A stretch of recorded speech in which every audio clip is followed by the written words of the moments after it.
convenient, right? Because then you get to learn about everything going on that we should know about, right? Welcome to Democracy Now!, democracynow.org, the War and Peace Report. Wait, what happened to my camera? Sorry, guys. God. Pro streamer here, right? There we go. Fuck. I'm Amy Goodman. President Trump said the U.S. will hold off attacking Iran since negotiations over Iran's nuclear program and reopening the Strait of Hormuz are still ongoing. The pause follows a sharp escalation Friday when Iran's Islamic Revolutionary Guard Corps struck 2 oil tankers attempting to transit the strait under U.S. military escort. Tehran claims the ships used an undeclared route. This comes as a New York Times visual investigation found evidence suggesting the U.S. dropped a 2,000-pound bomb on a home on Keshem Island, killing 3 people. Israeli airstrikes pounded Gaza over the weekend, killing at least 25 Palestinians. On Saturday, the strikes killed 7 people across the Strip. On Sunday, the toll climbed higher. At least 18 were killed as warplanes hit Gaza City, Deir al-Balah, and Khan Yunis. Gaza's health ministry says 152 people have been killed in Israeli attacks in July, the highest of any month so far this year. Since the so-called ceasefire took effect in October, Israeli strikes have killed at least 1,200 Palestinians. This is an eyewitness to one of the airstrikes Sunday. They said there was a truce, but where is the truce? This truce is just us collecting corpses, collecting flesh, collecting brains, dismembered men and hands. Why? Acting Attorney General Todd Blanche formally terminated President Trump's $1.8 billion so-called anti-weaponization fund late Sunday. The fund was designed to protect... What up? Didn't he threaten to bring that back too? He said that if the Republicans in the Senate didn't do what he wanted to with the Save America Act, he said that he would bring that back. And the only reason, who is it, John Thune, is dragging his feet is because, remember guys, like the Senate is like an independent branch of the government, right? It's actually like one of the most elitist in terms of that kind of area of the government. So it has a 6-year term, right? Or senators have a 6-year term, so they don't like when you challenge them on this stuff. Much like, you know, how like the Democrats and other party members don't like when you challenge them on issues. So like, yeah, John Thune is like, fuck you, buddy. It's a giant silent sucker these nuts, right?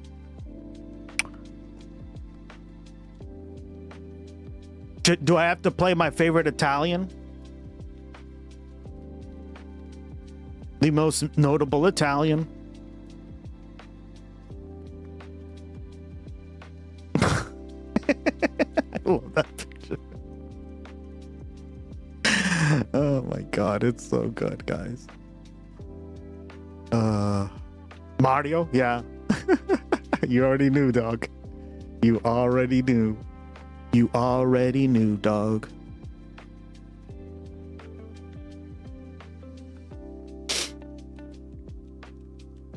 Potentially compensate rioters in the January 6th insurrection, which drew criticism even from Republicans. Blanche's order caps weeks of negotiations with Republican Senators John Cornyn of Texas and Thom Tillis of North Carolina, both of whom blocked his nomination for Attorney General over the fund. The Senate Judiciary Committee is set to vote on Blanche's confirmation Tuesday. The U.S. is experiencing its largest measles outbreak in 30 years, with more than 2,300 confirmed cases as of last month. A cluster of infections has been reported in states like Arizona, Delaware, South Carolina, and Utah as vaccination rates plummet due to the Trump administration's policies and misinformation. Health Secretary Robert F. Kennedy Jr.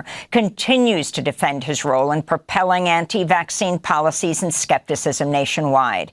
In an interview with CNN on Sunday, RFK Jr. failed to take responsibility for the measles outbreak. No, fuck off. The outbreak is happening on your watch. And even before becoming HHS secretary for years, you have been one of the leading voices questioning the efficacy of vaccines. Do you accept some responsibility for this measles outbreak? Absolutely not. Capital One says it course he closed doesn't. the Trump Organization's accounts after an internal anti-money laundering investigation. The disclosure marks the first time a bank has formally tied money laundering concerns to Trump's family business. Capital One made the claim while seeking to dismiss the Trump Organization's lawsuit. That suit accused... Oh, so... D's There you nuts, go. D's nuts, Des nuts, D's nuts, D is nuts, D is nuts, D is nuts, D E J is nuts, Des nuts, D's nuts, D's nuts, D's nuts, D's nuts, D's nuts, D's nuts, D's nuts, D's nuts, D's nuts, D's nuts, D's nuts, D D's nuts, D D's nuts, It's like art. nuts, D's nuts, D is nuts, D's nuts, D's nuts, D's nuts, D's D is nuts, D nuts, D's nuts, D is nuts, D nuts, D's nuts, D nuts, D's nuts. That's a lot of nuts. Does everyone remember that clip? That's a lot of nuts. I forget what movie that's from, but it's hilarious. Capital One of illegally debanking the Trump Organization on religious or political... Sounded like XQC. Yeah, it did. I guess. I haven't tuned into one of his streams, but I think I've heard enough clips of him, right? So I believe you, girl. grounds, a claim the bank now disputes. President Trump's social media platform, Truth Social, launched a new service Saturday, allowing paid users to get alerts for new posts made by the president and other top accounts before general users. Trump has 13 million That's not followers on the illegal. platform and regularly That's not illegal. uses it to release official statements. What the fuck? Wow, he's really milking this shit, huh? Huh?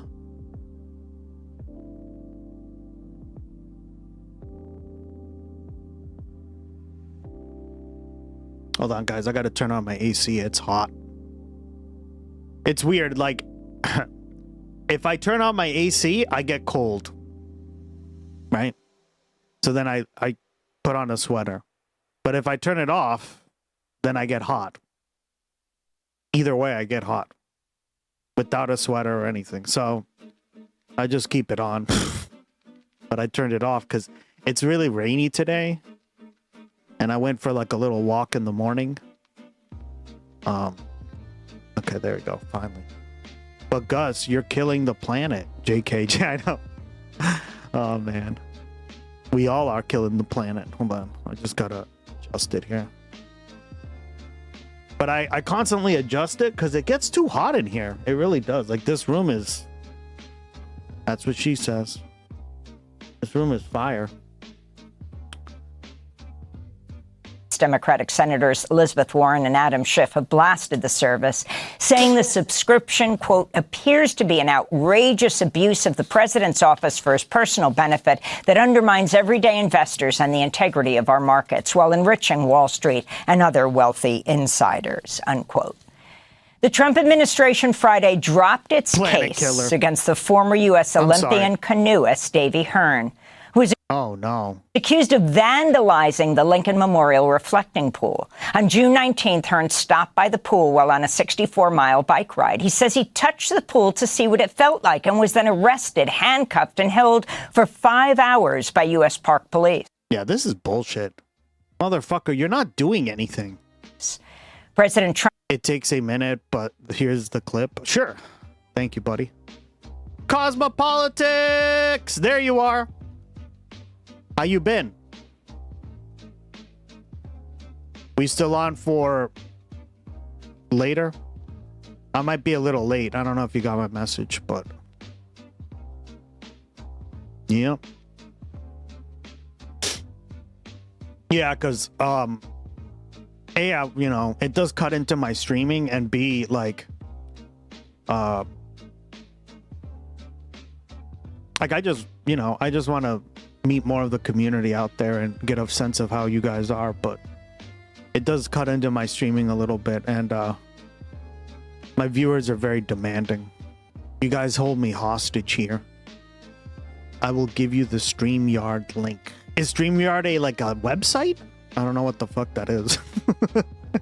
We're good. Okay. Oh, announcement. If you guys care about any of this, right? Big announcement. I'm going to be on Cosmopolitics or her friends. I forget which. I don't know which one it is, to be honest. Is it your podcast? I'm gonna be talking about Batman Begins on the movie podcast that she has, and I'm just gonna give my opinion on it and stuff. So it's just something a little different that I was like, what? Why not? Right? I don't really talk about movies that much here, but like I don't review them or anything. So, but I do like some movies, right? I don't watch a ton of movies, to be honest, but more streaming. More. See, I told you. I told you, girl. They're very demanding. They keep me hostage here.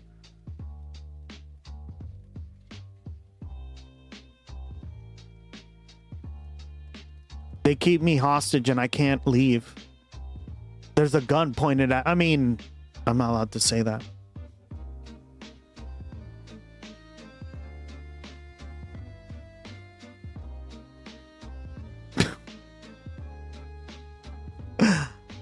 There you go. There's the... Exactly what I wanted. Hell yeah. 7 more hours and you can pee.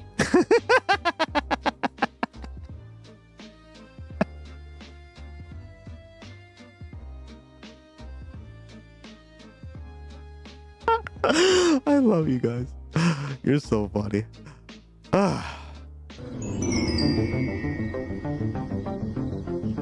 What the fuck? Tell me, what you thinking? Oh my god, this is one of the funniest, dumbest movies I've ever seen in my entire life. Best to deal with Betty. It's that's where it's from! But you've mastered your technique. Oh my god, you're right. I remember this. I watched this when I was younger, like mad young, and I was like, this is the stupidest movie, but I don't know why I found it so funny. You should be able to beat him now. I'm sorry? But you mastered your technique. You should be able to beat him now. I got everything but the last part, up through you should be able. You should be able to beat him now. Perhaps, but wooden dummies don't fight back. While I'm ripping out the caps, I'm completely defenseless. For instance, the first move could be like this. I could leap like a freak, then throw in a back-snapping eel strike. But he'd have a clear shot at my ribs. I could always pretend I'm a bird. What the fuck? But that would just look stupid and leave my small sensitive balls completely exposed. The best approach would be to go for both caps at once. No matter what the tactic, they all have a flaw. You should be able to beat him now! No matter. I think I have an idea. It'll make sense in 1 minute. I'm like, what the fuck? I haven't seen this since I was a kid. My friend loved these like stupid movies like this, so he'd always have them playing in the background or like at his house, right? Good times. I remember that. That's funny. I'll take a pound of nuts. That's a lot of nuts! Yeah, we gotta clip that. That'll be $4, baby! You want fries with that? So stupid. These are the moments you remember. This is like the only, like, the movie was just like, what the fuck am I watching? But like the lines were just so funny. He left with nuts. Right? Right, Mist? How do you say your name? Mist? Mist, Mixxer, yeah.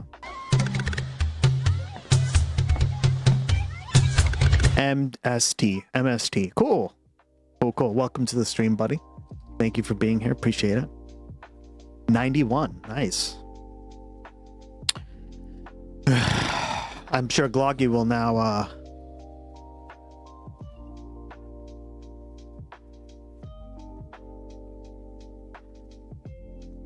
in German, there is a similar movie, Lord of Weed, and it's Silnos and Weltram Lost is a Star Trek Next Generation meme. Interesting. Is a great show. Really? I don't know. I own this on DVD. Yeah, I gotta get this movie or rewatch it because it has some funny fucking moments. Like, and if I'm quoting it as like in my adulthood, then you know it had like some impact, right? I didn't even know I was quoting it. Okay, guys.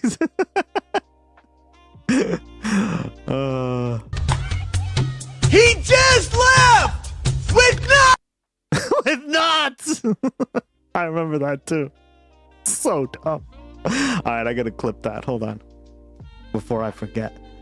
You guys are gonna make me die. Oh my god.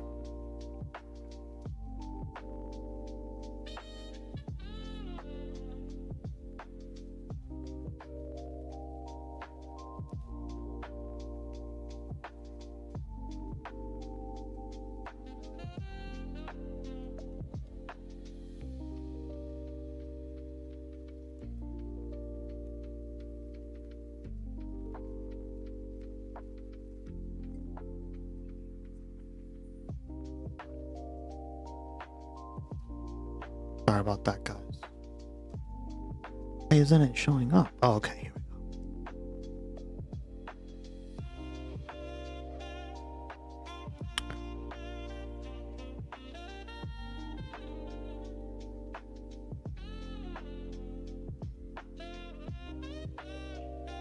Alright, I downloaded it.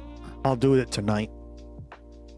God, you guys are so demanding. Gamera is really neat. He is filled with turtle meat. We all love Gamera. We all love you, Gamera.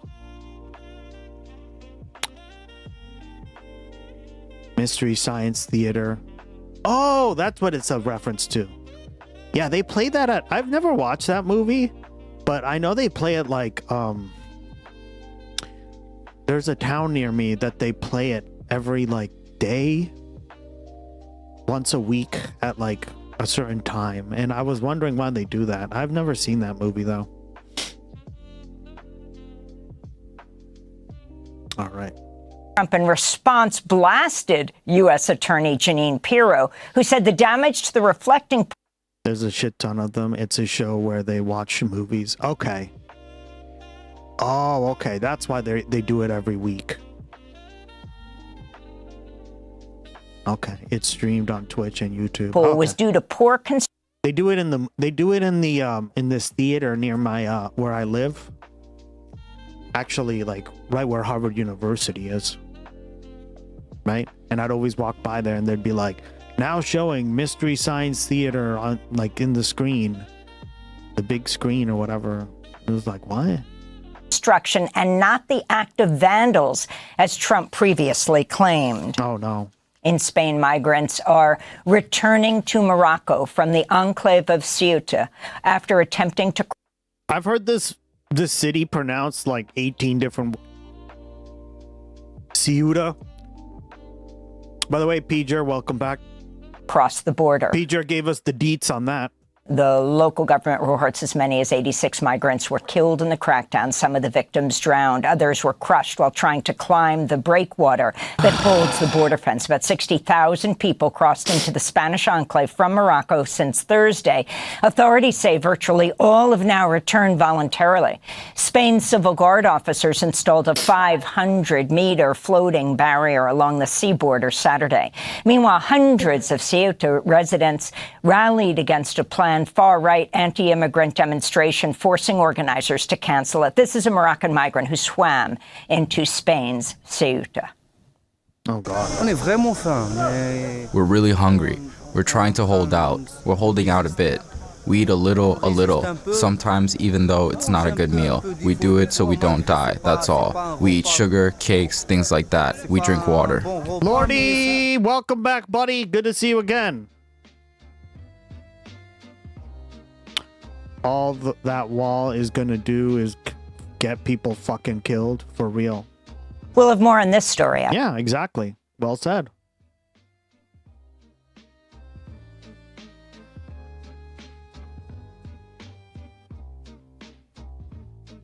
I forget.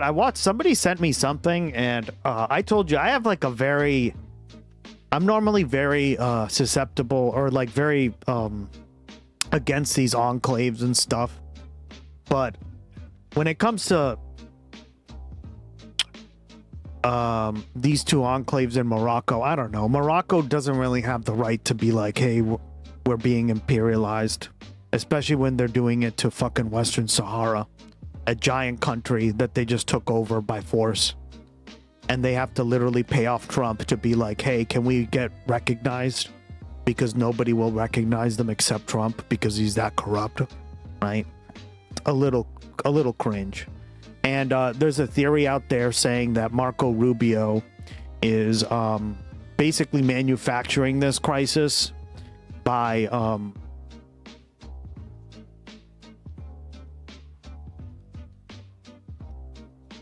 because Spain is against the occupation of Gaza, right? And what Israel's doing to the Palestinians. So this is a way to get back at them, right? And if that's true, oh my God, guys, I wouldn't be surprised whatsoever, right? Because again, I don't really see this. Like, I'm normally against this kind of stuff, right? Countries, especially European powers owning, but like when you read the history behind how these cities were captured and why they were captured and stuff, it's just like a little bit different, right? You also can't really say, like, they want to take over the Canary Islands, which they never fucking actually owned.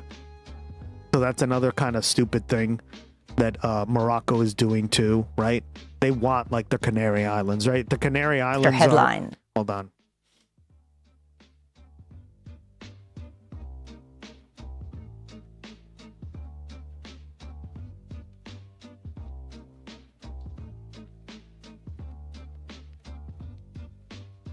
I don't know. It yeah, right here, right? Like these islands were never a part of Morocco, right? Even like here's the thing, right? Morocco itself is a fairly new country too. Like these little enclaves, these were all little like kingdoms, right? They're all part of a caliphate. The caliphate came into Spain and literally invaded them for 800 years, right? So like, yeah, it's a giant clusterfuck, but what can you say, right?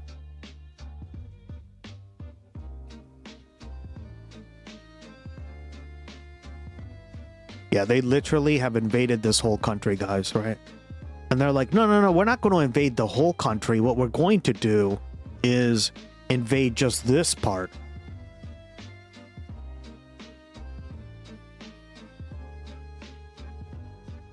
So basically this part is theirs. And this part is literally all just desert and no oil. So they just took all the places that have oil and resources, right? So I don't know. Like, I really don't buy this idea that Morocco's just like, I mean, they were for sure a colonial possession. They were owned by Spain and France, right? But this idea that they were like, they're just coming in here to people who don't actually want to be a part of Morocco and just taking their land. Yeah, I don't know. Like, stupid as fuck, right?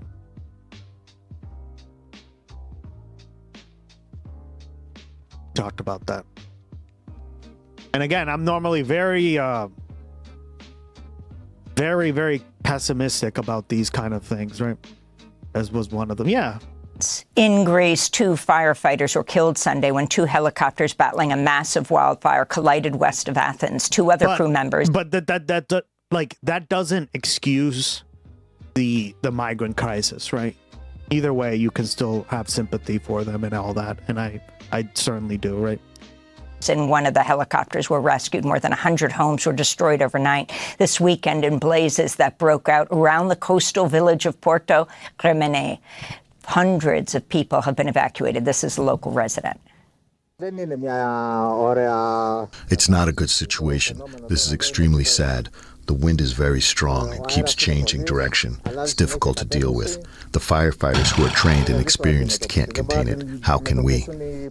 Meanwhile, Hungary's temporarily shut down the country's sole nuclear power plant for the first time in more than 40 years amidst a scorching heat wave and severe drought that triggered water use restrictions in more than 100 cities and villages. In more related news, Britain's National Farmers Union warns rising heat and a water drought could lead to shortages of certain foods in parts of England. This is at least the third drought in 5 years, with some areas of England not seeing rain in over a month.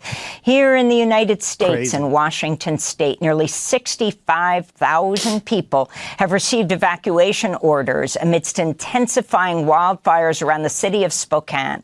Local officials say blazes in the region have destroyed more than 700 homes and businesses. In Cuba, the electricity grid collapsed Sunday, plunging the island into another nationwide blackout. The island has suffered at least 3 blackouts in July alone due to a U.S.-imposed oil blockade following the abduction of Venezuelan President Nicolas Maduro back in January. Venezuela had been Cuba's primary oil supplier. Imports from Mexico also halted amidst increased U.S. pressure. Another immigrant has died in ICE custody. 29-year-old Prisciliano Trejo Ricano reportedly began feeling ill while jailed at the Stewart Detention Center in Lumpkin, Georgia, and was reportedly denied medical care. He was suffering from an aggressive form of leukemia and died July 24th after being transferred to the hospital. At least 50 immigrants have died in ICE custody since Trump returned to office. In Texas, a key witness in the Houston ICE fatal shooting of 52-year-old Mexican father Lorenzo Salgado Araujo is speaking out after his release from an ICE jail. Surveillance footage and witness accounts have repeatedly refuted ICE claims that Salgado had attempted to assault ICE agents when he was shot in the abdomen and killed. Jose Trinidad Rojas Pliago was a passenger in Salgado's van. He spoke to CNN last week. Did Lorenzo threaten ICE agents? That's a lie. At no point, neither behind nor in front. At no point were the ICE agents in front or behind? Lorenzo never did that. That's Jose Trinidad Rojas Pliego. Republican Senator Bernie Moreno of Ohio is calling on his ex-son-in-law, Ohio Congressmember Max Miller, to step down in light of his daughter's domestic abuse allegations. Miller's ex-wife, Emily Moreno, the daughter of Senator Moreno, claims that Miller burned her by throwing hot water at her, held a gun to her head, and fractured their 2-year-old daughter's collarbone. Miller's also accused of abuse by former Trump White House press secretary Stephanie Grisham, who was in a relationship with Miller prior to his marriage to Moreno. What the fuck? On social media, Senator Moreno wrote, quote, "He should not serve in the House of Representatives. I believe Max Miller needs to seek professional help to end the clear pattern of abuse he's left in his wake. I believe he should not..." Fuck you, Bernie Moreno. You're a piece of shit. "Be free to continue endangering..." Yeah, these people are fucking assholes, all of them. "...others until he does," said Senator Moreno. In Georgia, Republican U.S. Senate candidate Mike Collins is facing scrutiny over his son-in-law, David Allen Scheer II, who's been linked to white nationalist and anti-Semitic online content. Took him long enough to say something. For real, right? Reports revealed Scheer shared... Yeah, I had heard about this. Like a couple weeks ago, right? But I didn't like follow up on it because I thought we would watch something on it or like it would come up or... Right? But yeah, how long ago did this happen? Like, did this leak? Wild man, yeah.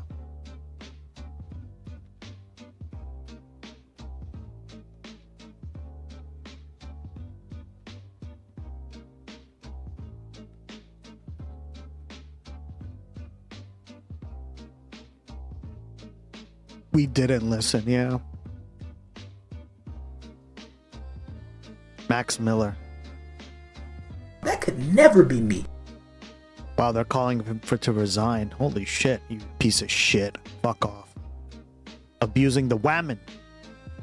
Never hit women, chat. Even if you're a woman. Okay, let's see.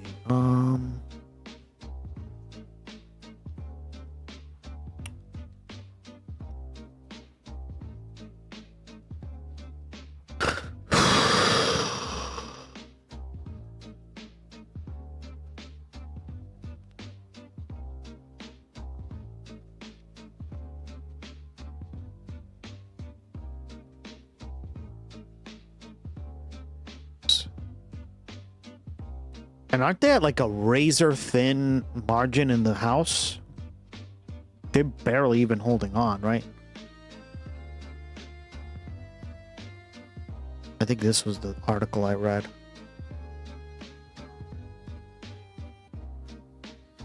This was updated, but when was it released? See, like, I don't expect much of anything of these things to happen. But, like, until I hear that there's a lot of pressure or something, right?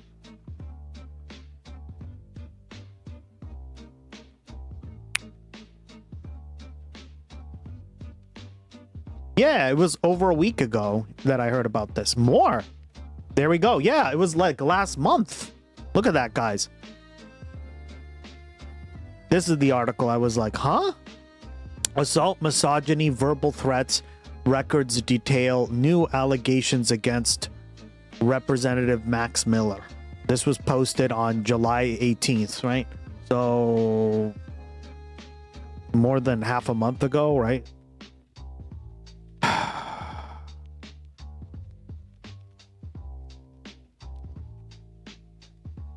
Wow. Motherfucker didn't say anything until then. Nazi and Republican U.S. Senate candidate Mike Collins is facing scrutiny over his son-in-law, David Allen Scheer II, who's been linked to white nationalist and anti-Semitic online content. Oh, great. Oh, great.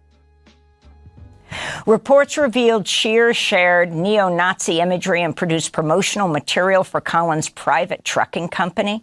Collins ended his news conference early last week after repeatedly declining to answer questions about his son-in-law. Democratic Senator John Ossoff said, quote, he needs to apologize for his office's ties to white supremacists. He needs to release every single email, text message, and communication between his office and these white supremacists. And he needs to finally answer the question you've all been asking him for 2 weeks and that he's refused to answer, which is, how much did he or his businesses pay this neo-Nazi for his services? Ossoff asked, who's running against Congressmember Collins for Senate. And here in New York, Dominican-American scholar, historian, and prison abolitionist Dr. Johanna Fernandez has passed away after a years-long battle with cancer. She was 55 years old. As a professor of history at Brooke College and CUNY Graduate Center, Fernandez was a leading scholar of the Young Lords, publishing the award-winning book, The Young Lords, A Radical History, in 2019. In 2015, she co-curated the exhibition Presente, The Young Lords in New York. Fernandez also created the Latinx Freedom Movement Archive and Exhibition Project alongside historian Felipe Hinojosa. She was a longtime supporter of the imprisoned activist and journalist Mumia Abu-Jamal. Over the years, Fernandez appeared on Democracy Now! Many times. She joined us in 2015 to look back at the legacy of the Young Lords. What we see is that the movements of the 1960s, what is known as the New Left and the Black Power movement, transformed the relationship between people of color and white people, challenged U.S. foreign policy, but also transformed our understanding of gender and sexuality. And those were the issues that the Young Lords were concerned with. And those are some of the headlines. This is Democracy Now!, democracynow.org, The War and Peace Report. I'm Amy Goodman. Thanks for watching Democracy Now! On YouTube. Subscribe to the channel and turn on notifications to make sure you never miss a video.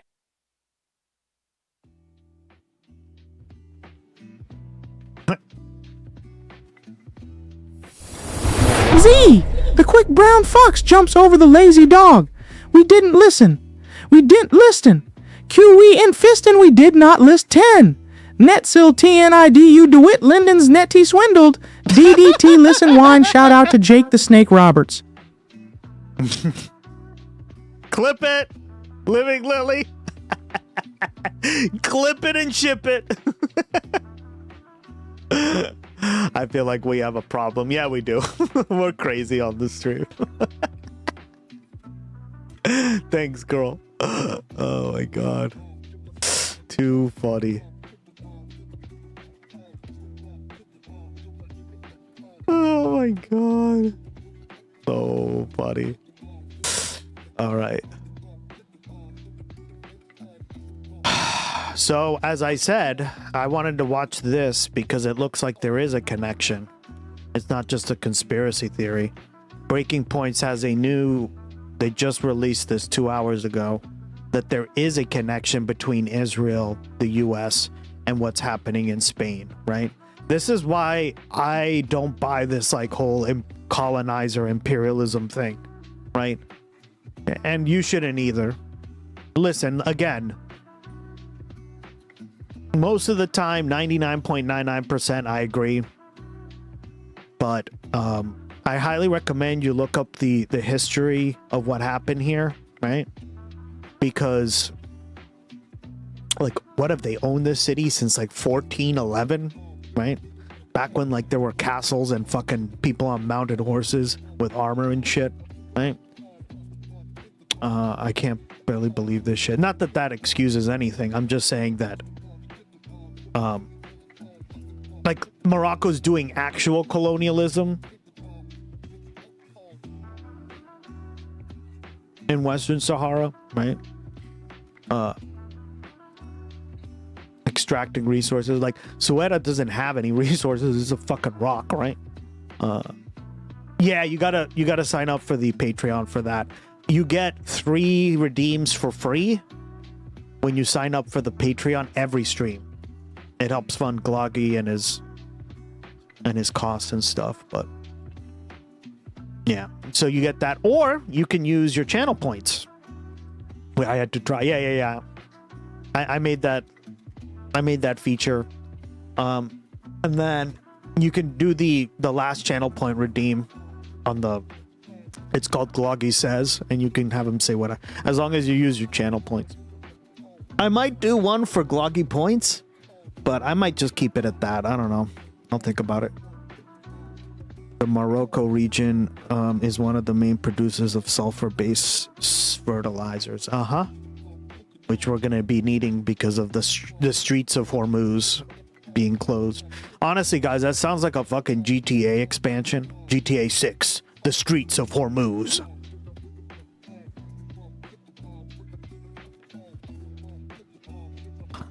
Welcome back, Ducky. All right, guys, there was a wild situation unfold. Yeah. It did seem like a psyop or something, right? Like, the more you think about it, you're like, okay, well... Why? Why is this happening, right? Even though I do feel for the migrants, because the guys, it's not their fault that they live in a fucking monarchy, right? A dictatorship, essentially. That game was made, it would be a war crime. It would be. GTA 6, Streets of Hormuz, my bad. Holding in Ceuta, Spain, a place that I... That's another one. Add that to the list. God, it's like, what's the real way to say it, guys? I don't know. Did not know exist, but am now learning a lot about. So this is across from the Spanish mainland, right next to Morocco and... Streets of Hormuz.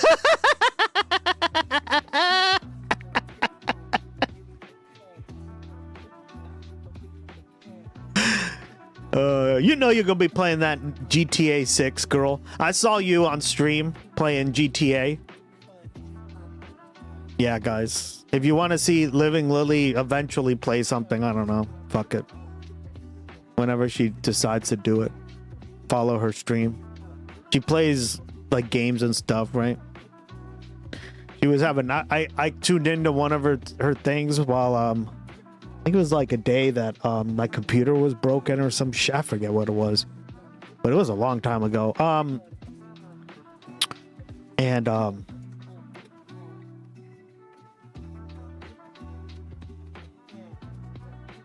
Yeah. But I was so bad at it. Yeah, because you're new to gaming, right? Like, you don't know much about gaming or anything, it seems like, right? Like, you just started playing games. It was so cute, guys. She was struggle bussing. He was so struggle bussing. It was adorbs.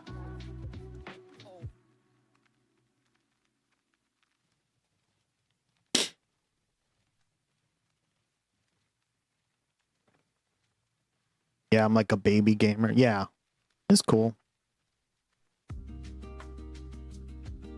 I've been out in those streets, so I do it like in my sleep. Although I'm objectively, I haven't been able to game in months. Well, like a year, really. I think I turned on Diddy Kong Racing.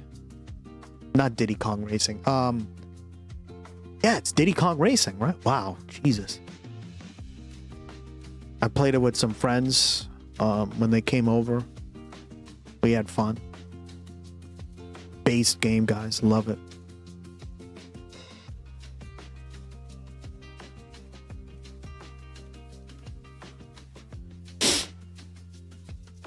I'm just so busy. Well, you work, right? You work from like... You work from like... What is it?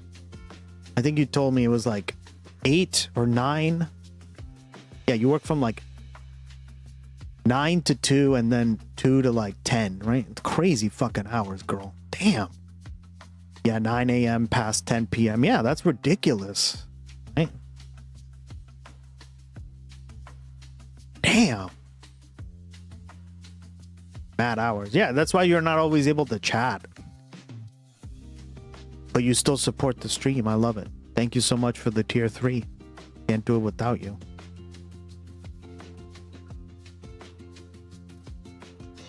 Yeah, like she just doesn't even have time, guys. Right? She was telling me, like, I think we were watching something on the Discord the other week or so.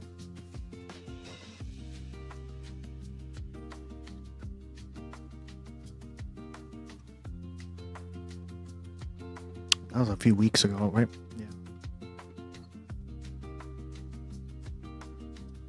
Oh, this is Spain. Do you hear it, Patricia? This is the one I made for Spain. Speaking of Spain. I'll do one from Australia. I just don't know what I'll do. Maybe Aborigine music? Like do some Aborigine like flutes in the background or something, right? I don't know. Something interesting. I'll figure it out. Girl, respect. So much respect. On the Strait of Gibraltar. What you see here is tens of thousands of migrants who suddenly surge to and over the border into this Spanish territory. There were images that immediately seemed to suggest this was some sort of an organized movement, not only because the flood of people who suddenly emerged, but also because you saw them arriving on trucks and being unloaded near the border. We now have a lot of testimony from some of the migrants, most of whom have now returned to Morocco, but some of the migrants who were part of this wave saying that they were encouraged by the Moroccan authorities there at the border, saying also that there were a lot of Facebook posts saying, hey, the Spanish border is open. You can see here people who are struggling, collapsing on the beach there. There were migrants who were killed and injured as part of whatever this was. And so now to talk about what exactly happened here and why there are suspicions. Better than working for corporate America. Yeah. Like, you own your own business, which is, that's what I always say is goated, right? Living Lily. And then you just go to like a gym. We work at like a gym or something, right? That's awesome. Good for you. Me now? Oh, you work for corporate America? Yeah. Oh, man. That's brutal. That the U.S. and Israel could have been involved in what would be a sort of hybrid war operation. Is Juan David Rojas. He is a columnist at Unheard. He has a new article up. We can put D2 up on the screen. And his headline here is, did MAGA create the Ceuta crisis? Morocco is cozying up to Trump. Welcome, Juan. Great to see you. Good to see you, man. Thanks for having me on, guys. Yeah, of course. So just start by giving a little, first of all, correct anything that I said that might have been wrong.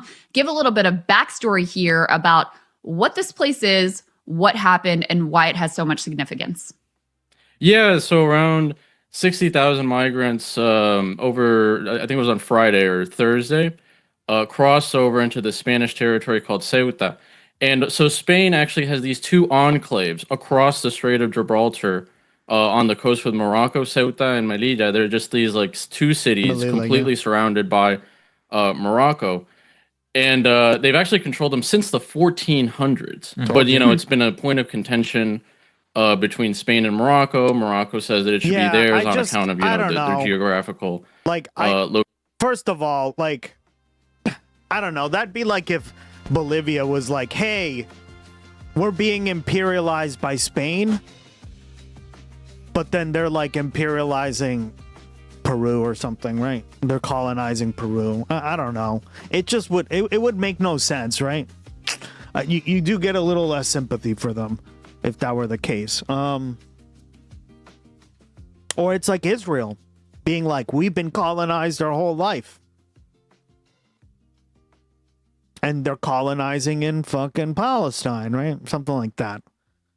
It's not one-to-one, but because it, like, again, that's why I say read the history, right? Because it's more complicated than that. Like, you have to remember the caliphate in the region went across the Strait of Gibraltar and invaded Spain.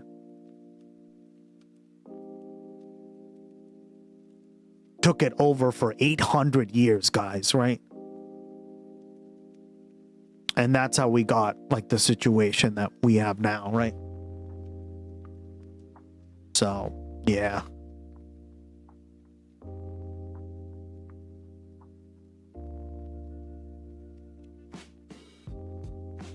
Turning down my AC. Crystal is locked in. Damn right. I don't know. It's this stuff is interesting for sure. Location, but this area of the world is really. Do you have one for? Yeah, I just said I made 2 for Canada. I don't dare suggest a song. The thing is that Canada is really similar to the United States, so there's really no like Canadian music. It doesn't sound very different than the other tracks, right? But basically, like my format is chill instrumental hip hop mixed with regional music from whatever country that the chat is from, right? So like Wildman was talking about how he really liked the French one. Well, that wasn't French, it was Argentine, right? I added like tango from Argentina. I made 2 of those, right? And I did one for Bolivia because I have a sweet spot for Bolivia. I think it's a very interesting country. I don't think we have any Bolivian chatters, but I would love to have Bolivian chatters. I did one for Spain for Patricia. I'm gonna do one for Australia because she's also from Australia. I did 2 for Canada because a lot of you guys are from Canada, right?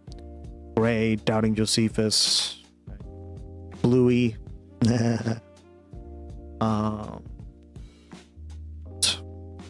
German metal.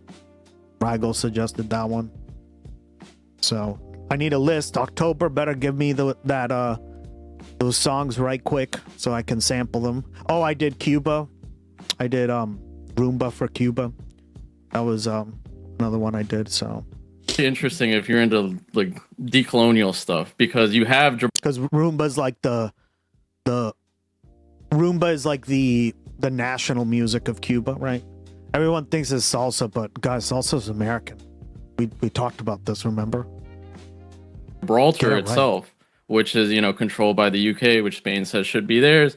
And then on the other, and bachata's what is it? Bachata's Dominican, right? If I remember. Yeah, it's like Dominican. And Morocco claims all of what's called. Yeah, this is the bullshit. Look at this, guys. This is imperialism. Oh, like. Oh, hell no. Right? But then you could be like, well, Spain controlled this territory, then they let it go, and ever since then, now Morocco claims it, and it blah, blah, blah, blah, blah, blah, blah, blah, blah, right? First of all, that's bullshit because the people in the region are nomadic. They don't want to be a part of Morocco, right? Morocco is a very different country. The people there are Swabis? I forget how you pronounce their fucking name. Oh my god. Oh my God! Streaker! Put it away, dog. All right.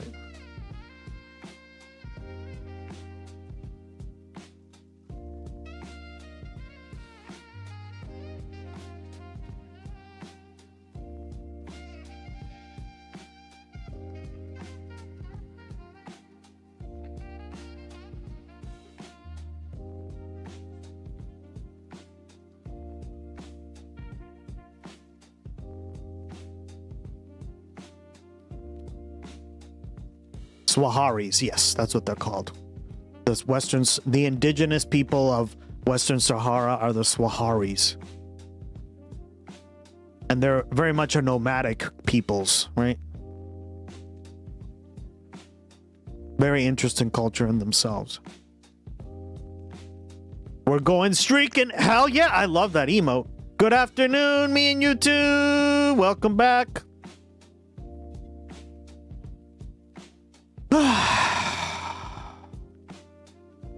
Oh wow, it's in Spanish. That's crazy. That's another thing is like Morocco, right? They predominantly speak like French and Arabic. And this is not exactly the same language, right? Like they're very different languages entirely, right? Hold on, let's see.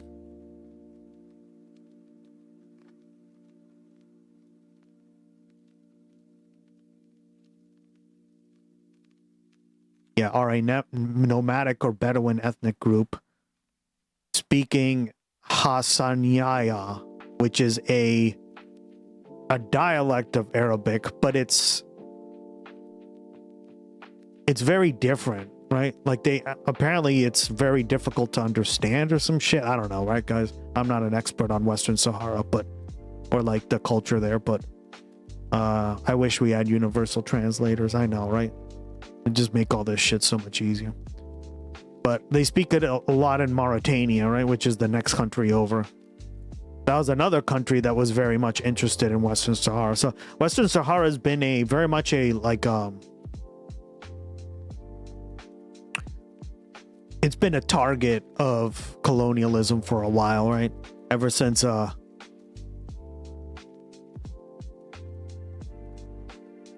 decolonization period. They also considered the Democratic Republic themselves very much American thing to neglect a republic that's not in a Western power. Exactly, because they have oil and Morocco and all this shit. So there she is. Oh shit!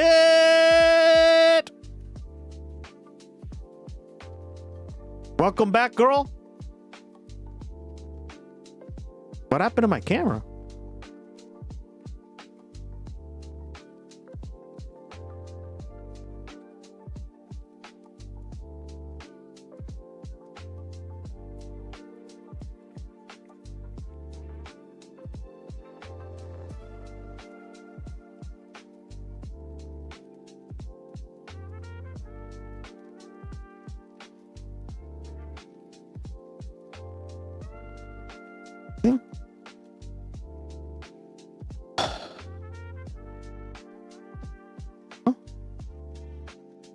Okay, there.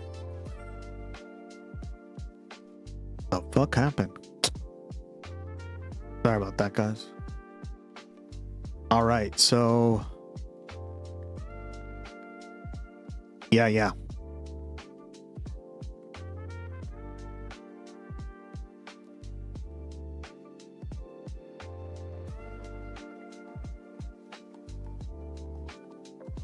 Something happened to your streak thing. Hold on, let me replay it for you, buddy.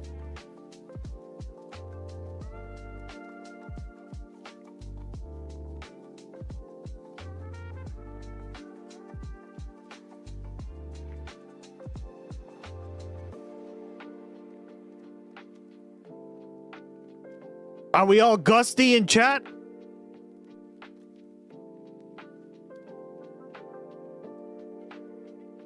Simply Kiki.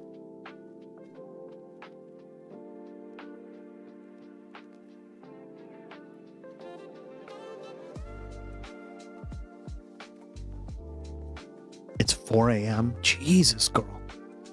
You guys are on another plane. Jesus. That's crazy. You must be used to working the night shift, right? Because you work at a bar, you said? Interesting. Yeah.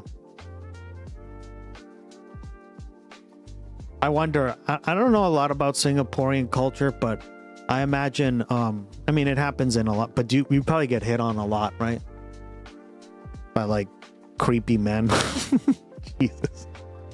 I know I got hit on by women all the time when I was like the bouncer. That was crazy.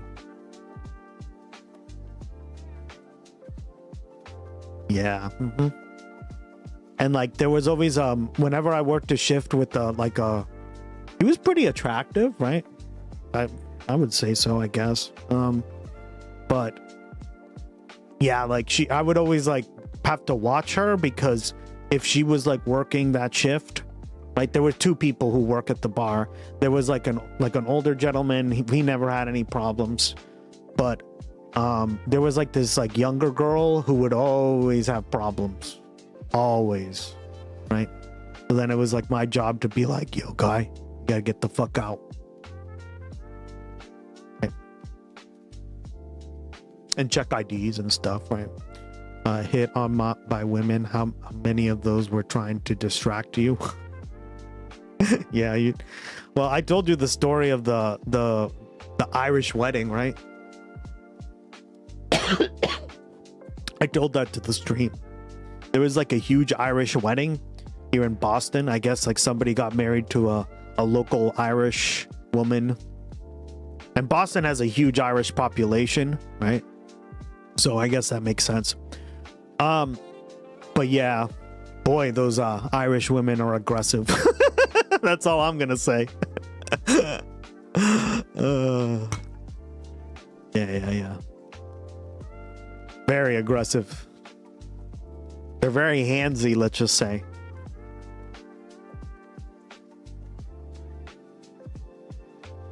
All right. Get back to it.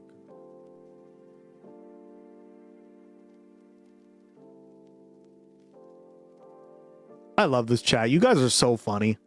Always laughing and shit. Western Sahara further south, which used to be a Spanish territory. Did you tell? Oh yeah. Where do you think I learned that from, huh, girl?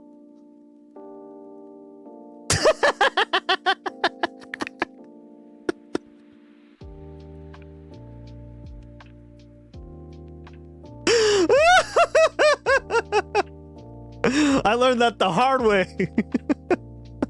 No teeth. As well. Spain handed control over to it in Morocco, and there's been an insurgency there because the Sahrawis, the native people of Sahrawis, yeah, that's what they're called. The Subis I always confuse them with the Subis for some reason. The Subis were a tribe in Europe, right? Almost gave you don't donate. You don't matter. Yeah, for real. For real. Teach me the hard way. Yeah. Oh God. You guys.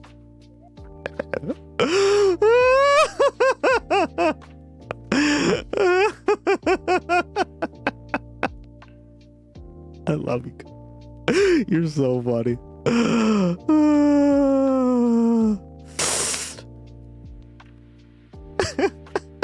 Western Sahara don't want to be part of Morocco, and this is a horrific. It's kind of like a Palestine situation. They built like a wall to keep out like the separatists and have like an exchange fire with these insurgents for a long time. And actually, for decades, Morocco has used these two cities, Ceuta and Melilla, in order to get at Spain and also at Algeria for like supporting these Sahrawi separatists. And so yeah, Algeria. This is what I mean, guys. Don't fall like anybody telling you this is like a pure act of colonialism because white people. It's more complicated than that, right? Especially when it comes to fucking, hey, Aloshir, welcome back. Thank you for the 14 biddies. Appreciate it, man. Sorry, we were just in the middle of a meme here. Or 12 biddies, my bad. Yeah, no. It's certainly more complicated than that. So, yeah, don't fall for it.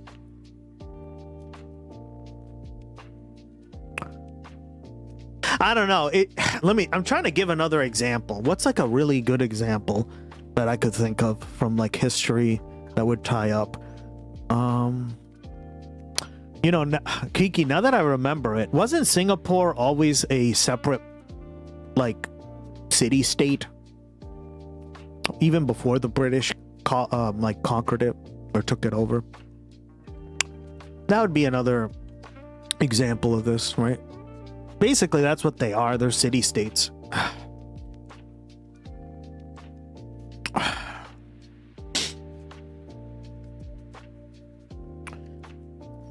Lurk, all right. No worry, girl. Aloe Shear. How's your day been, man? My fellow Bostonian, my fellow masshole.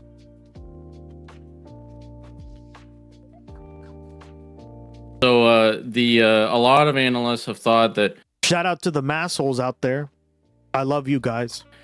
Because Spain had been like forging closer relations with Algeria, which allegedly provides support to the British colonized Singapore first. Yeah. The Sahrawis. Morocco just decided, hey, you know what? We're just gonna screw. So it's basically like Gibraltar, right? That's what I was thinking, but I could be wrong. So maybe that's not the best example, right? Because that is imperialism, and I don't really like that. Obviously, I would say it's just hard to give an exact example, right? Because there aren't that many examples of this happening anymore. I guess you could compare it to like the Papal State or like maybe Monaco or Andorra or something. But yeah, Andorra would probably be another really good example like this, right? Andorra was never a part of Spain. It used to be a part of Spain, and then it was France, and then it kind of shifted between the two for a while. But there's a reason why it's separate, right? So through Spain like this. Now going a step further, Morocco doesn't really take orders from anyone. They're the king there. They have their own like internal politics and whatnot. But I definitely think they feel emboldened because in recent years, Morocco has really forged close ties with Israel and the U.S. In 2020, under Trump's first administration, the Abraham Accords, Morocco was a signatory. I'm concerned that the management styles sometimes feel too top-down, where poor people are expected to comply without enough listening, explanation, or respect. Yeah. And this is why I don't like systems of hierarchy, right? Because no matter see, like whether you like fascism, which I don't know why you would in this stream, right? Whether you like state-run communism, the problem with those systems is the more like authority you give somebody like that, the more, and this is across the board, right? Even our government, right, has way too much. You see it, right? The way I actually criticize our government even more, right? Because it's become very authoritarian, right? And even before Trump, it's just nobody cared before Trump. Now it's even worse, right? Then Singapore joined Malay for a movement, and Malaysia now told Singapore to be independent, so it had to be independent. Yeah, that's what I remember too, right? That's why I said that. They didn't want them. They didn't want your ass. I don't know why. You guys are pretty cool. What the fuck? Why did they say fuck off? And now look, they're regretting it. It's Singapore's 61st birthday soon. Oh, well, look at that. August 9th. We'll have to do something. We'll do something on the stream. I love that. Very cool. Good to know. And in exchange, the Trump administration recognized Morocco's control over. I was thinking of doing a pets section on the stream too. Right? Because you guys love posting on the pet section on the Discord. So I was going to go over everyone's pet one day. That was just an idea I had, right? Like and when there's low news or whatever. And in exchange, the Trump administration recognized Morocco's control over Western Sahara. Then in more recent years, like the Trump administration hosted these like covert talks with like Morocco and other.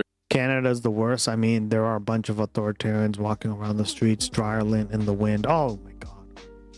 Canada. Canada. God. Can you imagine being from there?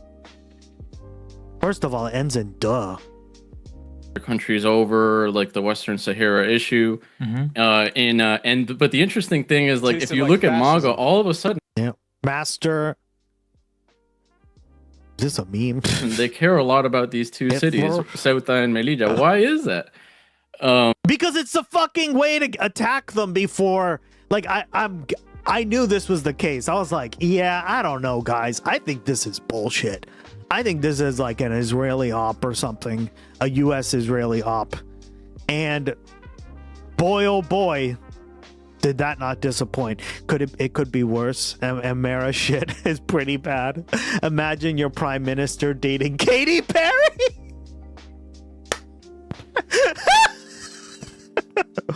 Roasted! Damn, Living Lily. Why you gotta roast Canada like that? Canadoy. Low-hanging fruit. How do the Canadians feel about that, by the way? God. The son of Fidel Castro is dating fucking Katy Perry. God. Could never be me, guys. I would be pissed. You're so funny. Living Lily. She's such a memer. Interesting thing is like if you look at MAGA, all of a sudden they care a lot about these two cities, Ceuta and Melilla. Why is that? Like in March, Diaz, Representative Diaz Balart from here in South Florida, he said that Ceuta and Melilla should belong to Morocco and that Spain is a colonial power, which is crazy. He's basically like, yeah, I mean, it was a colonial power, not so much anymore. And to be honest, this is what I mean. Anybody telling you like it's a colonialism, it's like, guys, the majority of the fucking land, or the majority, like it's been a part of Spain they've conquered it, or they took it over from the Caliphate, right? That conquered their ass 800 years before, right? So they took it back, essentially. He could do so much better. Wait, what? Living Lily, you're telling me that you don't love this?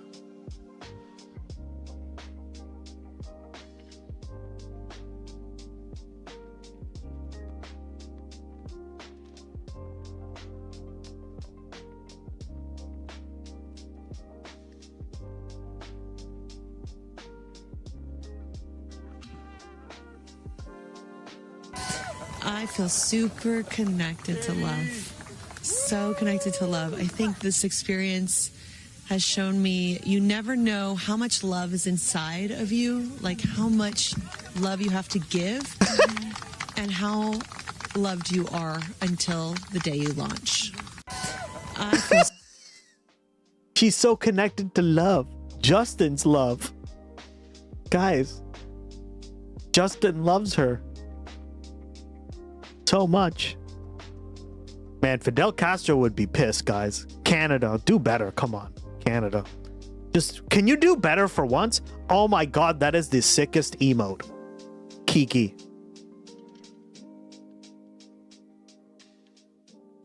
Another Star Trek emote. That is fucking incredible. Vanish. It's a captain disappearing on the turbo lift, right? Is that the turbo lift or like some doors? That's amazing.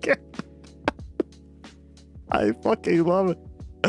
Do you think they made a giant dildo on purpose? Yeah, she feels connected to love because she rode on a fucking giant dick rocket. Super connected to love.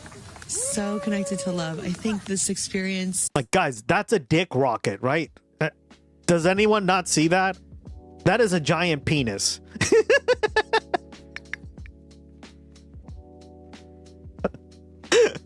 That is a giant dick. That's why she feels so connected to love.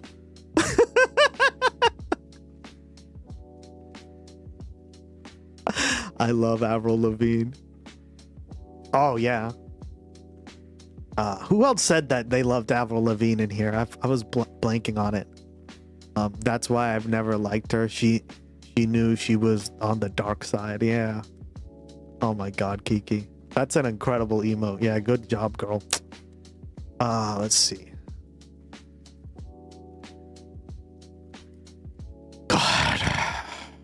I guess the point is, Canada, do better. It's always that, isn't it? Has shown me. Look at that. She's connected to love because she's on a giant dildo? Like, I mean, I know people like their dildos, but goddamn, that's a little too much love for a dildo. Oh my God, same. I was here for Halloween. Yeah. You were her for Halloween?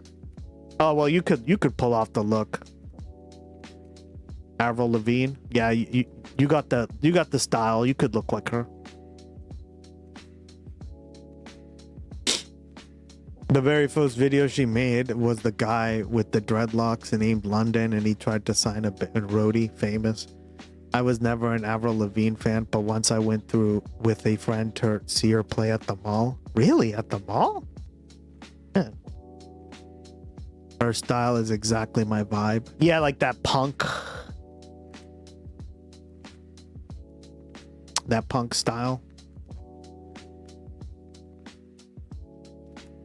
Avril Lavigne's Canadian, so you guys get a pass. But she's French Canadian, so fuck off. That's not like you guys, Anglo-Canadian. God. Diaz, Representative Diaz. Do better, Canada. That's all I gotta say. Except for Avril Lavigne, she seems pretty based. Punk skater princess, bam, damn right. Bollard from here in South Florida. He said that Ceuta and Melilla should belong to Morocco and that Spain is a colonial power, which is crazy. He's basically like intoning Fidel Castro. I argued in the piece. Yeah. So it's nuts. Thomas Massey pointed out that last week the House passed a bill that would have given like $40 million to Morocco. Right, and in the bill, it I forgot. She's not Quebec. She's French origin, right?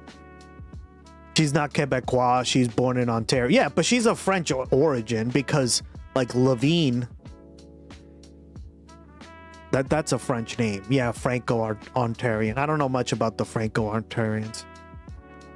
You probably oppressed them too, you pieces of crap. God. Recognizes Ceuta. How dare you? Oh man, I missed this. I'll have to rewatch the stream. Yeah, just rewatch it, girl. You missed it. You missed the giant dick rocket. And you missed us talking about this. Like kind of just my analysis of it. I never really understood, especially with Morocco being such a like colonizing force in Western Sahara, why this was so right. They even want to take guys. There are people in Western Sahara. There are people in Morocco who want the fucking Canary Islands, right? And the Canary Islands didn't belong to Morocco or any of like the old caliphates ever. Like they didn't even know they existed, right? Like the Canary Islands are like the indigenous people of the Canary Islands were the Gaucha people, right? They were like these very interesting looking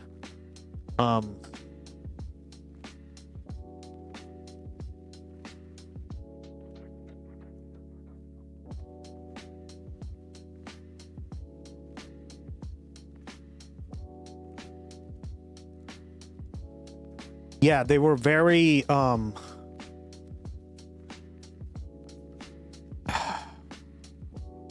don't know. Like the accounts of them are very, very different. They look like almost like how Europeans looked back in like the Ice Age, right? So they were very, very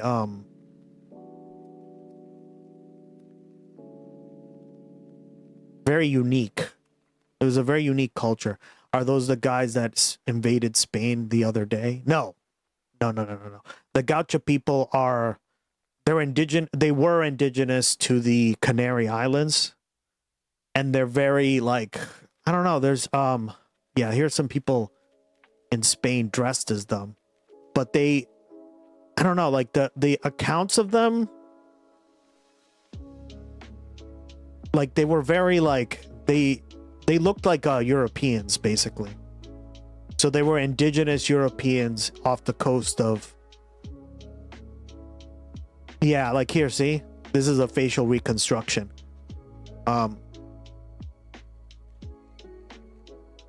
Right, they ranged from being like blonde, blue-eyed to like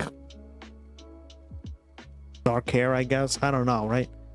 But they were very interesting looking. They look almost like the Celts or like the Vikings before they had all that armor, right?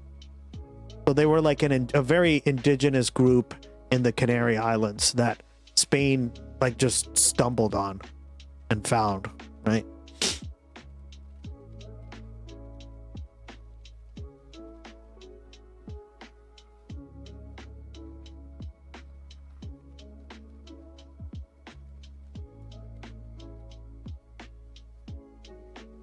You can see statues of them that's how they used to look like, right? And people in the Canary Islands kind of like dress up as them, I guess, and crazy, right? Look at that.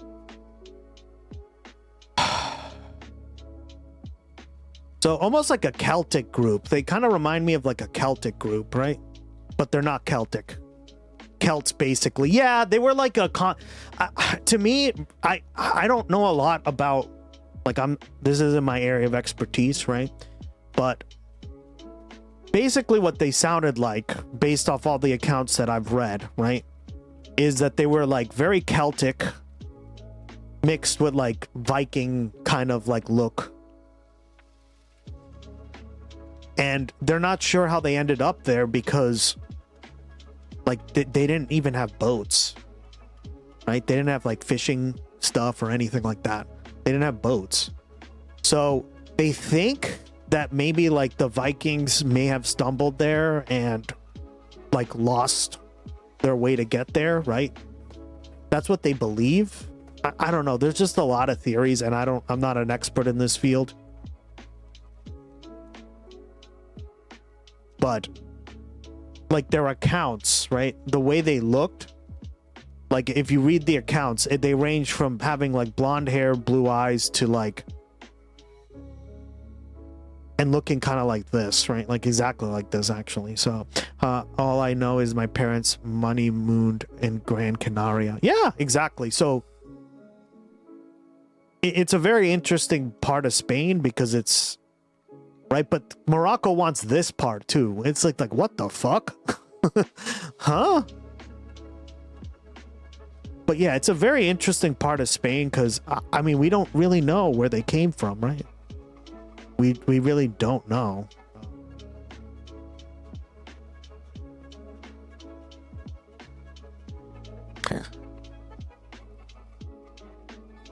And Melilla as part of Morocco. So this is crazy stuff. Days before this also, Morocco named its highway that goes through Western Sahara after Donald Trump. And Trump has a Truth Social post where he says, "Thank you." My parents honeymooned in Gran Canaria. Oh. And then someone named Pijer was born. Oh. To the great I wonder how that happened, huh? King of Morocco. I hope to one day ride through this amazing, beautiful highway. And then the question kind of is like, why now? I guess in Roman times, the islands were occupied by Celtic pirates or captured slaves. Yeah, we don't really know why there were, because again, they didn't even have boats. They didn't have boats or fishing boats or anything like that. So how did they get there, right? Like they were very, very primitive. They were primitive like Europeans were back in like the Ice Age, right? They look almost like Neanderthals or something like that. They had that kind of like resemblance, right? So they could theoretically have been enslaved from them and given. Yeah, I think that's what happened. Maybe like a Viking ship or a Celtic ship or something like that. A Roman ship probably got stranded there and boom, right? Given which was the thing the Carthaginians did if slaves proven reliable, so it's not impossible. Yeah, that makes sense. And the Carthaginians were like of North African descent, but they also looked very, very European, right? So yeah, it makes sense, right? It's probably something along those lines. I don't know exactly what, but there are a ton of theories out there. Greek, yeah. Right, and well, Alexander the Great. Look at Alexander the Great, right? Every description of Alexander the Great was, right?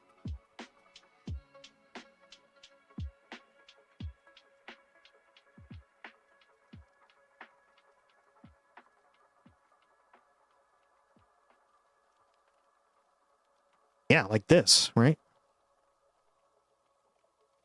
Like he had like sandy blonde hair, they said.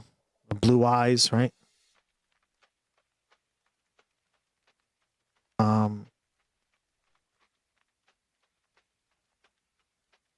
He was Macedonian, yeah. Which is like in the north. Don't tell the Greeks that. Yeah. They don't like that shit.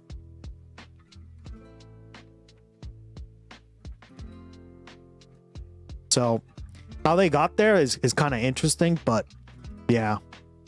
And so I know there's been a lot of speculation, especially around Morocco and Israel's relationship. For example, we have D4, we can put here on the screen, an extraordinary statement from Yair Netanyahu. He is the son of Benjamin Netanyahu, the prime minister of Israel. He said in 2019, May 26, "Let's make a deal. We won't fund NGOs in your country calling you to give away Ceuta and Melilla, and you will stop funding NGOs in our country that calls us to give away Judea and Samaria." This is part of, obviously, the West Bank and Gaza in their parlance. This included actually a thread in a map that Yair posted, including direct threats by Morocco to take over Ceuta and Melilla. So the Israel connection here, somewhat interesting. This was one of many posts, including by Itamar Ben-Gvir, the Israeli Foreign Ministry, and others,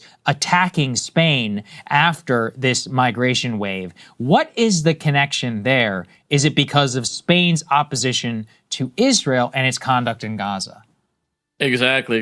Yeah, that was the last piece. So Spain, under Socialist Prime Minister Pedro Sanchez, has been really critical both of the war in Gaza and now the Iran war, and even went as far as to not allow the U.S. to dock its planes, and that we have two bases inside of Spain. This is a huge deal. The Rota, and I forget the name of the other one. And so MAGA has branded Spain like public enemy number one. And there's also the factor that they refuse to keep up with their defense spending commitments under NATO. But yeah, the Israelis also, yeah, they've been saying these kinds of things for years just to get back at Spain, because Sanchez has been in power since 2018. Fuck Israel, damn right, Kiki. Yeah, I definitely don't think it's a coincidence. Yeah, I mean, I saw on like Newsmax they were saying, "Oh, the Spanish, look at this. It's because they're opposed to like Western civilization." Well, I mean, it looks like you guys are kind of opposed to Western civilization right now. Right. Let's go ahead and play to your point about the right-wing interest here in Spain. Trump recently said it sort of issued a threat, said that the Spanish are not, quote, behaving nicely, but they will have a look at this later. Sure. Thank you, girl. Let me just copy it. Sorry that we've been distracted with all the stuff going on. Oh, this is the concert you were talking about? Cool. That's awesome. Learn. Let's take a listen to what he had to say. The Spanish. Yeah, they don't like you too much, dog. And you tried to photobomb their fucking victory. They edited you the fuck out. Suck a dick.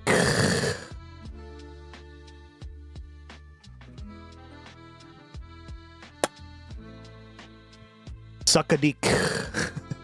Chuckler. They did. They literally he photobombed them, right? And then they fucking edited him out. It was amazing. Oh man, PJ, you missed the streets of Hormuz. That was fucking hilarious. You're gonna have to rewatch that part. They went exit stage left.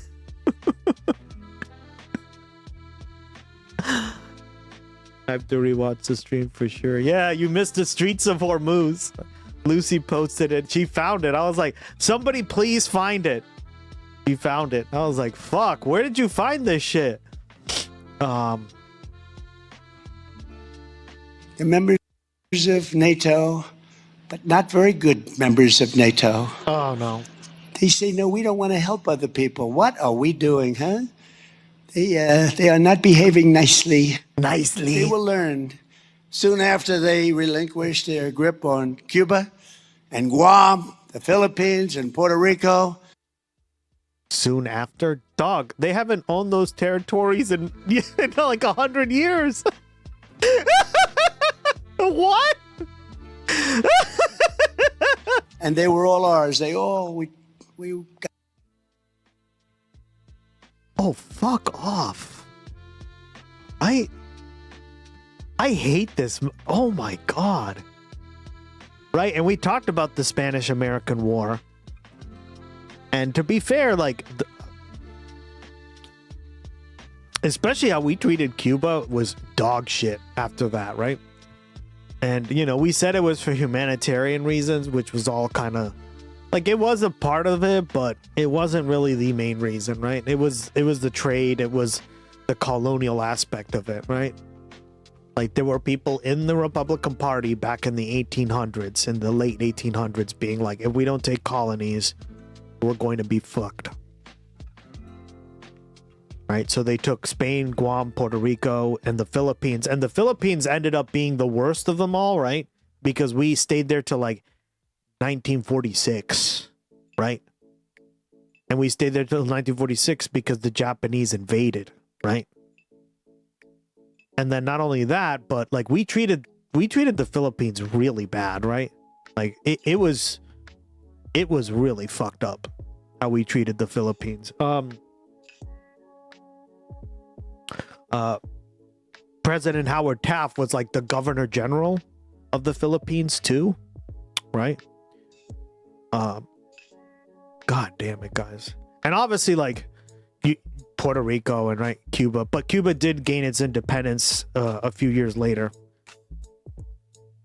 But then, you know, what happened during the Cuban Revolution. I think that's a big thing of it too. Like, a lot of people don't talk about this, but Cuba's been suffering for a long time under American imperialism, right? And right, Batista and all this shit.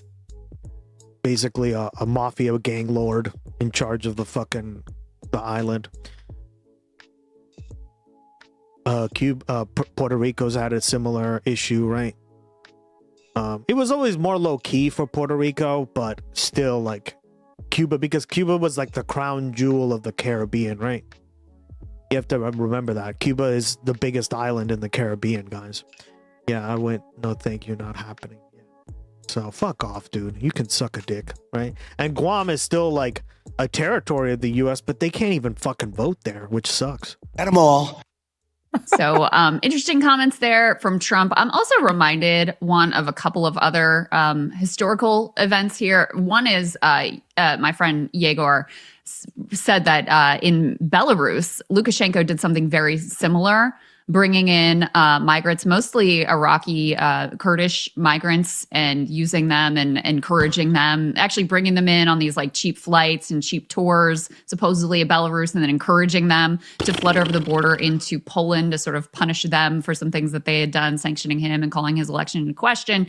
It also, of course, reminds very much of the Texas strategy of busing migrants into blue cities, into New York City, into Chicago, using people as pawns to make this sort of political point and create difficult political situations for leaders that they're at odds with. So it's not like this would be a new tactic if it is, in fact, you know, the U.S. and Israel that are encouraging this to go forward.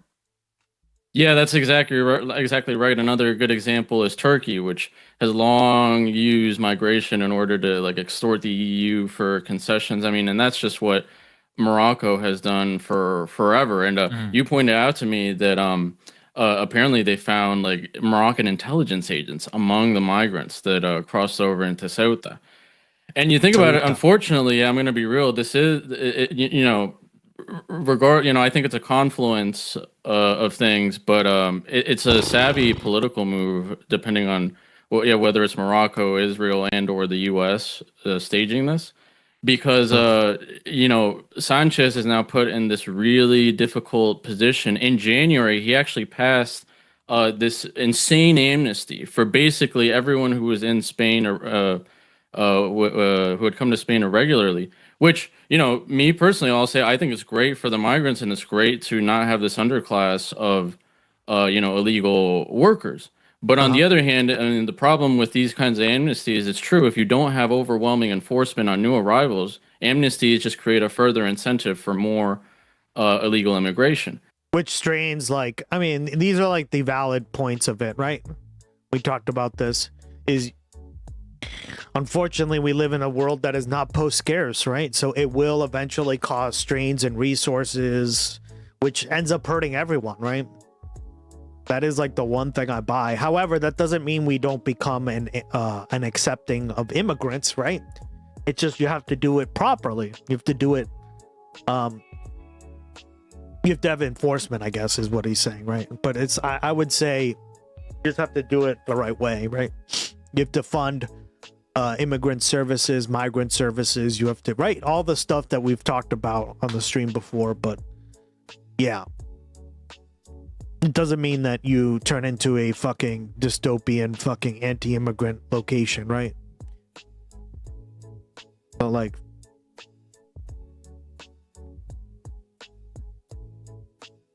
yeah, I'm no fan of Trump or MAGA, never been.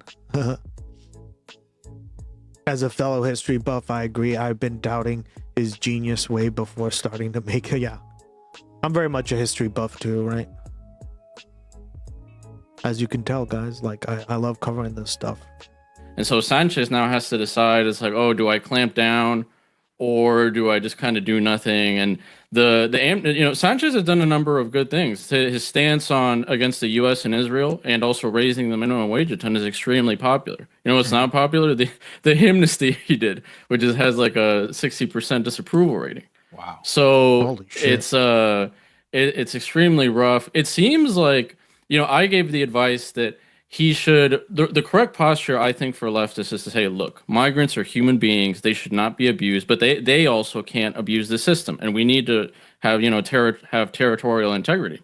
And he, to his credit, said that, this incident was a growth. Yeah, unfortunately, right. Just based on the current system we have, I don't like the way this sounds, but it's kind of true, right? Boy, I wish we just had like open borders and none of this stuff fucking mattered, right? One world government, what up? United Federation of Planets, what up? Violation of Spain's sovereignty, and a majority of those that went into the city have already been expelled. So, we'll see in the long term what the electoral consequences are. There's a general election next year in Spain, and Sanchez, he's yeah, like it works better in that system, right? See, the reason it could work in Star Trek or like in the United Earth government, as they call it, is because like the nation states don't exist, right? But when you have nation states, it automatically creates countries that have and countries that don't, and right?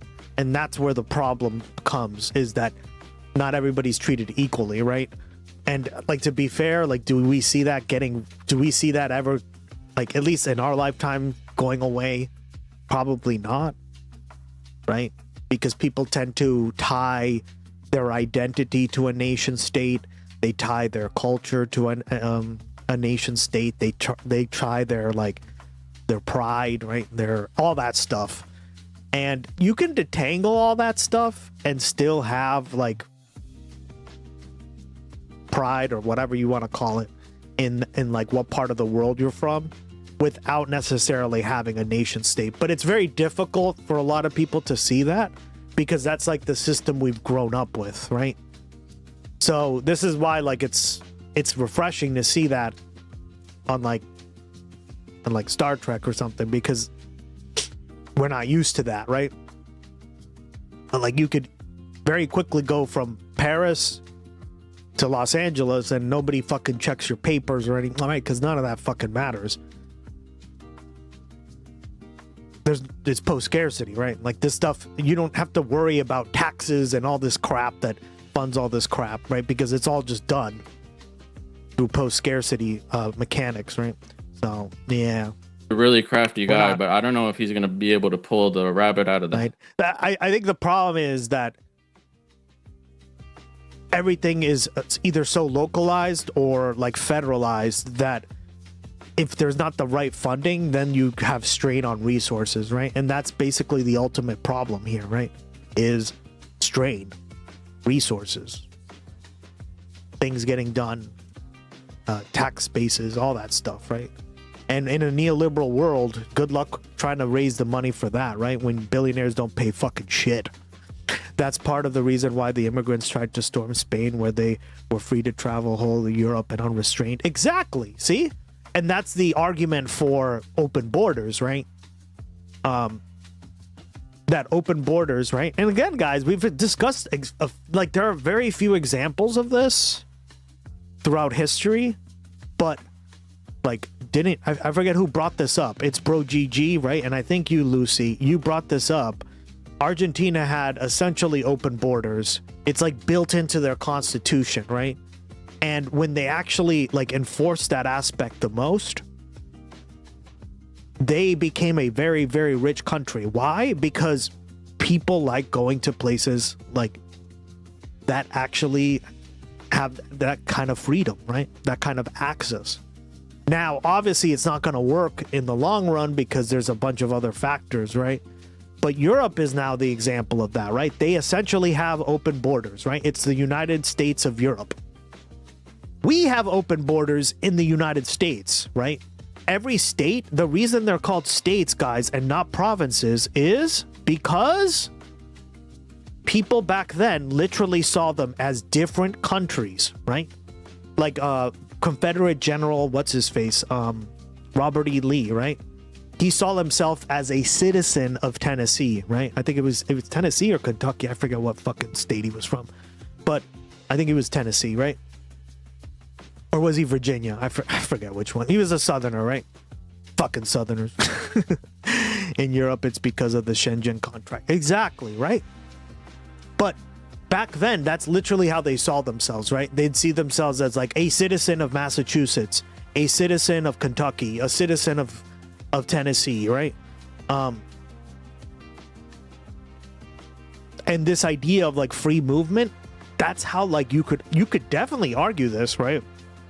Is what made the US so prosperous, right? Same with Canada, right? Technically, they use a provincial system. It's not a state system, so it's not the same thing, right? And I highly recommend you look up the difference, because the difference is really important, right?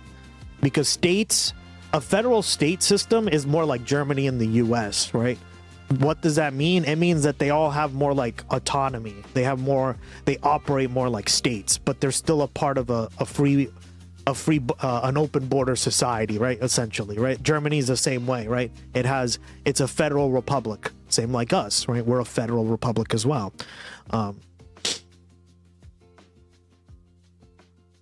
That explains limits. What does not a magic door? Yeah, so. At this time, he has these coalition partners, Sumar and Podemos, that are extremely progressive. They're the like no human being is illegal type of people. Mm-hmm. But they've been tanking in the polls, and they and the socialists have consistently won less votes than the PP and Vox, which are the right-wing parties. So Sanchez needs to really figure things out. And like the last election, he managed to like cobble this coalition with like minor regional parties by granting another amnesty to Catalan separatists, and that's a whole other issue. So Yeah, let's leave that Spanish separatism on the back burner. As you said, I just want to emphasize your point. D6 up here on the screen that Spanish police had found members of Moroccan intelligence amongst the migrants. This is from El Español in Spain in terms of their investigation into it. But as you said, I do think it will be a very interesting case. It caused a real diplomatic problem for Sanchez, not just with Morocco, but there were calls to expel or I think temporarily suspend their access to the Schengen, which is the free movement of borders inside of Europe, which would be a dramatic escalation for all the citizens, obviously, of Spain. Kind of defeats the entire purpose of the European Union and exactly the type of thing, as you said, that could invite electoral backlash to him because of how people in Europe really like that. So, wow, fascinating situation. One last one for you, just on the Israel connection here. Some of the speculation I saw is that Israel, in terms of being able to export their own goods, they got some problems in the Red Sea now, to put it mildly. And so their other alternative route is through the Mediterranean Sea, which of course you have to go through the Strait of Gibraltar. So they have very, great interest in what's going on right there. Do you think that could be part of the motivation for their interest in Ceuta here? Yeah, that's a good point. Some analysts have pointed out why Ceuta and not Melilla, because Melilla is far away from the Strait of Gibraltar. Yeah, that's another argument. Why not Melilla, right? Melilla's right on the other side. It's not really at the Strait of Gibraltar. You could argue, right? Like Ceuta is definitely right there. So like Spain literally borders the Strait of Gibraltar, right? So It's literally right there. So the thing is, without Ceuta, Spain would have no control over the Strait. Exactly.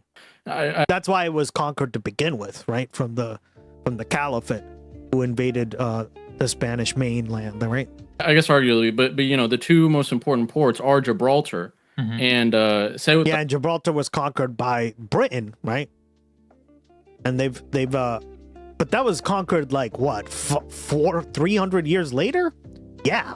So and that was taken strategically, right? That was taken strategically to give Britain a port into the Strait of Gibraltar, so they could have access to their other colonies in the Mediterranean, right? Malta, Cyprus, right? Like it was done for imperialistic purposes, right? The thing that reminded me, I'm not sure how much this applies now, but some months ago I saw that Iran had given like Spanish ships passage through the Strait of Hormuz. So yeah, you can imagine that the streets of Hormuz, Israelis and the U.S. have been furious about that. Right. A really good point. Man, fascinating stuff. Really had no idea. All goes back to the Treaty of Lisbon in 1688. Who am I? I'm such a fool for not having learned about it. So thank you very much. Thank you very much. Decolonial MAGA. Yeah. MAGA which they took from, by the way, from the Italian states. Yeah. Because Italy wasn't a country. That's another thing is like a lot of these countries that are claiming that they belong to them. It's like they weren't even fucking countries, right? Like people don't realize this, but Spain controlled large parts of Italy, right? If you look at the, because of just the way like kings and like when a king dies or like a queen dies, so did France and England. Yeah, exactly. Like this stuff it's more complicated than just imperialism, right? I think people try to boil it down to just imperialism and listen, yeah, most of the time when you're speaking about the Americas, India, Africa, those are 100% imperialism. We should never be putting up with that. But when it's like dealing with like secession lines and shit, it gets more muddy and there's all these fucking crazy shits that happen. So like, hold on, let me show you.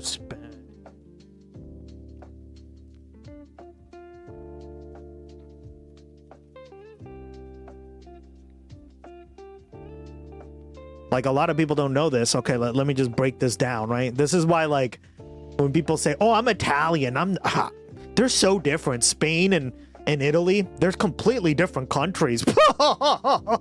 Fuck. Right? It's like, motherfucker, what are you talking about, right? Literally, this is Italy, This is the boot of Italy, right? Along with Sicily. Spain owned this for like, I think, a couple hundred years, right? This is Sardinia, right? Right? This is northern Italy. Look at that. Look at this, guys, right? This is northern Italy, right?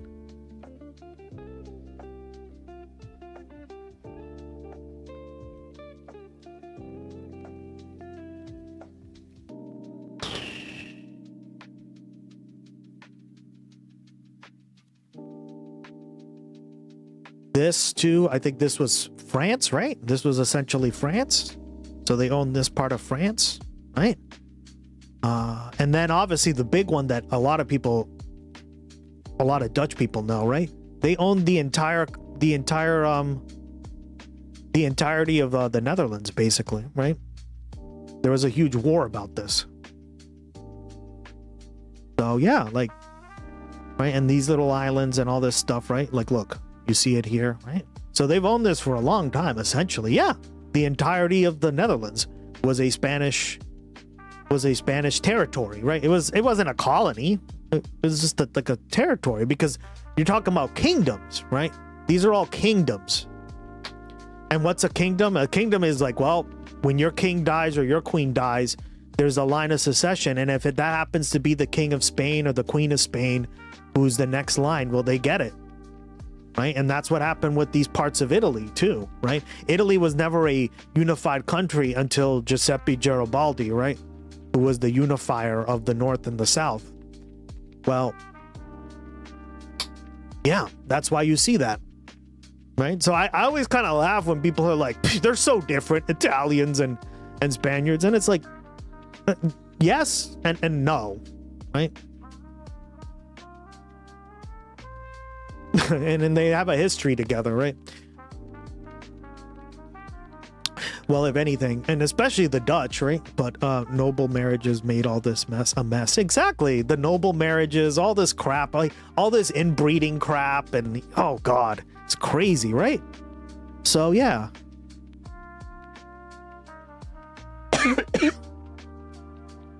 That's how Italy got the good olive oil. Damn, shots fired. I don't know. My dad would disagree. My dad would disagree, girl. You don't want to stare my dad in his eyes, or maybe you do. I don't know. He does get a lot of attention. Spain just happens to be the next line because long story short, the Habsburgs. Exactly, the Habsburgs. That's what it comes down to, right? But it's like southern Italy, northern Italy, right? They had parts of France, as you can see, right? Yeah, I mean, the Netherlands, which nobody really, I mean, I know you guys talk about it all the time, but the Netherlands is a big one too, right? A bunch of islands in the middle, right? So who was it that said wars are how Americans learn geography? Apparently that applies to us. It's actually true. Yeah, it's not me. Genuinely true. Okay. Not me. Could never be me. Hey, thanks, man. Hey, if you like that video, hit the like button or leave a comment below. It really helps get the show to more Speaking people. of geography, I forgot to cover this yesterday, but it's on the list.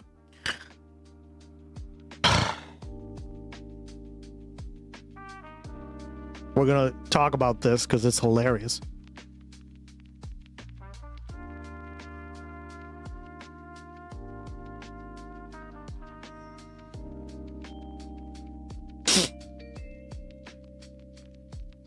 Current APS funding opportunities. Okay. Africa is probably my hardest continent to remember, just because this area is the hardest for me to remember. This area in general, I would say. But basically the rest of it I know by heart. So Nigeria is not here. It's here. Right? It's over here. This is not Nigeria. That's like Chad. Nigeria is here. Mozambique. This is just fucking wrong. Mozambique is like the easiest country in Africa to spot, right? I tend to remember shapes, right? So like Mozambique is not here. It's right over here. It's like this long, it's like almost like a coastline, right? Uganda is right here. So that's wrong. It's in the right vicinity, I guess. Cote d'Ivoire is not anywhere near that part of Africa, right? It's right over here. Malawi is right, but the shape is completely wrong. So Malawi is like this. It looks almost like a snake. Right? And Cameroon is right here. So what the fuck is going on? And, like, this is all wrong, basically.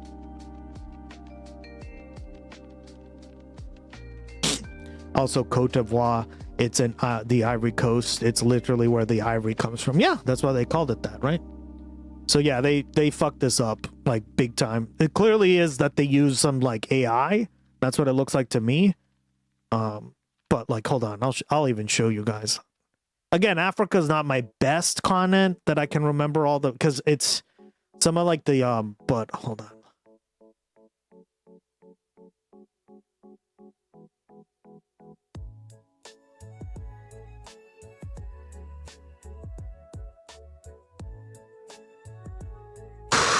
Here it is, I think.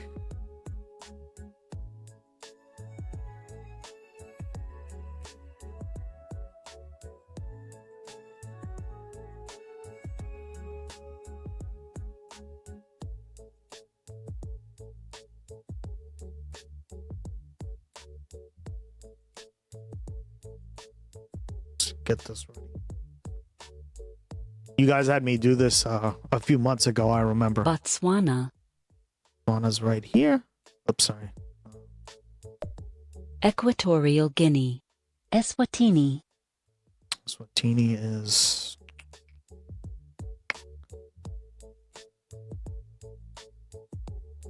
See, this one's the hardest for me. Then it right Kenya. Here. Yep. Burundi. Zambia.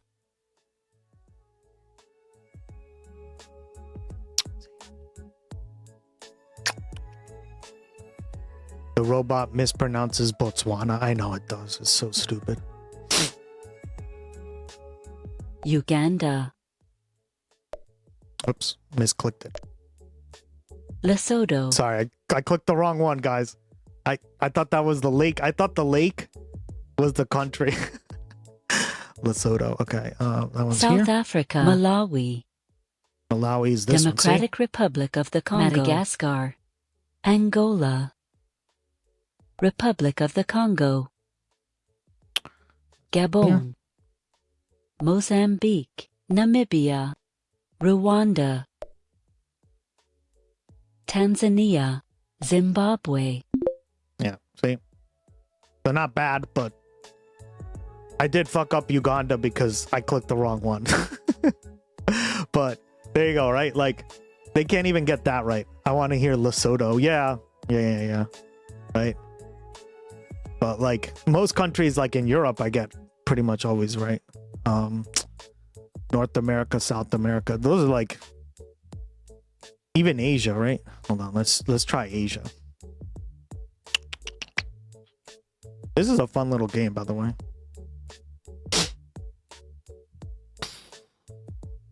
Afghanistan. Myanmar. Philippines. Malaysia. Oops, sorry, it's Maldives. Maldives, yeah. That is here. Uzbekistan. Uzbekistan is right. China. Qatar. Qatar is Kyrgyzstan. Kyrgyzstan is this one, right?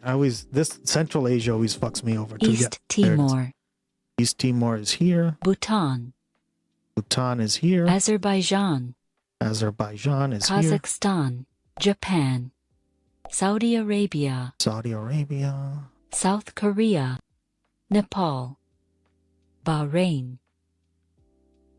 Mongolia. North Korea. United Arab Emirates.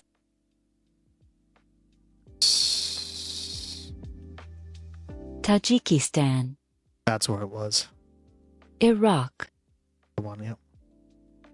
Iraq is here. Iran. Syria. Syria. Armenia. Turkey. Cambodia. Brunei. Oman, Oman is right here. The streets Lebanon. of Hormuz, Lebanon. Vietnam, Yemen, Singapore, That's what I know. Pakistan, Israel, India, Turkmenistan, Jordan, Sri Lanka, Taiwan, Laos, Kuwait, Indonesia, Russia, Georgia, Bangladesh, Thailand. See? Pretty good. 96%. All right. And my geography is a little rusty because I haven't looked at a map in a while, right? I just kind of know where stuff is, but there you go, guys, right?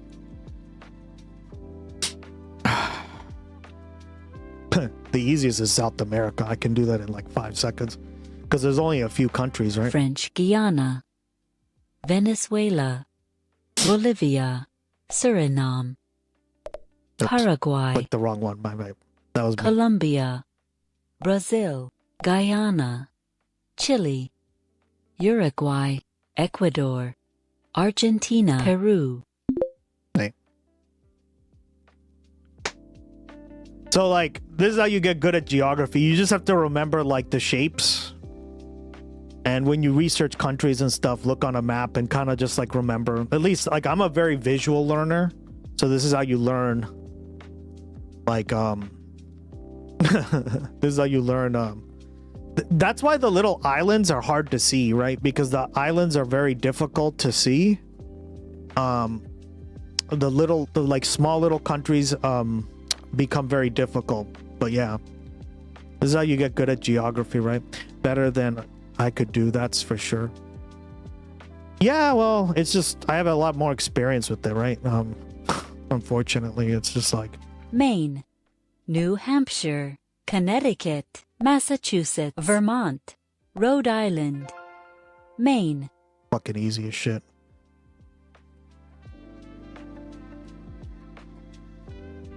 Could try Africa again.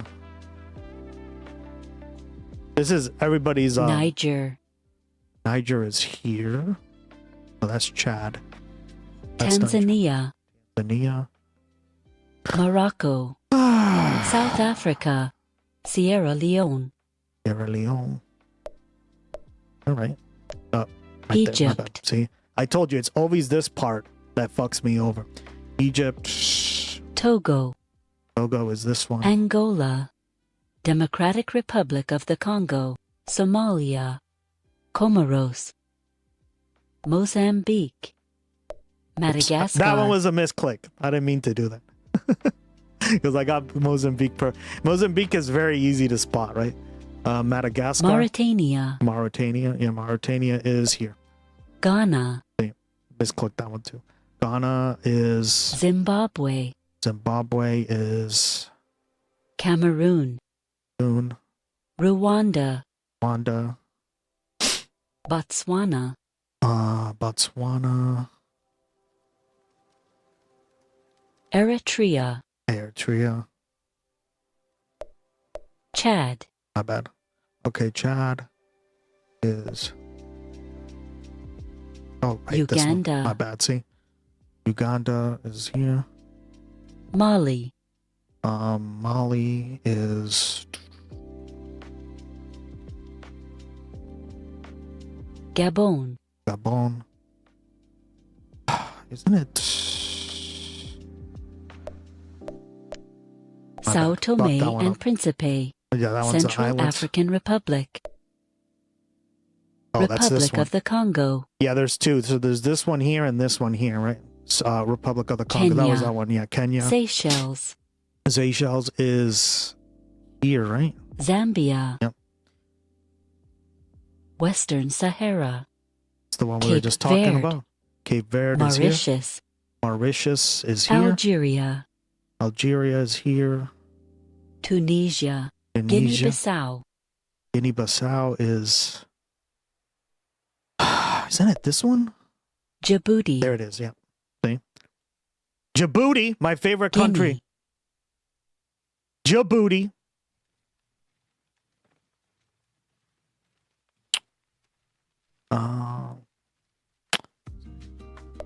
Gambia. That's it. See, I told you it's always this area that is like the most that fucks me up. Just because the lines are just so weird. Like the country shape. It's colonialism. What do you expect, guys? The Gambia, yeah.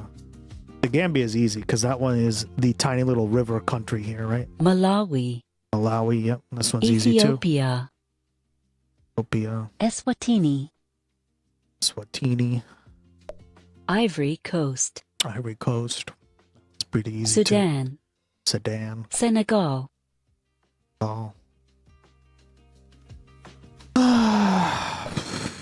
Isn't it? Right? Equatorial That's Guinea. the one. Fuck. Equatorial. That's easy because that one's in Namibia. the Ecuador, in the equator region. Namibia. Benin. Benin. That's the South one. Sudan. South Sudan is one of the Burundi. newest countries. Burundi. It's the other one. Nigeria. Nigeria. Lesotho. Soto. That's the one. I was thinking Burkina of. Faso. That one's Liberia. pretty easy. Liberia is this one. Libya. Libya. Right. So the more you do these guys, it just becomes second nature, but you get an idea. I mean, North America's pretty easy. All right. But yeah, that's what we're getting here, right? Dumb geography lessons from AI that suck. If you'd like to. All right. A Spanish territory's border was breached in northern Africa last week, but its impact is being felt across Europe. Italy suspended the Schengen agreement with Spain, France tightened its border, and EU member states are meeting on Tuesday for an emergency video conference. So I want to know, has the migrant crisis on Ceuta spooked Europe? And does irregular migration remain Europe's most divisive political issue? But first, a recap, then an update. Last week, Spain's territory of Ceuta looked like this. Nearly 60,000 mostly young men from Morocco arriving in a city of about 85,000. Many swimming around border barriers to get onto the beach. Spain said at least 72 migrants died getting to Ceuta. Now, Ceuta lies to the north of Morocco. It's a territory under Spanish control. It comes under Spain, but isn't part of Europe's Schengen border arrangement that allows free movement of people between European nations. So that was the recap. Now the update. Our special correspondent Nimisha Jaiswal is in Ceuta and joins me now for more. Nimisha, over the weekend, there were reports that a majority of migrants who had arrived in Ceuta have now gone back to Morocco. Is that what you're seeing as well? And what is the situation now?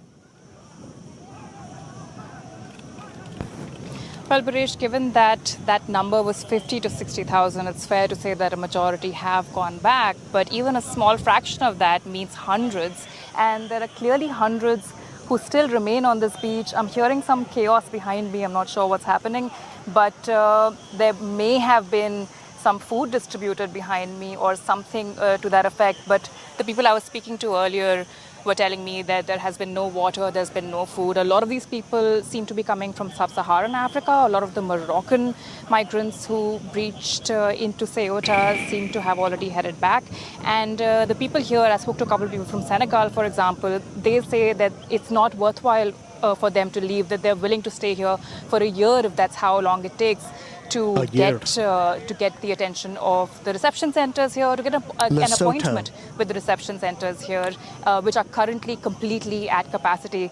And from what I'm hearing and seeing right now, they're saying that they're struggling to find water, food. They cannot go to the shops here, which have finally started reopening, but they don't have the euros to buy from them. But they're determined to stick on because they say they have nothing to go home for. So what is going to happen with them if they choose to remain?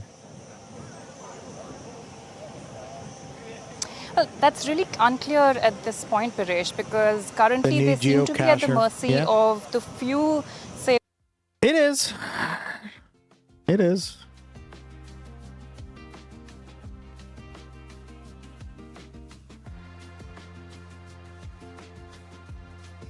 That's another game. We gotta play that on break.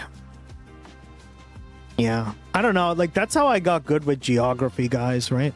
Again, I don't look at maps a lot anymore, unfortunately, because you tend to do it more when you're trying to, like, learn history and stuff, but so you kind of start to lose a little bit of the historical stuff, right? Especially Africa, because Africa is the most, like, first of all, I feel like there's several reasons, right? First, not for me, because I've studied Africa in college and stuff, but it's the lines. The lines are, like, drawn by colonial powers, so they're very, like, weird, and the countries don't make a lot of sense. Like Gabon, right? Equatorial Guinea, like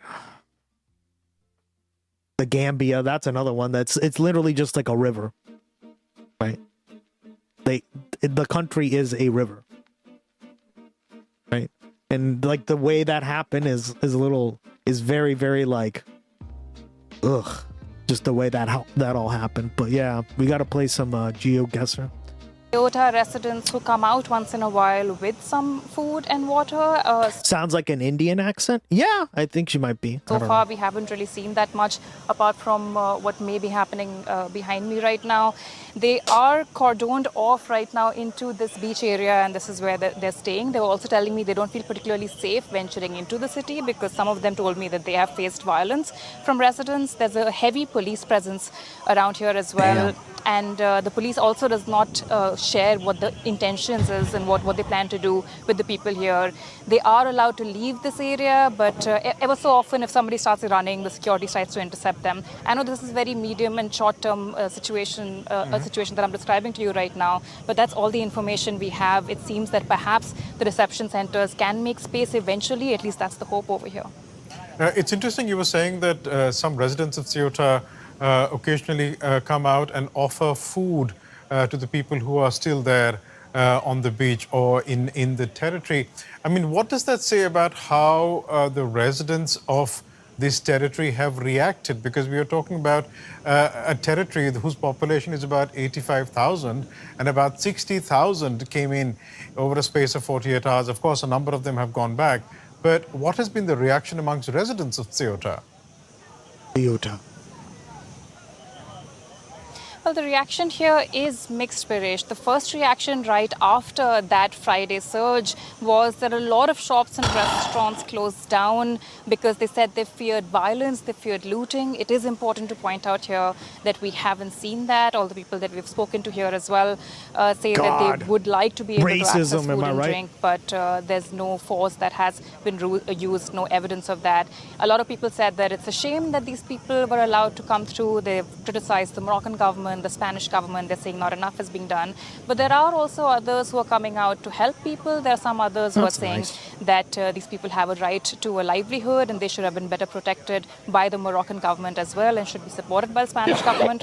One thing that's really interesting, Baresh, is that there were right-wing groups and leaders coming out to Ceuta to make this has been a major talking point, as we've seen, and a lot of European leaders coming out and expressing concern. But a lot of Ceuta residents actually came together to push back against that protest, to tell these right-wing groups that they're not welcome here, that they're not welcome to politicize the situation here in Ceuta. Also important to point out that Ceuta is a very multicultural city in itself. It has a large Muslim population as well as a large Christian population, as well as pockets of Hindus and Jews. So there is a lot of tolerance in that sense, but there's also a lot of concern because residents have said there's only 85,000 of us. We don't have the room to accommodate 60,000. And that was DW Special Correspondent Nimisha Jaiswal reporting there from Ceuta. Thanks so much.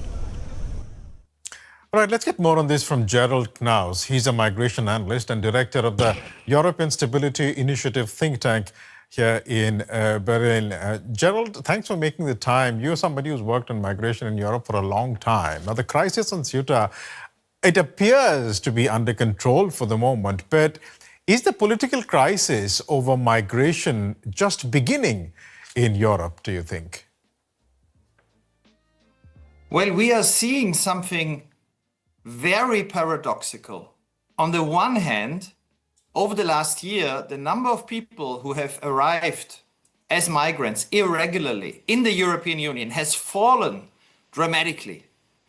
Just in the last 6 months, the first half of this year, the number of people who came to Spain, to Greece, to Italy, all together from Africa and the Middle East, irregularly, a total of only 50,000.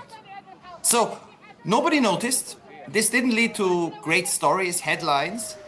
What we noticed is one day, in one town in North Africa, the Spanish town of Ceuta, where suddenly in a day, in 24 hours, 50,000 people arrived. The same number that we've seen in the first half of this year. And that teaches us something about the importance of images. And images, pictures, always beat statistics when it comes to the public reception, which is a problem, it's a challenge, but it's a reality. Okay, I do want to talk to you about the images and what they represent, but just in terms of what prompted so many thousands to suddenly show up in Ceuta over a course of 48 hours, what do you think it was? Well, we know it wasn't anything structural. There's no change in Morocco's social situation. There's no change in Spanish migration policy. That's very important. Spain has had very few people cross in the last year and in this year so far. So what happened was the week before these 48 hours, where 1,500 people, already a big number, started based on rumors, based on internet campaigns. There was a lot of false information along the lines of Spain was opening its borders, there was an opportunity to get through. There were invitations issued in different social networks, and there also appears to have been no effort by the Moroccan authorities to stop people. So as people started reaching Ceuta, the news of people who made it inside that exclave started to spread. There was more disinformation, and then suddenly there was this explosive number of people in a very dangerous way, a very No, it was a CIA op. dangerous swim. God, DW. Am I right? Where we already know that probably at least 80, if not more, people have died. I hate seeing desperate people being politicized like this. That's the sad part, right? Is everything I said doesn't mean that these people don't deserve like a good living standard, the ability to work and provide for their family, like good food, right? All that stuff. Even the ability to come to Europe. Like, I think that's fine. It's just that these people are clearly being politicized, right? By the Moroccan government, by the Israeli government, by the US government, to get Spain to fuck them over, right? Because they don't support the genocide in Gaza. Fuck you guys, honestly. So fucked. Jesus. Especially like, as we said before, right? These two little city-states, right? These cities.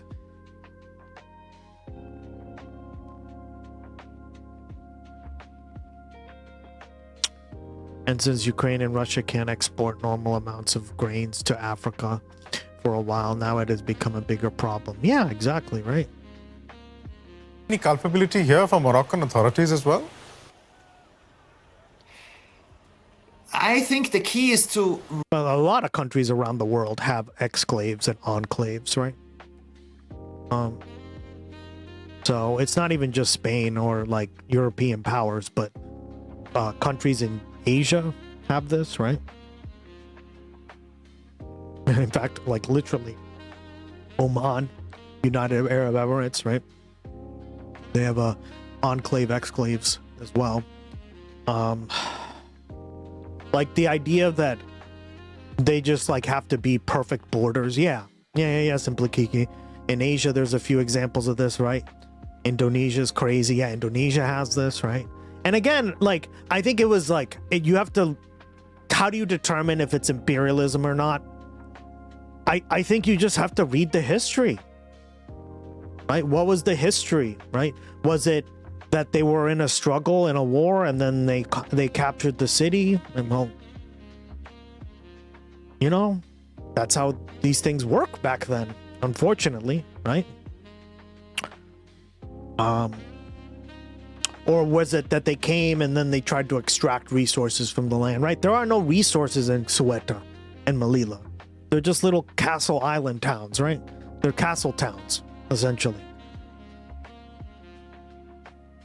So, yeah, I don't know. It's the same with like Indonesia, right?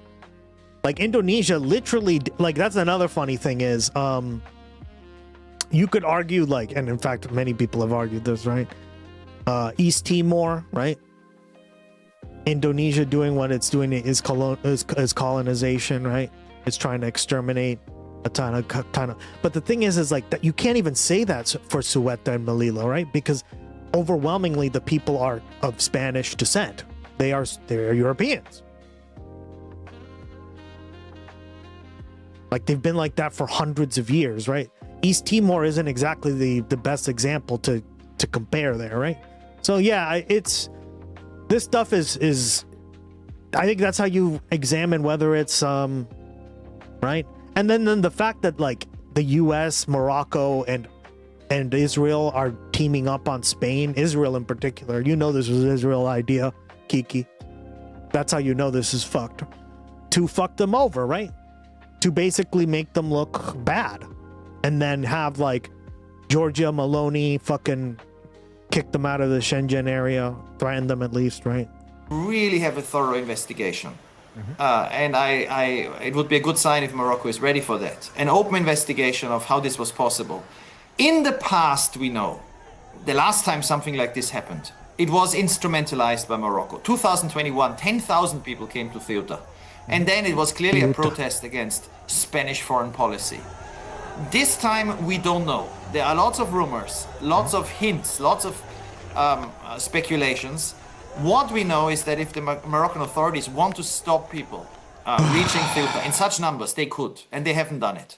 But I wouldn't speculate. What we do know is that Europe remains vulnerable, and not just Spain. This could happen in the next months in Cyprus, in Italy, in Greece. That's another example. What? Yeah, right? Cyprus, although that's like a whole clusterfuck of, like, that's a whole other can of worms. Jesus. What this has highlighted is Europeans don't have an answer to such a crisis that prevents it from even happening.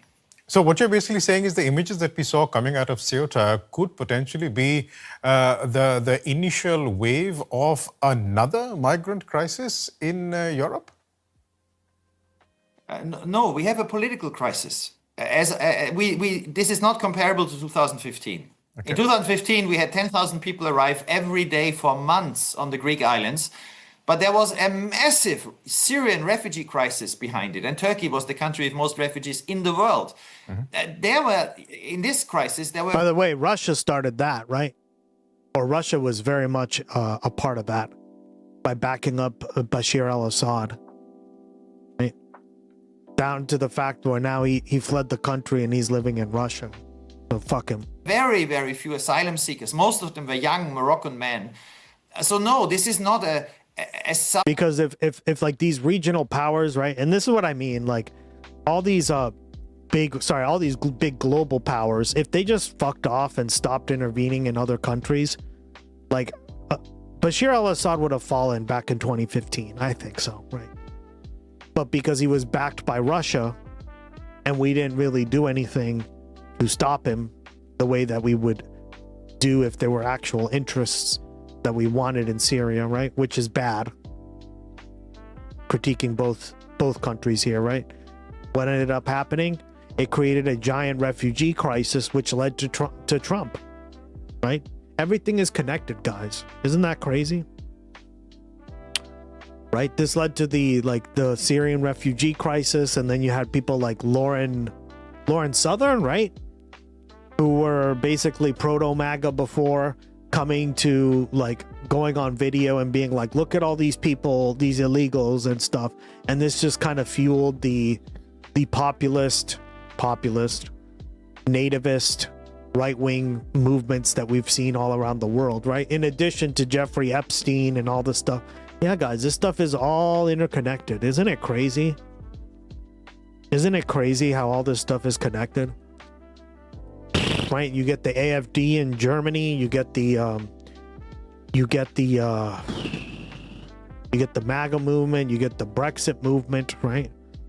All fueled by this like astroturfed right-wing policy, this astroturfed right-wing movement to basically create nativist sentiment in all these countries, right? The UK, the US, Germany, right?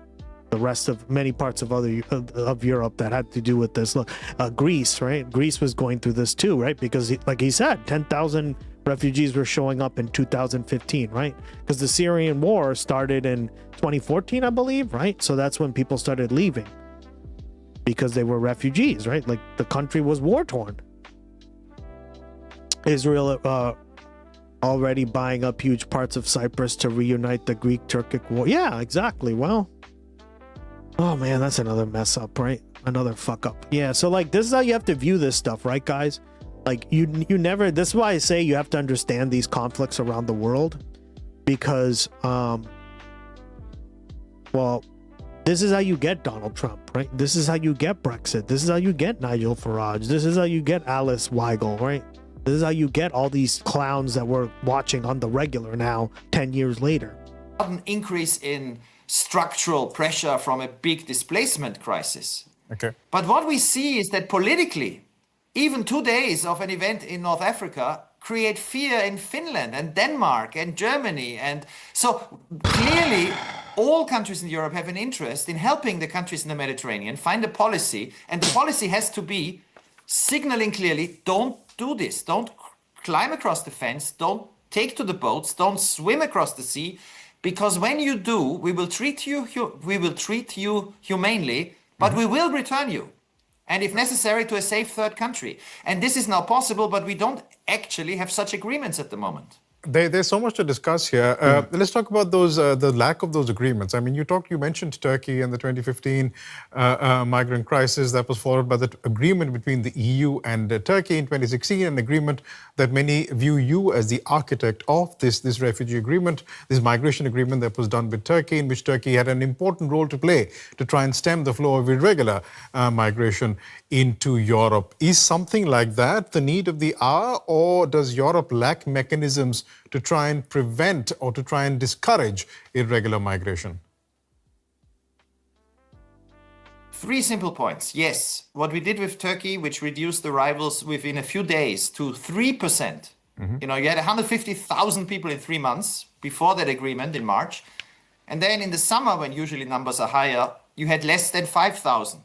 So dramatic reduction very quickly, because there was a cut-off date. There was a date, end of March, and there was a message. From now on, you will be sent back.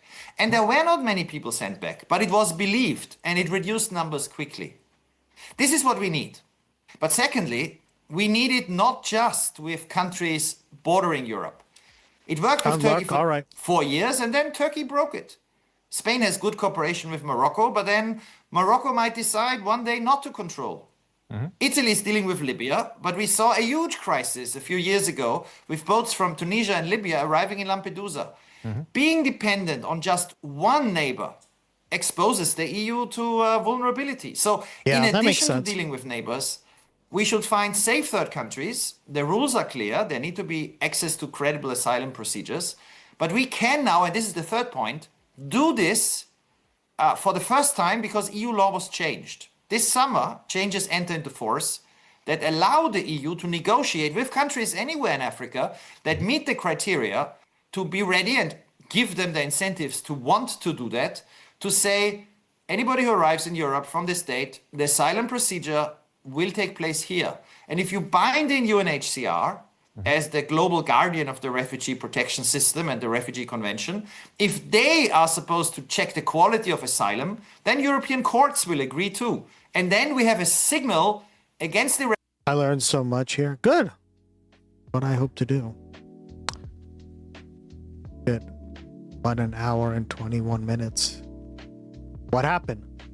Oh my God, did something happen? Damn, these talking points are totally fucked up. Sounds like Ursula von der Leyen speaking. Yeah, they're bad. As I said, right? I mean, there should be more international cooperation. I get what he means. It's just like the way this guy's saying it, and this especially the presenter here, he's just wrong. Like clearly this is a manufactured crisis, right? the people very much need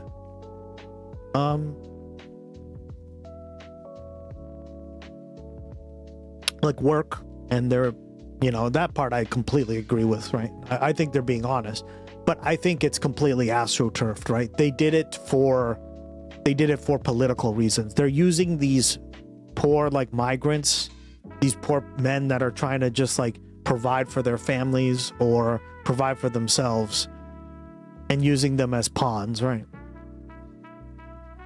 And it fucking sucks.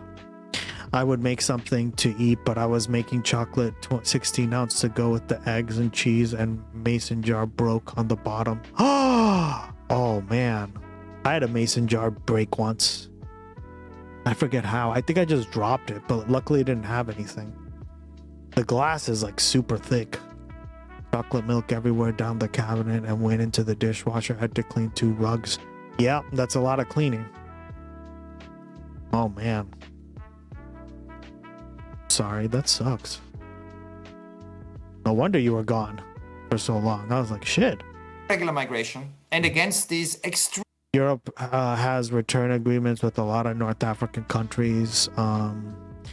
And the reality is that the financing concentration camps in these countries to scare migrants away. Yeah. Which is, it's like, well, we're not doing the concentration camps. They're doing them. Tee-hee, right? Do I think Spain is doing that? I don't know. I don't have enough information. I don't think so, but like Germany and other countries, I've definitely seen that happen.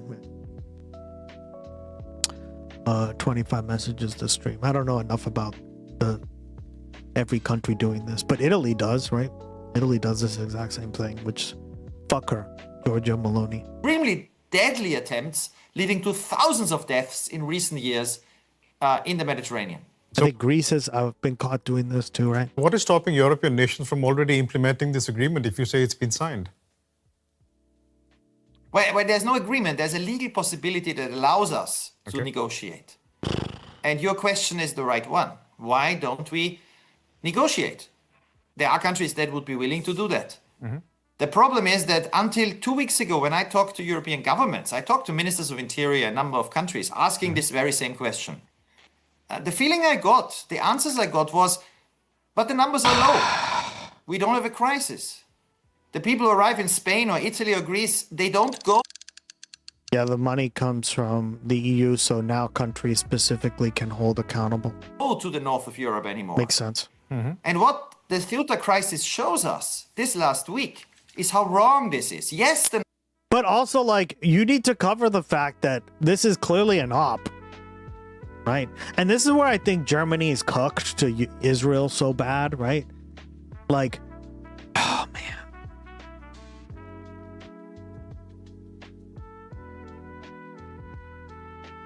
As like, it's not just Germany, right? It's a lot of countries around the world. So like, it's not gonna pick on Germany either, but like, we're super cocked to Israel, right? Numbers are low, but it doesn't matter. If you have one crisis anywhere at the border, the whole of Europe has a political fallout. Everybody is terrified. So German politicians, Austrian, Swedish, Finnish, all have an interest. And so, in fact, I hope that this week or this month, governments in Europe will say, we have these new rules. We have a crisis as a reminder that the status quo is not good enough. Let's finally, seriously and with focus, negotiate safe third country agreements. You know, you're talking about this political fallout. Not only Israel, Turkey blackmailed Europe with migrants over. Yeah, remember that? I remember that now. You're right. Fuck. On the political crisis that Europe is facing, and I wanted you to sort of dwell on that a bit and maybe help us understand, because you had Italy, which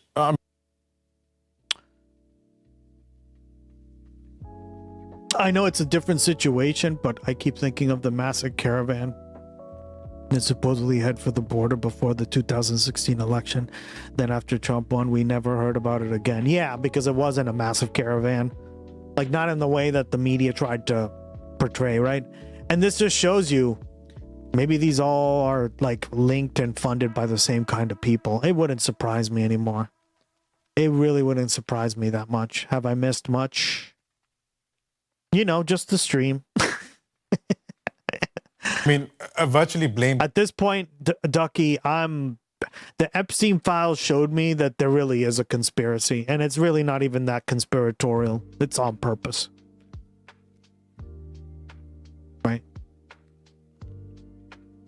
And then the stuff with Syria and the Arab Spring and how that basically caused this crisis in Europe, which then led to MAGA, right? The caravan, as you put it, that's another one, right? To be fair, I did see a little bit more of an example of the caravan. Like when I went to Costa Rica,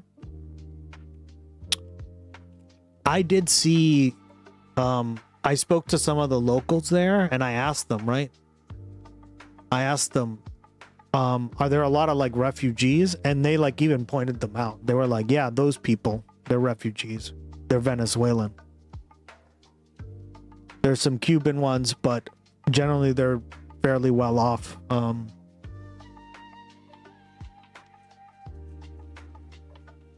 They showed me a lot of Venezuelan refugees, right?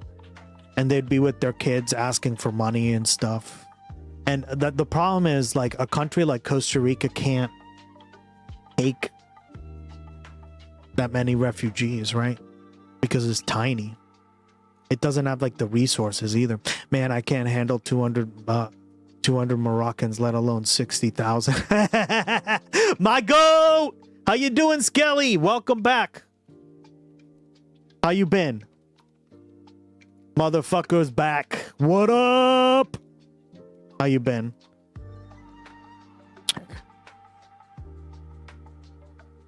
And if it isn't migrants, it will be killer bees right now, spiraling worm flies. Yeah, the screw worms. Yep. We're so cooked, chat. Yeah, I found that really interesting. All the refugees that were like begging in Costa Rica.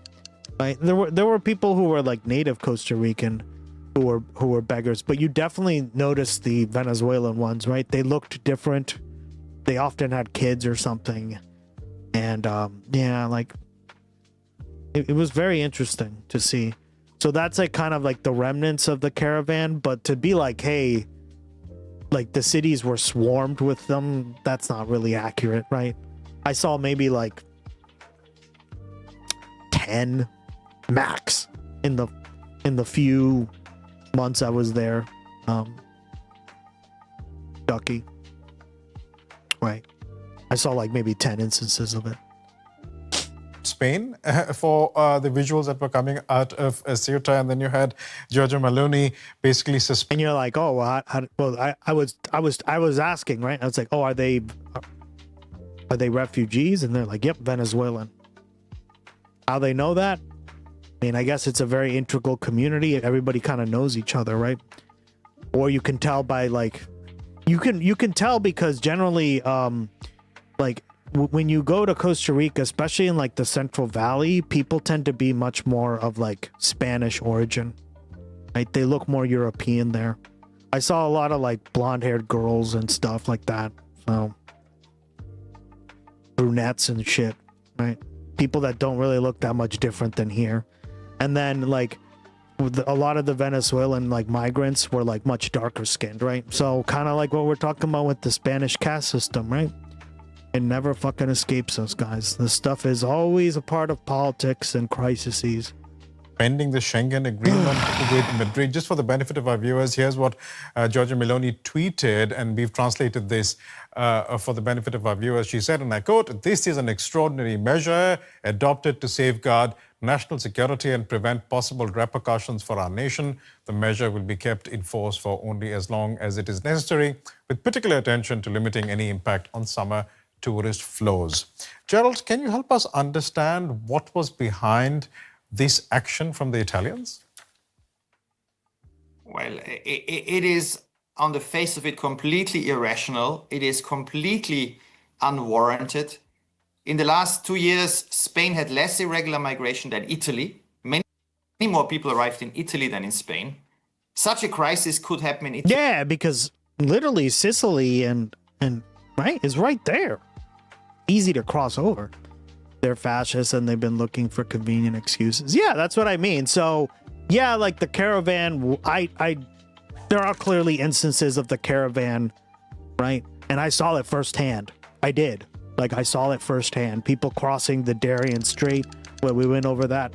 The Darien Strait is that really dangerous part of Panama that you shouldn't be crossing. Well, they did, right? And they just kind of stayed in Costa Rica, but most of them clearly just used it as like a jump off point to go to the United States or Mexico, right?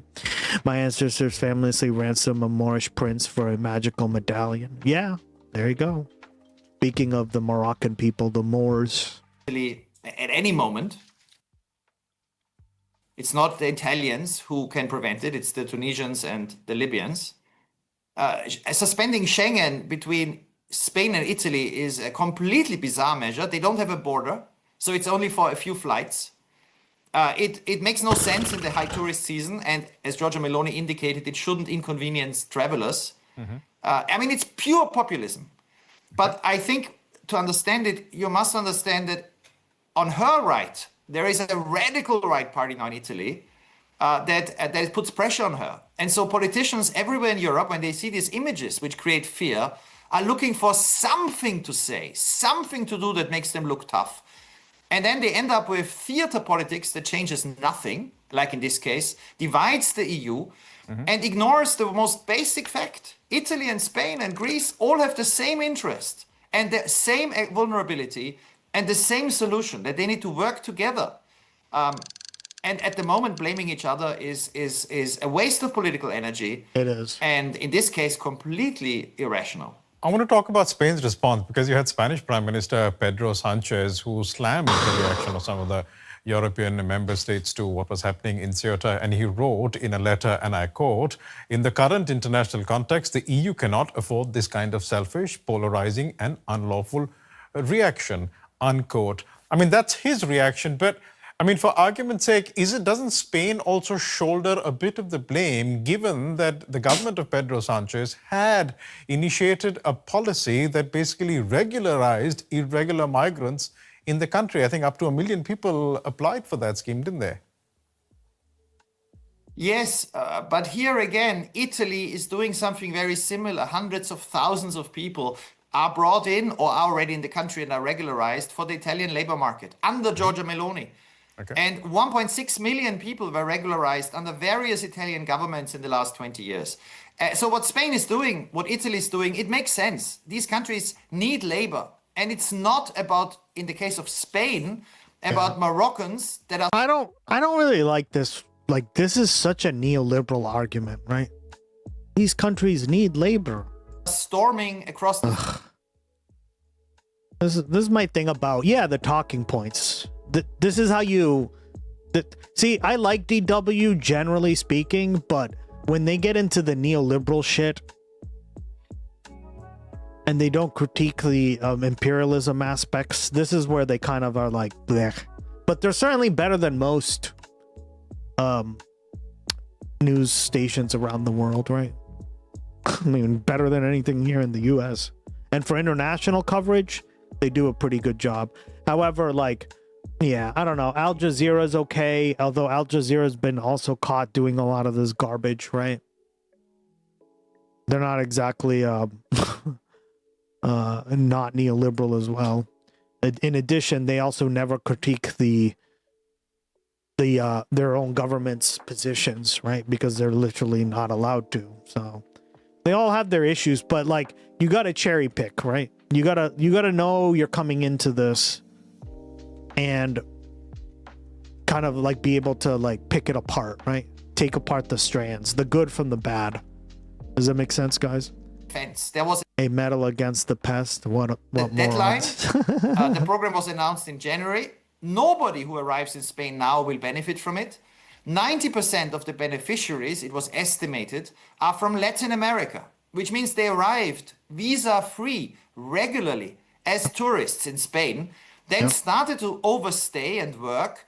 You have to have no criminal record, and you have to have been in the country for 5 months. And Pedro Sanchez then realized, as the Italian governments, including conservative Italian governments, have done in the past, it makes sense. If people are already here, already working, the churches, the trade unions, employers were pushing for it. But it has nothing to do with what we saw in Ceuta. In the last 6 months, after this was announced in January, the number of irregular migrants coming to Spain has fallen. So it wasn't a gradual build-up. It wasn't that there was suddenly a realization Spain is opening its doors. So this too, a very widespread criticism of the Spanish government. I mean, it's not ideological. The facts just don't support it. So basically the factual position is that countries like Italy and Spain and other European nations require migrants, but at the same time, they are trying to crack down on irregular migration, and there should be a European-wide response to that. Is that the gist of what you're saying there? Well, the gist is that controlling irregular migration, preventing dramatic images like this, is an imperative for European politics, because otherwise the far right is going to use these images to create fear and push for irrational politics. At the same time, all European countries, once they have regulated and stopped irregular migration, and once they stop the death at sea, there's a humanitarian argument to do it as well, they need migrants. But this needs to be organized. So a combination where the key word that connects everything is control. People don't like losing control. And the experience in the last 10 years of European countries losing control very often at their borders, this experience has traumatized societies. Trauma is not rational, but it is there. And the way to deal with it is to show by action, by announcements, that this summer the European governments have learned their lesson. There will be control. They have the tools legally to do it.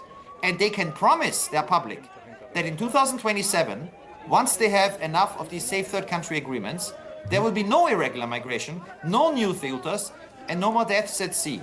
A zero death, zero arrival project for 2027 as a response to this experience. That would be the best, most constructive outcome.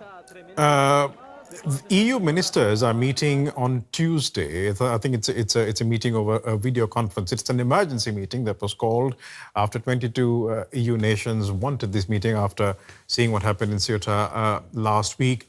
What do you expect will come out of that meeting? Will there be unity, as you say there should be, or will there be more recriminations? Well, if you ask me what I hope for, it's not the same as what I expect. I would hope for a constructive debate on what to do to prevent this happening again, not just in Spain, everywhere. What is most likely is that there will be some grandstanding, that different governments will accuse each other. Spain will respond and will say it is not to blame, and there will be bad feelings and no solution. But the way out, I think, can be, and here Germany and others can play a key role. If Germany or Denmark or Sweden or France, put on the table a proposal to say, why don't we negotiate now an agreement, let's say with a country in East Africa, to stop crossings from Libya to Greece, and show to the public that this can work. Let's make something constructive. If anything like this comes out of such a meeting, then it would have been a healthy shock. If the only thing that comes out is recrimination and a silly debate on the future of Schengen, then it will be another wasted opportunity. I mean, you mentioned France over there. France is one of the nations that tightened its border controls with Spain. The French government announcing that immediately after these visuals started coming out of Ceuta. And also, I think it's worth mentioning that Ceuta does not form part of the Schengen agreement. So just because you're in Ceuta doesn't naturally mean that you get free access to the rest of Europe. I mean, correct me if I'm wrong there.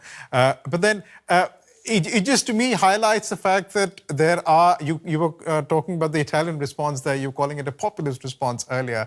There appear to be domestic constituents that need to be appeased. And I just wonder if those domestic considerations are far bigger than united European ones. Very good point. And here is the problem. In the last 10 years, the response of governments, whenever there was such a crisis, was to do the one thing they felt that they had under their control. And that was, let's control our borders, the national borders. But they are doing so in a Schengen zone where there are no fences.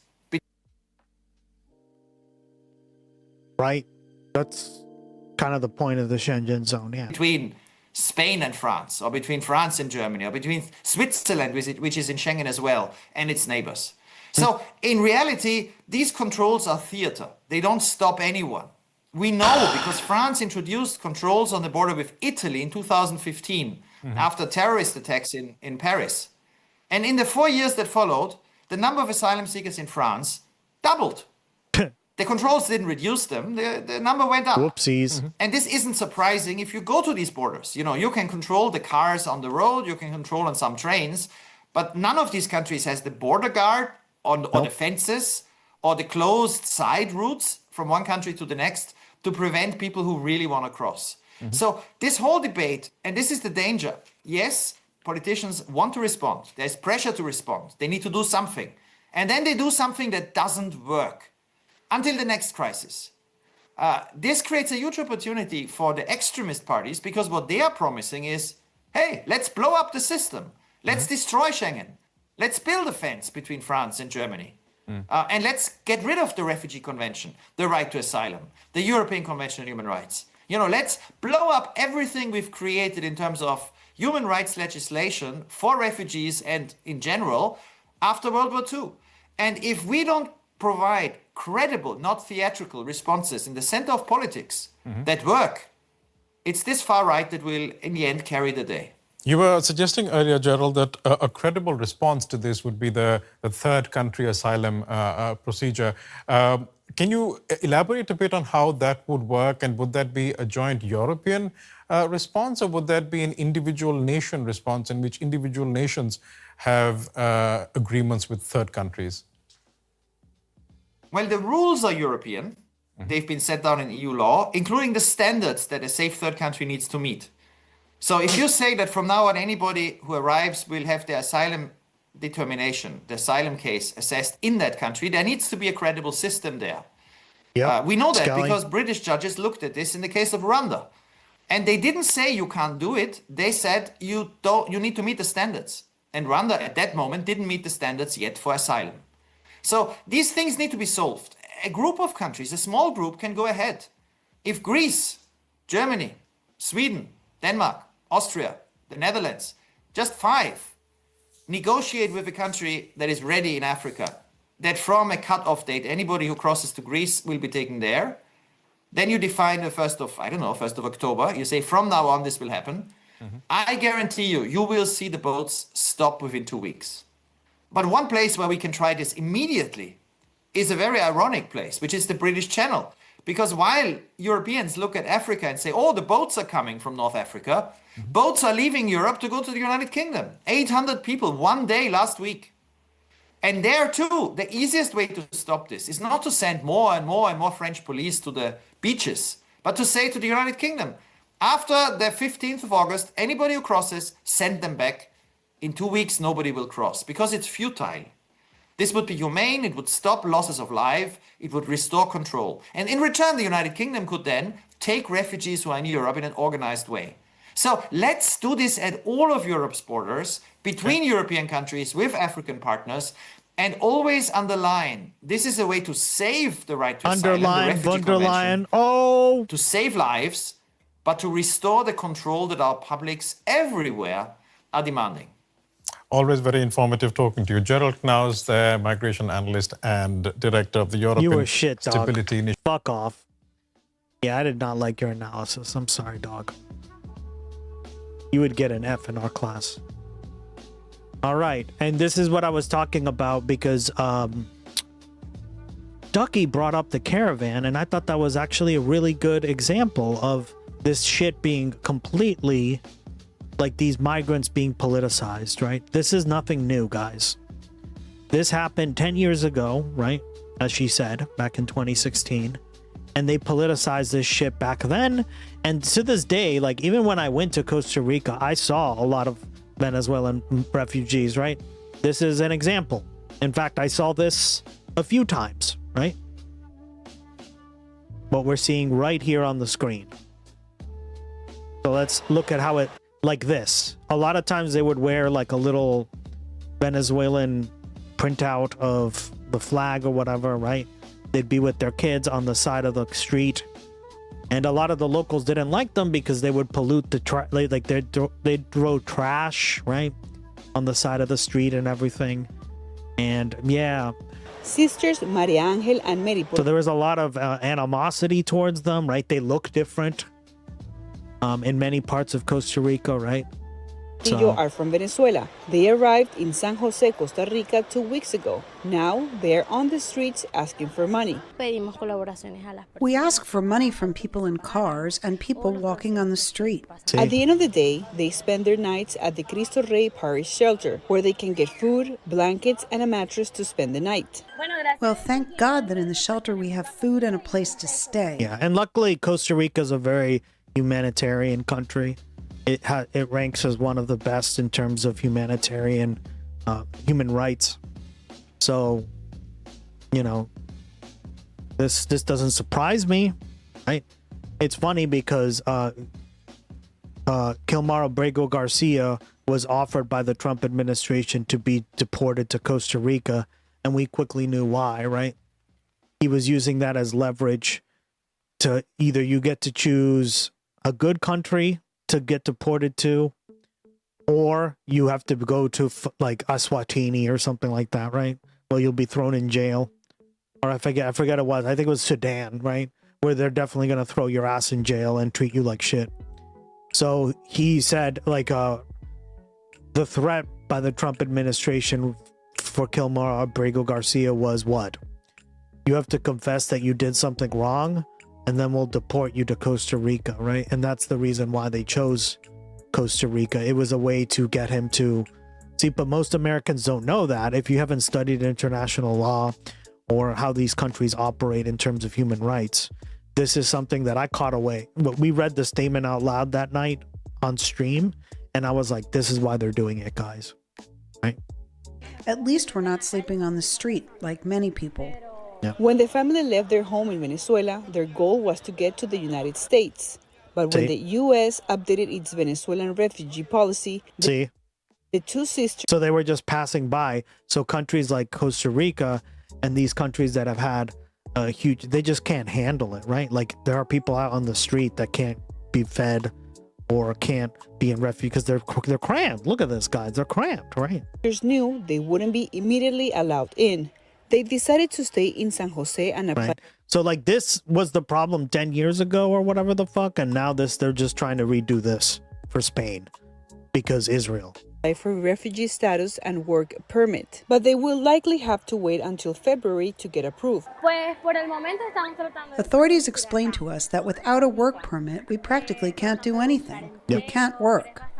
The Portillo sisters are accompanied by their 5 children, and they worry about how they will care for them when they must leave the shelter. We would need at least a job, a place to live. We definitely need help. They say returning to Venezuela is not an option. We plan to stay here, thinking about what can be resolved later with God's help. But to return, definitely not. It is not in my plans to return to Venezuela. I mean, the Venezuelan government should be held responsible. Who's in charge of Venezuela? Us. According to Trump.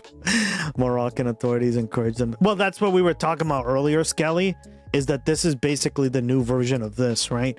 The Moroccan authorities, along with the US and Israel, have all been planning this as like a coordinated political stunt to basically shit on Spain because Spain doesn't support the genocide in Gaza, right? They don't support a lot of the stuff that the US policy in terms of like, right, the air bases and shit, flying using their space in the Iran war, and this is punishment for Spain, right? So it's completely astroturfed, and I kind of figured that out right away, which was so funny about all this because, yeah, right, like they made Quetta and Melilla like this imperial thing, and it was like, guys, it was never like that. It, like, read the history behind it. It was never a way to colonize like Morocco. They did that in the 18th and 19th century, right? They did that many centuries later. And that was actual colonization, so... Costa Rican President Rodrigo Chavez says that while the influx of refugees... Right? And I saw this a lot. You could tell that they were refugees because they were all like out here just sleeping and like this. Right? Now, there weren't that many like refugees from what I could tell. And the place that I lived, there was like maybe one.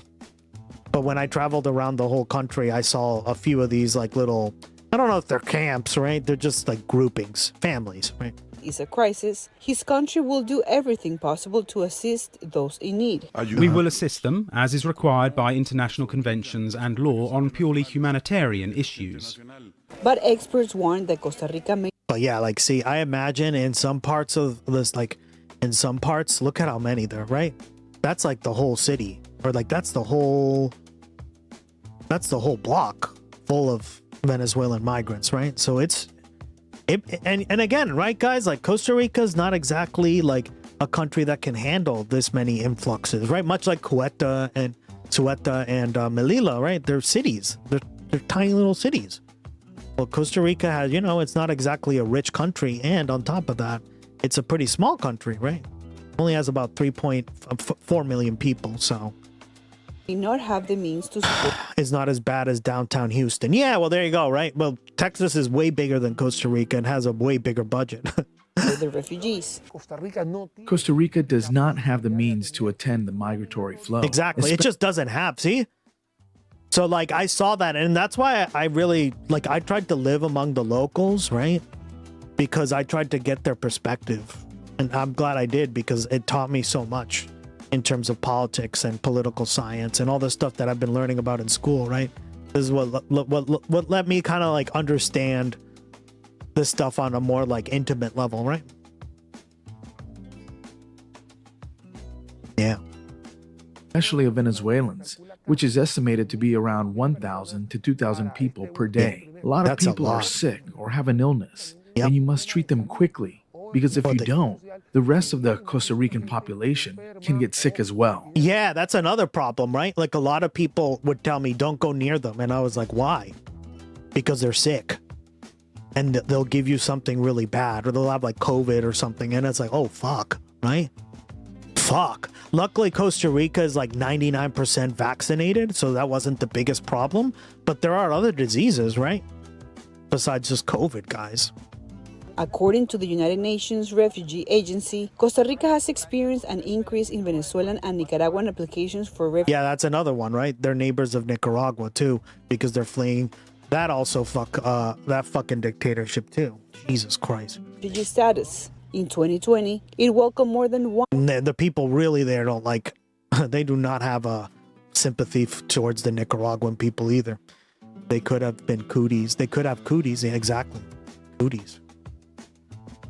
Yeah, like these are, there were also Cubans in the caravan. A lot of people didn't know this, but there were Cubans fleeing, like the blockade and stuff. This one kind of hurts the most, but we'll go over this real quick. So again, guys, these things have been going on and I'm just glad that people are like, what the fuck? This is bullshit, right? It's so astroturfed. You know, it's really the only way for Cubans to make this odyssey to the United States. Right. So what would happen is, and I spoke to a few Cubans who were fleeing like their conditions because of like the scarcity or whatever, right? But look at that, guys. They would start off in Cuba, right? Go to Venezuela and cross the Darien Gap, which is right here, right? Into Costa Rica, and then and then go all the way up to the United States. Yeah. So Up until recently, Ecuador. And again, this is entirely U.S. policy, right? Because Cuba could be very prosperous if there wasn't a fucking embargo for 70, 80 years or whatever the fuck at this point. 70, right? 60? Yeah. That didn't require Cubans to have a visa to travel there. So what Cubans would do in many cases was sell all their possessions to afford a passport, thousands of dollars you need for an airplane ticket. They would get to Ecuador, and then they would begin this arduous journey to the United States through much of South America, all of Central America, and Mexico. And of course, if they many of them just stayed in Costa Rica, right?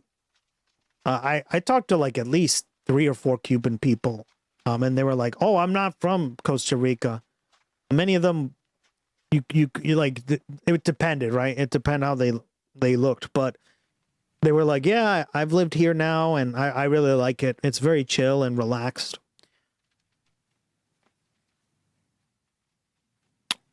Right, but that's because Cubans have a way of what he just said they do, right? They literally like sell all their fucking possessions and they have some money. The Venezuelan refugees don't have any money, guys, right? Because they're fleeing like all this crap. Right? The United States, if they're able to just walk across the border, unlike anyone else in the world, they can essentially stay in the I noticed that there were like Cuban business owners there, and I was like, oh, why is there a Cuban flag? And I asked them, like, are you Cuban? And they're like, yeah, I've been here for a few years now. I left, I sold all my stuff and went to live here. And I was like, damn, okay. What happened, though, was Nicaragua suddenly decided the Cubans would not be able to cross over Okay, yeah, and that's why they probably stayed in Costa Rica, right? their country and really set off this crisis, and has had thousands of Cubans for over a month living in limbo along the Costa Rican and Nicaraguan border, Robin. Not just living in limbo, but also in pretty dire conditions. Yeah, but I didn't see as many Cubans back in the day, right? Or this was 3 years ago, right? But this was 10 years ago. I went 3 years ago, and I didn't see very many Cubans, at least the ones that, all the ones had like already set up shop and like a business and stuff, and they seemed to integrate to the society better, right? They weren't living in like little tents or whatever. Absolutely. Costa Rica was not prepared for this. They've been footing much of the bill as these people have been living. I mean, and again, you can't, a small country like this with the budget, it just can't do it, right? Intense. They'd sold everything to get to this point. They don't have any funds of their own at this point. Many of these people are really in a tough spot. And Cuba had offered to let these thousands of migrants come back. But of course, a migrant for Robin, for people who've sacrificed so much, they just weren't interested in this. So this pilot program does give some light at the end of the tunnel. But of course, these people, we expect them to fly the beginning of the next part of their journey. To beginning next month, they would fly to El Salvador. Then we're told to be bused to Mexico, and then still have to make the crossing into the United States where they would be allowed to stay. But for many of these migrants who are afraid they would be deported back to Cuba or just not allowed to ever leave Costa Rica, this is very welcome news, Robin. Yeah, because most of them did end up leaving, it looks like. Right, it was the ones that clearly had some capital and were able to set up shop that I kind of saw, right? So I'm just trying to give you guys my experience, but it looks like the news stories kind of show that, right? Which is pretty cool. It's cool when like you make an accurate assessment of what's going on and you don't even have to watch these fucking stories, right? But all right. So yeah, that's the refugee crisis. And they're basically trying to do this to Spain now. So fuck them. Fuck Israel. No, we're not having that.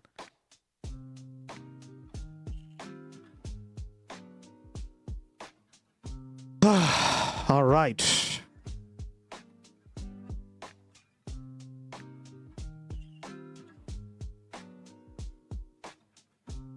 Let's talk about the Japan depression, and then we'll cover the Singapore ban thing here. This should be interesting. Or let's talk about Singapore here. Let's see.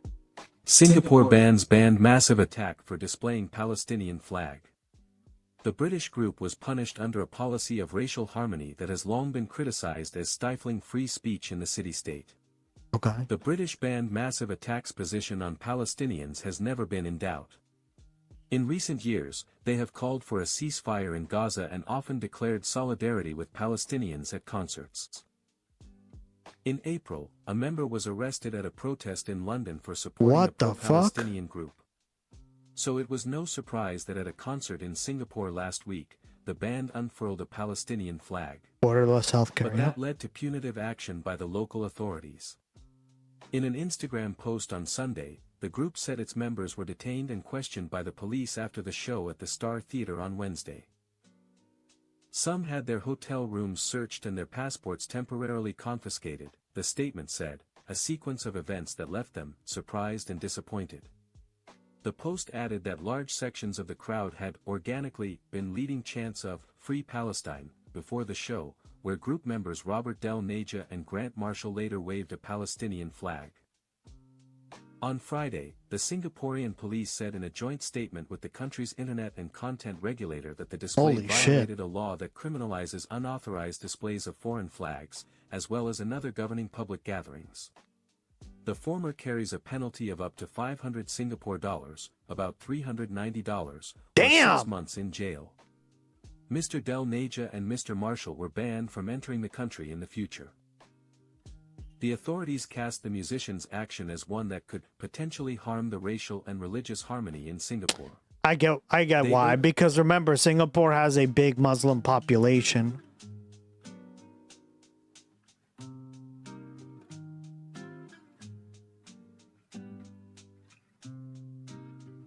Yep, I get it. Makes sense to me now. Okay.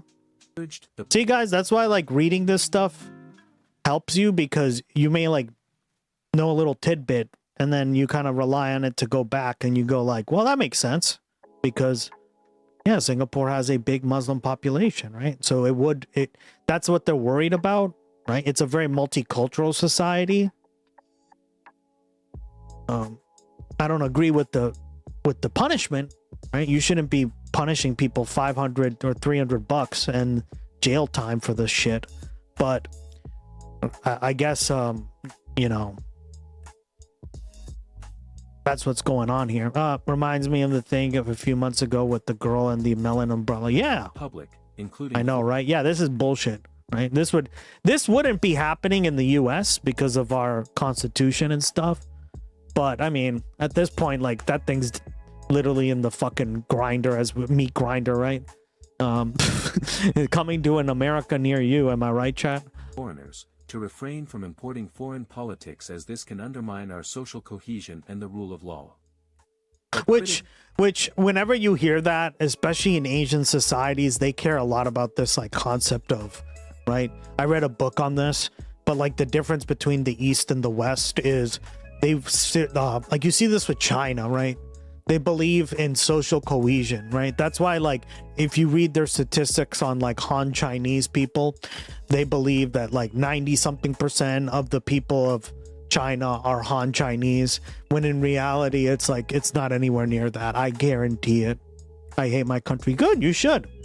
Like, it's okay to hate your country on these aspects, right? Like, you know, I talk a shit all the time about America, right? And all the other places that do shitty things, right?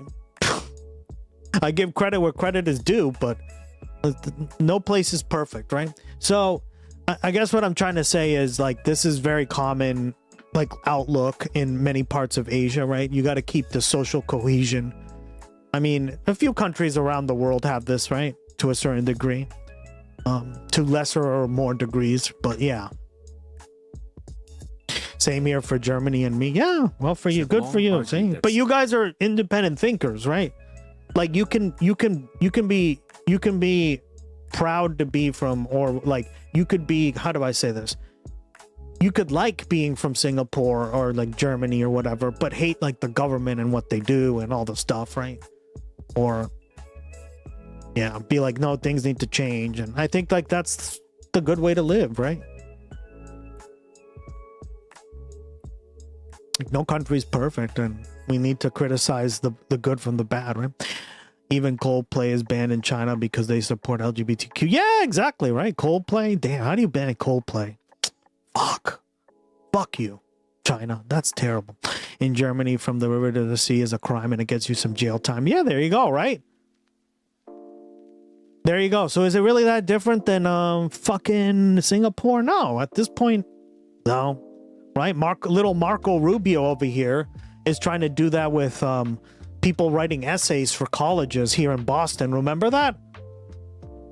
She literally got arrested by ICE. So like, guys, it's really not that different, right? Fuck. Singapore's racial harmony laws stifle freedom of speech, and Massive Attack is not the first musical act to run into trouble in Singapore. In the 1970s, Led Zeppelin cancelled a concert after being informed that they would be unable to enter Singapore unless they cut their long hair, which was at the time banned over concerns of hippie culture corrupting the country's youth. Madonna was barred from performing in 1993 on moral and religious grounds, although she was allowed in to perform at a significantly toned-down concert in 2016. Last year, the Singaporean rapper Subhas Nair was jailed for 6 weeks for a YouTube performance that authorities said promoted racial hostility. Massive Attack, pioneers of the trip-hop genre, have for decades been one of the music industry's earliest and staunchest proponents of a Palestinian state, a position they have repeatedly hammered home throughout Israel's war in Gaza, both on stage and on social media. Singapore has long sought to strike a neutral tone in what officials have called the emotive issues of the Middle East, despite seeing Israel as a crucial defense partner that helped the country build up its military when it gained independence in 1965. Oh, fuck We have off. to keep our defense cooperation low profile to avoid riling up Fuck sensitivities. off. Winston Israel Chu, helped you the guys. former chief Damn. of the Singapore Armed I didn't know Forces, that. recalled in an essay published in 2019. Neutral, yeah. Neutral my ass, right? In recent years, Kiki, are you Muslim? Or are you like Hindu? Do you not believe in a religion at all? Curious. Singaporean authorities have forbidden public gatherings related to Israel's war in Gaza, while also warning foreign travelers that wearing clothing related to the issue may result in being refused entry into the country. Singapore does not recognize Palestine as a sovereign state.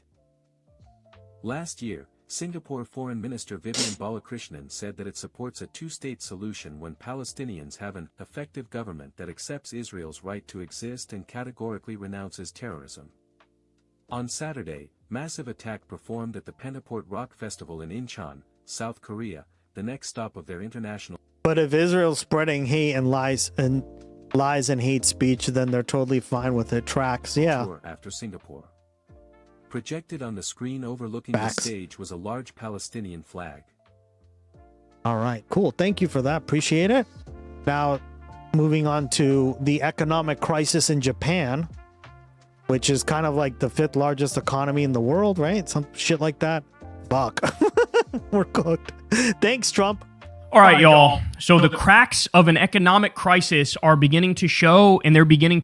2 Singaporean men went to join Israel and the IDF. Jesus. To show aggressively at the moment. So take a look at this. Massive crash in Japan. The US dollar and the Japanese yen plunged from 164 to 157 after Japan spent 52.8 billion defending the yen, and the US Treasury joined by selling euros to buy yen. This was America's first yen intervention since 1998. It seems like a yen carry trade unwind could happen soon. So take a look at this. The Japanese yen absolutely tanks, straight line down, market turns red instantly. This is a big deal. Okay. Bar chart says they're trying so hard to save the Japanese yen. So you can see here, the Bank of Japan intervened initially when the yen was tanking like this. Then they went, holy fucking shit, that's not working. We need the US to intervene. And then the US Treasury intervened to save the yen. And guess what? After all of that, Japanese yields are surging despite the combined intervention of Besant, the Treasury Secretary, and the Bank of Japan. Besant is now trying to keep oil prices, the yen, and Japanese yields in check at the same time. Despite spending billions, the yen carry trade is still blowing up. Oh my days, oh my word. That is fucking terrifying. So let me explain this to you in simple terms here. Okay, so what are the issues that we're dealing with in the Japanese economy? Well, they have low domestic interest rates. So the Bank of Japan has kept its interest rate very low relative to other countries at just 1%. Now, at the same time that's happening, you have high global rates. So central banks like the Federal Reserve in the US, they've maintained rates that are between 3.5% and 3.75%, in that range there. And so that means investors are borrowing money cheaply in Japan. They sell the yen and buy foreign assets to lock in higher returns, which drives the yen's value down. Then, here's the part that shouldn't surprise any of you, as a direct result of Trump's illegal war against Iran, Great. Okay, now there's an oil crisis in Japan. Japan imports most of its energy, almost all of its energy. So with surging global oil prices, because the Strait of Hormuz is shut down, because Bab el-Mandeb is shut down, because Trump's a fucking idiot, okay, that forces the country to sell yen for US dollars to pay for what is basically essential for the country to continue functioning. So you have all of that, plus Japan holds a massive public debt to GDP ratio, and that debt has not been an issue to this point, but now, adding in the oil crisis on top of it and the interest rate issue is becoming a massive concern, and it's leading to cracks in the system. So not good, bro. Not good. So that's why, by the way, that's why they're reluctant to raise interest rates, because doing so would make its own debt repayment too expensive. Yeah. So that's why sense. they have those low interest rates. So it's sort of like a damned if you do, damned if you don't. Having You're in a fun? corner. There's no good answers. Chat, are we having fun yet?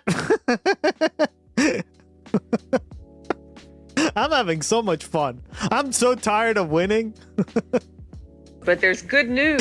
A massive Bring that giant asteroid might hit the Earth. about NASA calculated a 3.1% chance of impact. Now, that is the highest ever recorded. Ducky, I don't see that you're tired of winning yet, girl.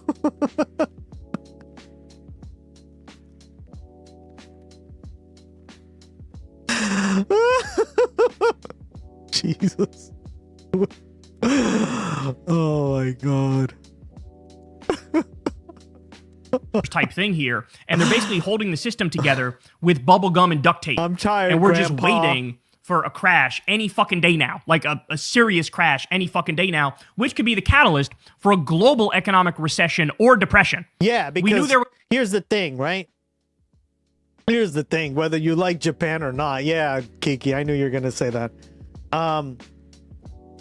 Japan's a huge player in the economic market, right? We are so fucked. There are going to be massive consequences to this illegal war against Iran and All this oil fun shock. daily is but just now great. I know. I can't stop. We can't stop winning, chat. Looks like they're really starting to come to fruition. And then I also. This administration is just trying to destroy our country every day. Right? And this is why it's important to understand this stuff, because if you don't understand, then you go like, wait, what? Why is Japan causing this? Right? It's literally because of Trump, right? You heard this shit. Here is the really good summary I watched from 4 months ago. Oh no. And we just covered the refugee crisis, the caravan thing, right? So need to point out to you, guys. Ready for this? The U.S. simply can't afford this war, and the market knows it. Normally, during times of crisis, investors seek safety in bonds, especially U.S. treasuries, supposedly the safest asset in the world. But this time is different. Investors are looking at $40 trillion in debt, $120 trillion in unfunded liabilities, $2 trillion annual deficits, debt issuance growing about 8% per year since 2000, and 10-year yields approaching 5%. You can't enter a major war with debt to GDP above its World War II peak and expect the rest of the world to finance it, especially when it's becoming increasingly obvious that you're losing. It's not only that. People run away from the dollar now, and they run away from U.S. treasuries now for the simple reason that Trump is not reliable. Trump is not trustworthy. Nope. Trump is not good to his word. Our word means dick now. It means fuck all. And so, of course, there's going to be... I don't know. At least with the dick, it gets hard. If you suck it long enough. Trump can't even do that. Oh!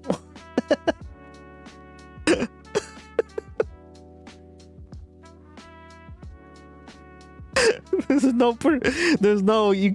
can't even reliably do that. Jesus, oh, disgusting. Oh man. Our dicks wear. Yeah, that's what I'm saying. At least they're dependable for that.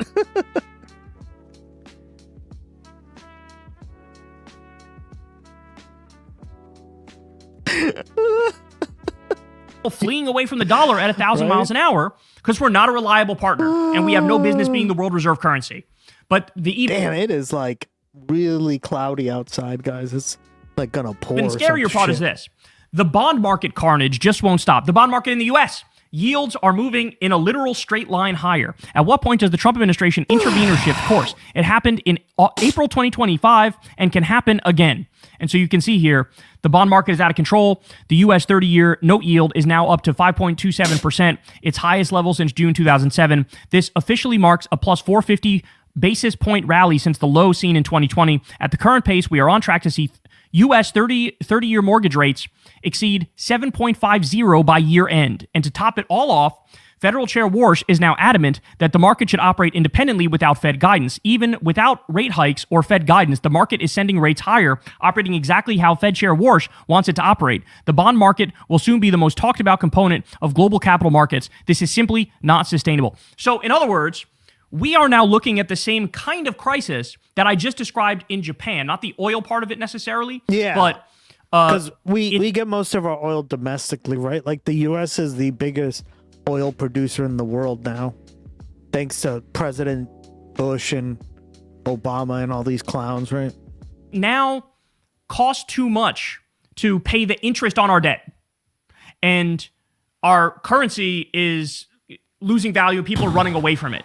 And so in that scenario, it could be inflation. It could be hyperinflation. Something's going to give, like something in the market. There's going to be a crash. And Crystal made this point the other day. I think it's brilliant. She said, something's going to be the catalyst for the crash that nobody was expecting. Yeah. Right. I mean, I guess you could say if the Japanese nobody, but yeah, market completely implodes, that could be it. But also there's going to be something in the US that, also could be just like how it was subprime mortgages in 2008. Something's going to give, and then that's going to have a cascading effect, and it's going to be total economic catastrophe.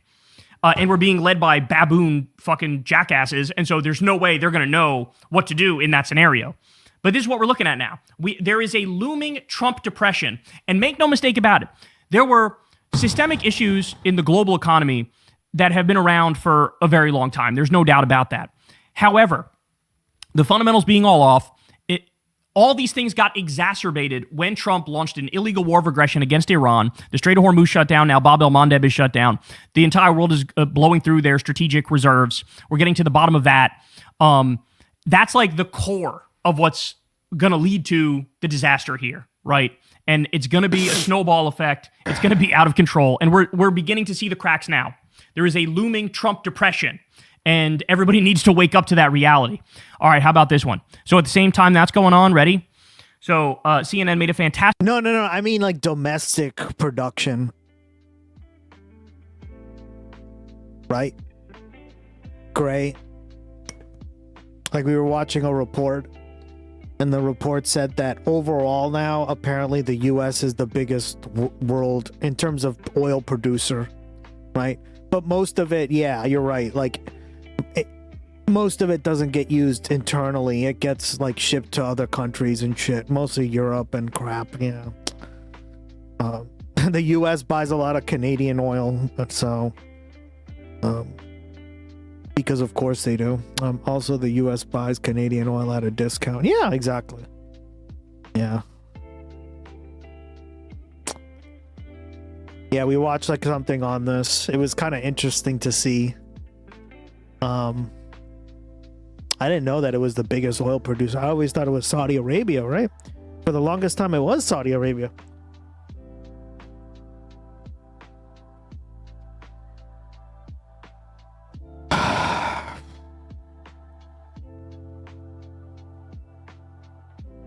Yeah, here we go.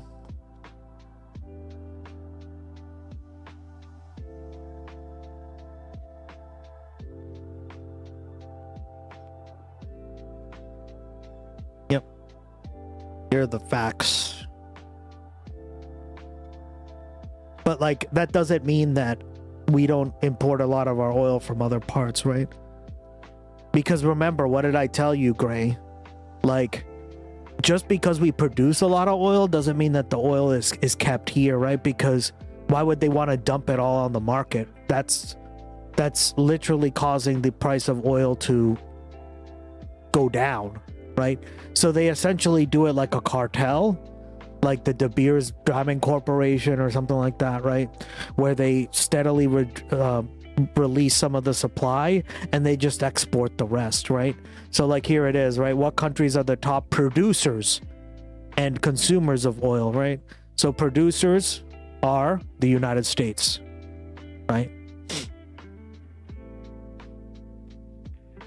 Canada is 5 million barrels a day, but the US is 21, right? Saudi Arabia used to be number one, but now it's 11 million, 11.1.3 million, right? So it's 11%, and it's gone down, right? So like due to the Bush administration and technically Obama, right? Like he wasn't really a saint on this either, but right? And then we're also the biggest oil consumers, right? Although China's catching up, but I don't know. I give China a pass because they've absorbed a lot of our manufacturing in the Western Hemisphere. right? Like most things from Canada and the US and even Mexico and parts of Latin America, and Europe are all made in fucking China anyway, right? So like, of course they're going to use more barrels of oil, right? So that's how you get these numbers, guys. And that's why it's important to understand this shit, right?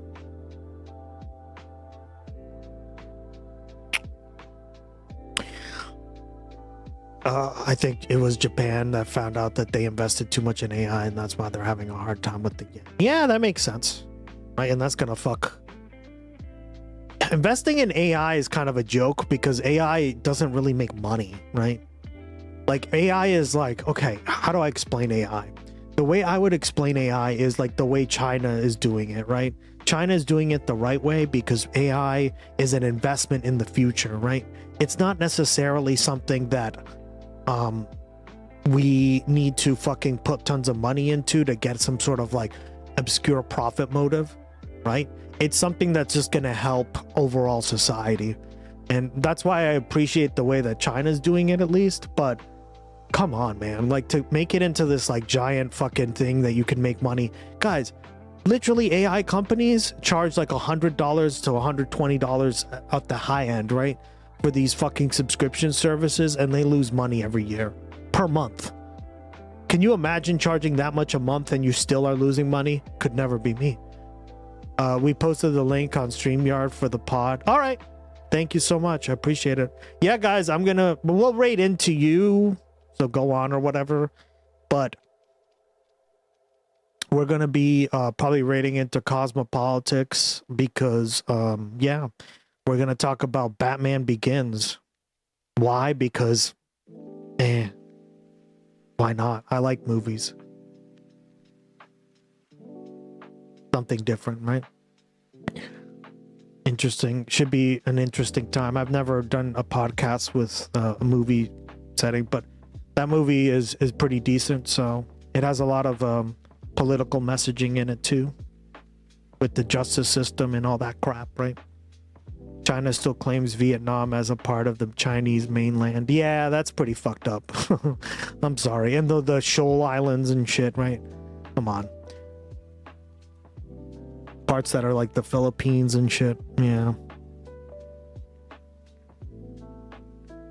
That Chinese people. Yeah, I think it's hard to separate the two, right? I think like this is why I don't like painting people in a broad brush, Kiki, right? Like, I think you need to learn to separate. I understand the animosity, right? But there are people in Japan that are literally fighting for this kind of stuff, right? It's just they're the minority, right? And Japan is a very conservative society, so it's very hard to push these kind of things, unfortunately. But yeah, like it's not like all people were like this, right? But like you have to understand, right? Like this stuff hits a nerve, so I'm not gonna really comment on it because I think people have a right to express their frustrations with political governments, with governments not acknowledging certain things, right? In short, every country has yeah, exactly, and unpaid debts around the world. Basically, yeah, basically all of them, almost all of them. Yeah. So, yeah, it sucks, but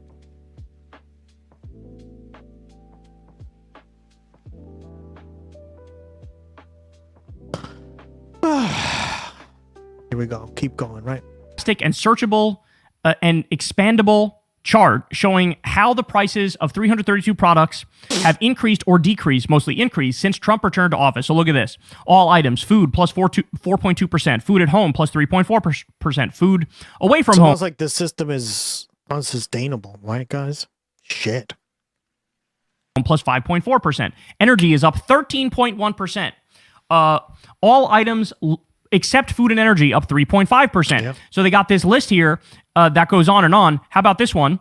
Prices since the start of the year. Rice is up 45%, cotton up 27%, wheat up 25%, wool up 21%, rubber up 20%, cheese up 16%. That's not good, right? These are all things that like we used to make stuff. Like cotton, right? Like clothing and stuff. Wheat, bread and all like the cakes and shit we eat. Wool, I mean, wool products, right? Rubber. I already know it, right? Cheese. Well, I love cheese, so. Tea. I love tea too. Palm oil is used in a lot of products, right? Lumber is in housing, right? All this stuff is. Yeah. Rice is a staple food in many parts of the world, right? So when that goes up, the global poverty rate goes up because people can't afford it, right? So this is important to understand. Up 15, sunflower oil up 15, palm oil up 15, lumber up 14. Sunflower oil, I imagine, is probably right. Soybean oil, all these things. Yeah. When this stuff goes up in price, the people who suffer the most is the global south, right? I'm all for no clothing. Bring it on. Damn right. We're going full nudists as a world. One world government, full nudist, one world government. Soybeans up 13. That's what the UN was for a long time ago, to find a way to pay debts without it was, and unfortunately, due to big actors such as the United States, right? That's kind of shit the bed. So that was the idea of it, at least. It needs to be reformatted. It needs to be reformed. Yet again, you're going to hear this word a lot moving forward. Simply not sustainable. None of this is sustainable. Rough times ahead, bro. Rough times ahead. It's all happening. It's all happening. The question is the timing. I don't know when exactly. I don't know what exactly the catalyst will be. But there are dark times ahead, and we're beginning to see the start of it now. Hey, y'all, do me a favor and like and subscribe. It helps out big time in the algorithm. Click the bell as well for notifications when videos drop, and watch that video on screen right now. You know you want to.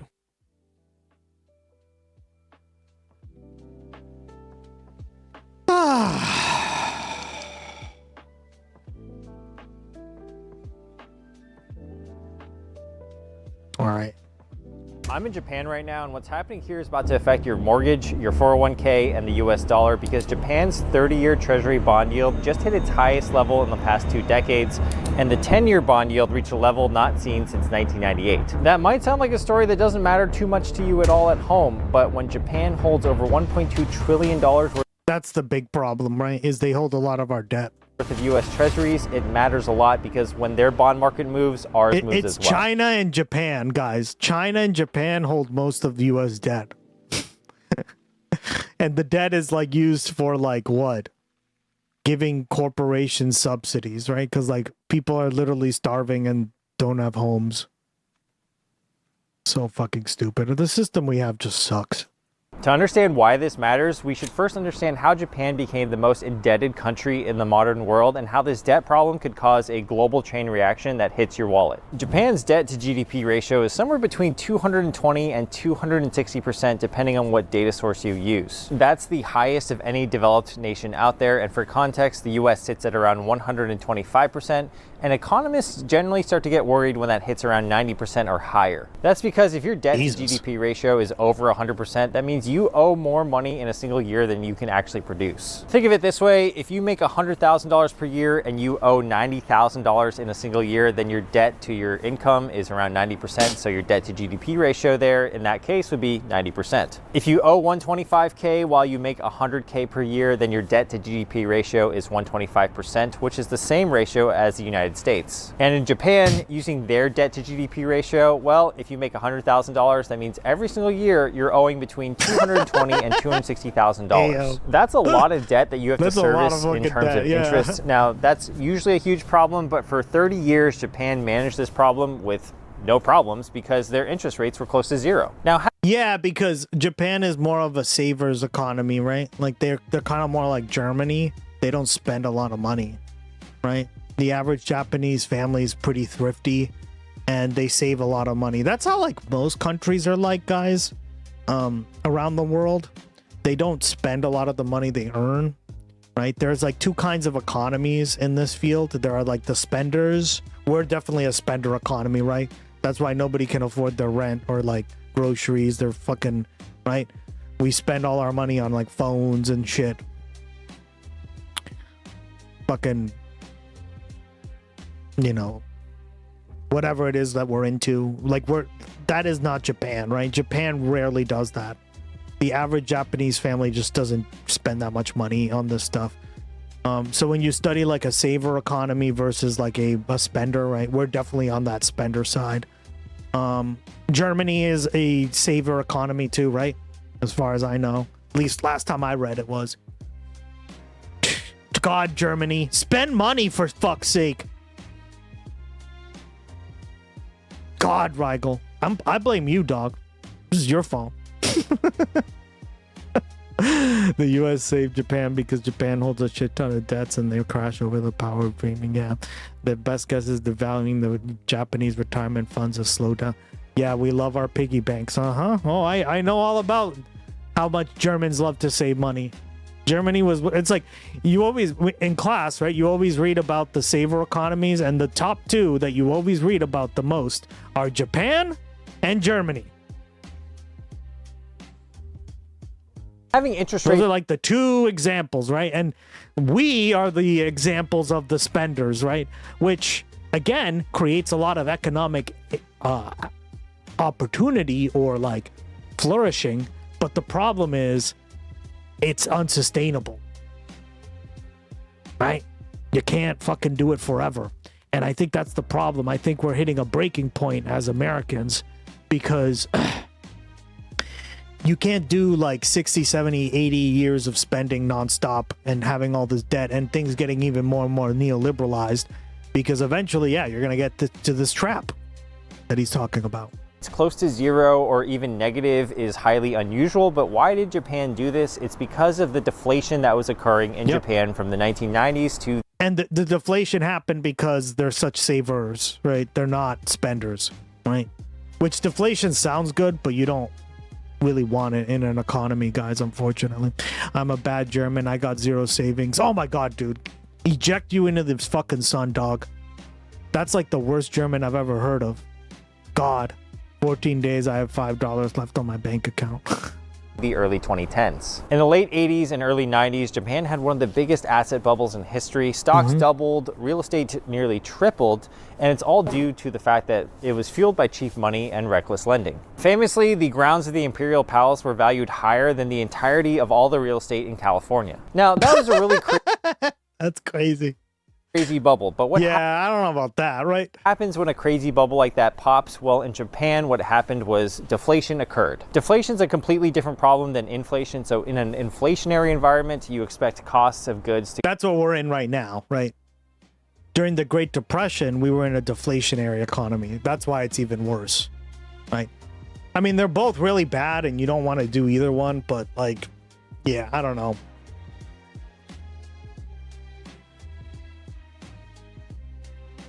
Go up in the future, so therefore your purchasing power of your money has less value in the future. Deflation means that things will cost less money in the future. That's the opposite of an inflation problem. So if things cost less in the future, then there's more of an advantage to me holding on to my money right now. For example, at these vending machines, if the prices of those are going to go down in the future, I might just hold off and not buy them right now because I would just rather pay a little bit less, maybe in a week or two. But therein lies the problem. If people aren't buying things right... But yeah, it's like, that's the problem is if you're not...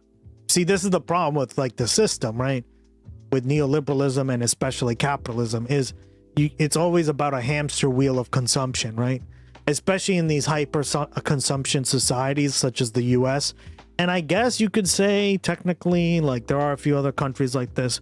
But yeah, when people stop consuming, then there's less exchange of money, right? And this is why I don't like money, because money basically causes all these problems, right? If you just didn't even have money, like you wouldn't have these issues, right?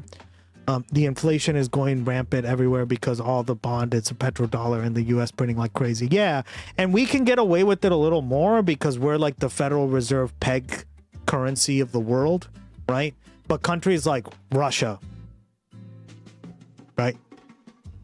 The US, or sorry, Japan can't really do that because they don't have like currencies that are like this, right?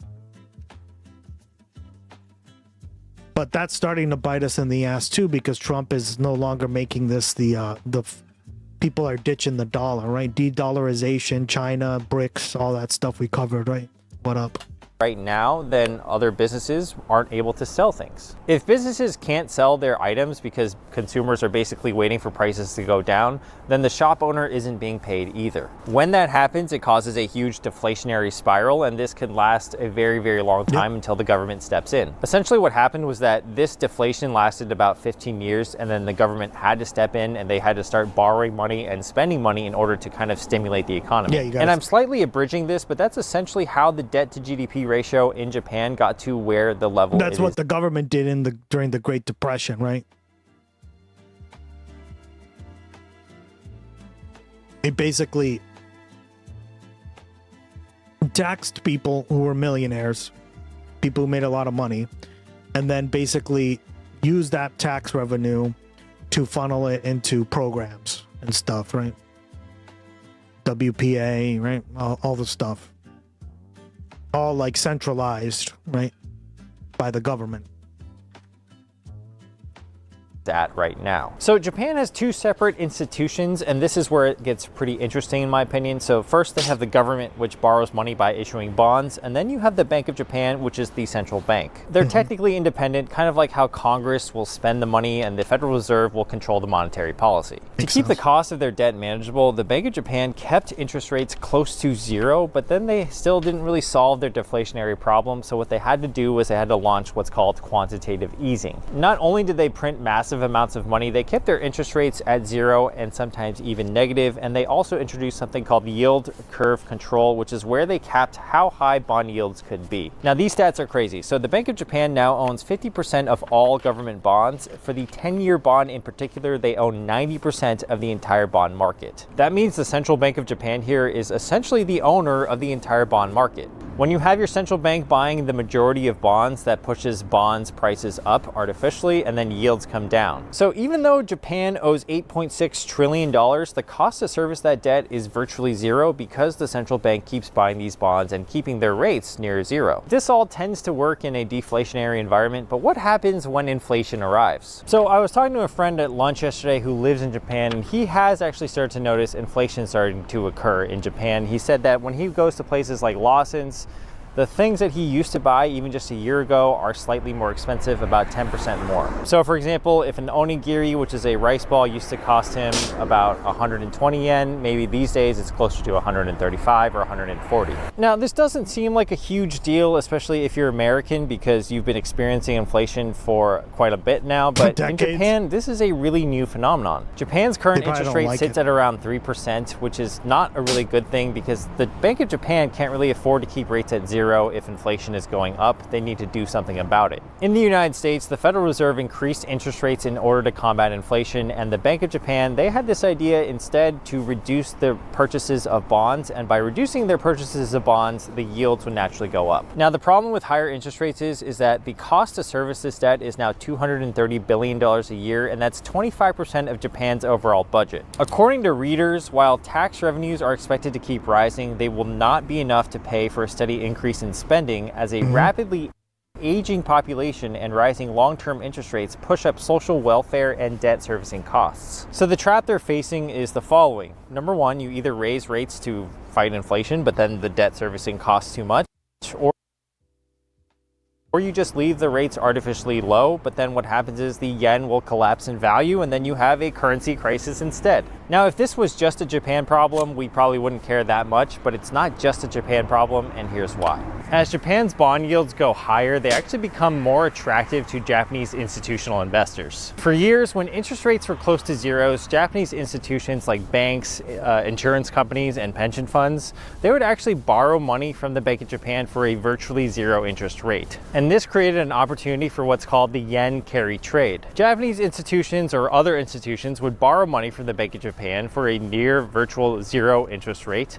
They would convert it to US dollars, and then they would take those US dollars and invest them in US treasuries or things like US stocks. And the idea was pretty simple. If you could borrow money at 0%, but you can earn a yield of 5% in the US markets or in the US treasuries, then why wouldn't you do that? And this arbitrage play works as long as the math remains favorable. However, right now we're seeing the Japanese 10-year bond yield sit at around 2.1 to 2.2%, and the Japanese 30-year yield sits at around 3.33%. However, that reached almost 4% earlier last month. Because of this, the difference you make between borrowing in Japan and then buying US treasuries or US stocks, that shrinks a lot. So here's an example. Let's pretend a Japanese pension fund borrows $1 billion worth of yen at 0.1%, and then they buy US treasuries that are yielding 4.5%. That's a 4.4% spread. That means they're essentially earning $44 million a year in profit just by using this arbitrage play. But now you can't borrow at 0.1% anymore. You have to pay 2.1% for the 10-year and the 3.3% for the 30-year,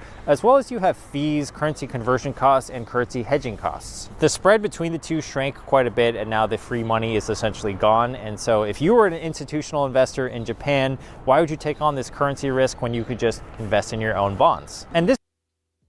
Yeah, it makes sense. But that's gonna cause us to be fucked over, right? Ugh. You see all these, like... This is one thing I hate about economics, and this is why I only minored in it. I hate all these they're called financial instruments, right? They use a bunch of these like financial instruments and tricks to basically scrape off profits. It's the stupidest system. And then it's like, who does it really benefit? The people who have this kind of money, right? The capitalist class. Yeah, it's bullshit. It doesn't really benefit us. It's how these people basically gamble on the stock market and in these to basically fuck our lives and make everything more expensive or cause a depression, right? This is what's happening now. This is called the unwind risk. That's when investors who borrowed yen to buy foreign investments, they're now facing higher costs. And so what do? They want to unwind those investments and just invest in Japan instead. In order to reduce risk, you have these Japanese institutions. They are selling off their assets. They're converting their dollars back to yen, and then they're paying down their debts. Which is going to fuck us over, see? Yeah. This does create a huge amount of selling pressure downwards on US treasuries. Yep. Japan is the largest foreign holder. Oh wow, I didn't know it was the UK either. I thought it was, from what I saw, I thought it was Japan and China, right? Mainland China in particular. Oh, but technically they're counting Taiwan. So yeah, if they're counting Taiwan, let's do the math. So that I still am correct, right? Because if you're counting Taiwan,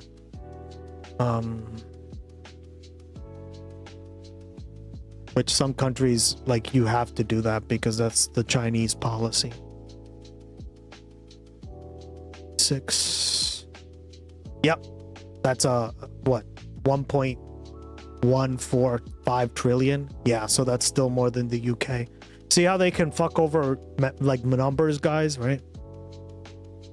So like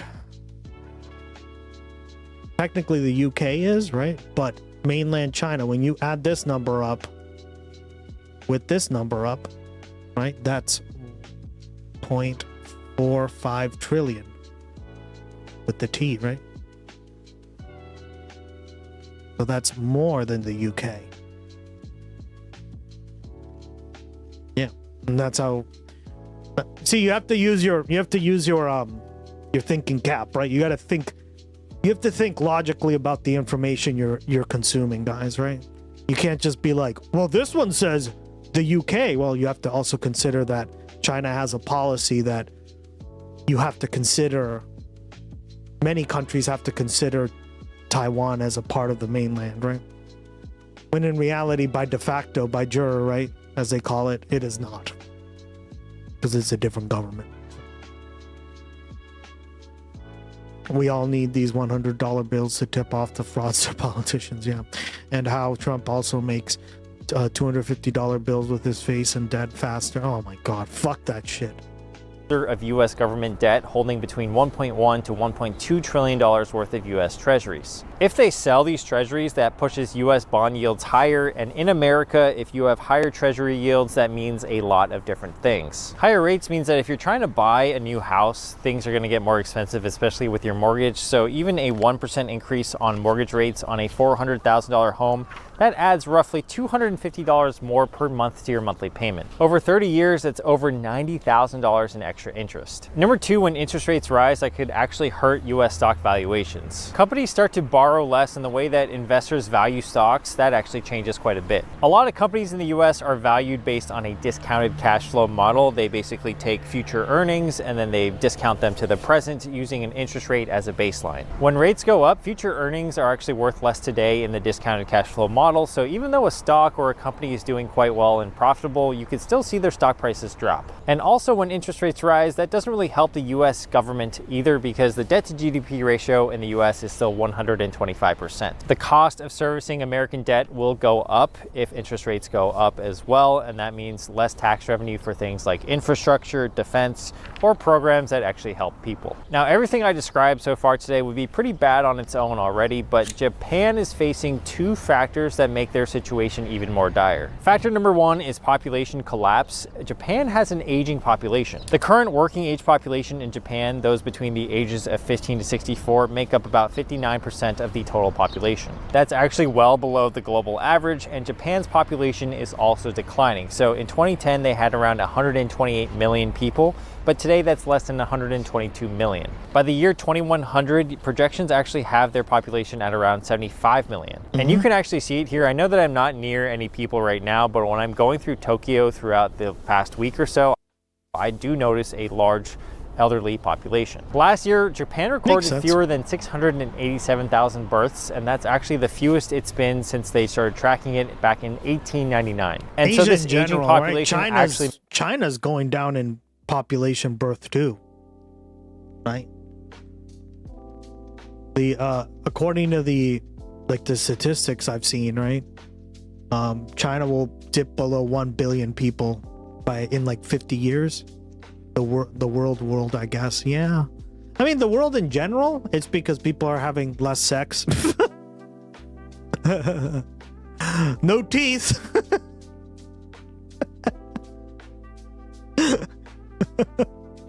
Less of that. No, and women are rightfully so being able to pursue other avenues of, right? They're not just baby machines anymore, right?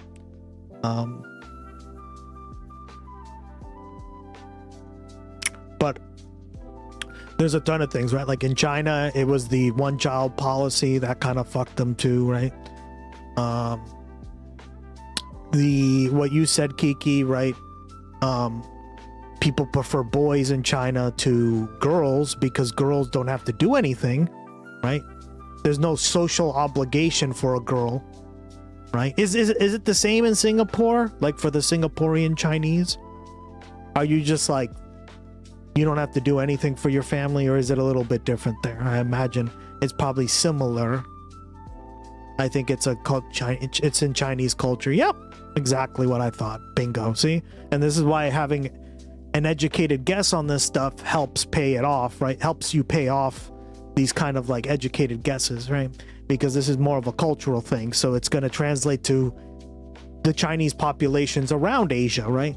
Not just necessarily in China mainland, right? People have big families and now they're down to 2 or 4. Well, yeah, look, we talked about Italy, right? The Maminos, right? Right? Italy used to have 8 to 10 kids per family, guys, okay? Italians used to fuck like rabbits, okay? Hot steamy sex. Now look. Now they're millionaires living at their parents' house. That shit still makes me laugh out loud. Oh my god. My grandparents on them had 50. Yeah, exactly, right? So my grandmother has 14 kids. Holy shit. Yeah, that was back in... Damn, Kiki, 14? Holy crap, girl. Now it's like 1 if you're lucky in Singapore. 1 to 0. That's when you get a coin flip. 1. Right? Oh, man. Yeah, I noticed that in even countries that had higher birth rates, right? So, yeah, no, you're absolutely right, guys. It's not just China. It's not just Japan. It's not just these parts of Asia. It's all over the world, right? People aren't having kids like they did years ago. Well, yeah, there's a few reasons for that, right? As we said, kind of. Bloggy, why do you support the state of Israel? Oh, man. More sexy baby, yeah? Now we use protection. Yeah. I mean, that's what I do. Always practice safe sex. Unless you want to have a baby, right? Like you find the girl you want to have a child with or whatever, right? Maybe even 2 or 3, pop them out. Do an Irish style, what do they call that? An Irish birth? Right? It's when like literally every 9 months you have a child. What do they call it? What's the term? I haven't heard it in a while, but an Irish pregnancy? Yeah, I think it's something like that, right?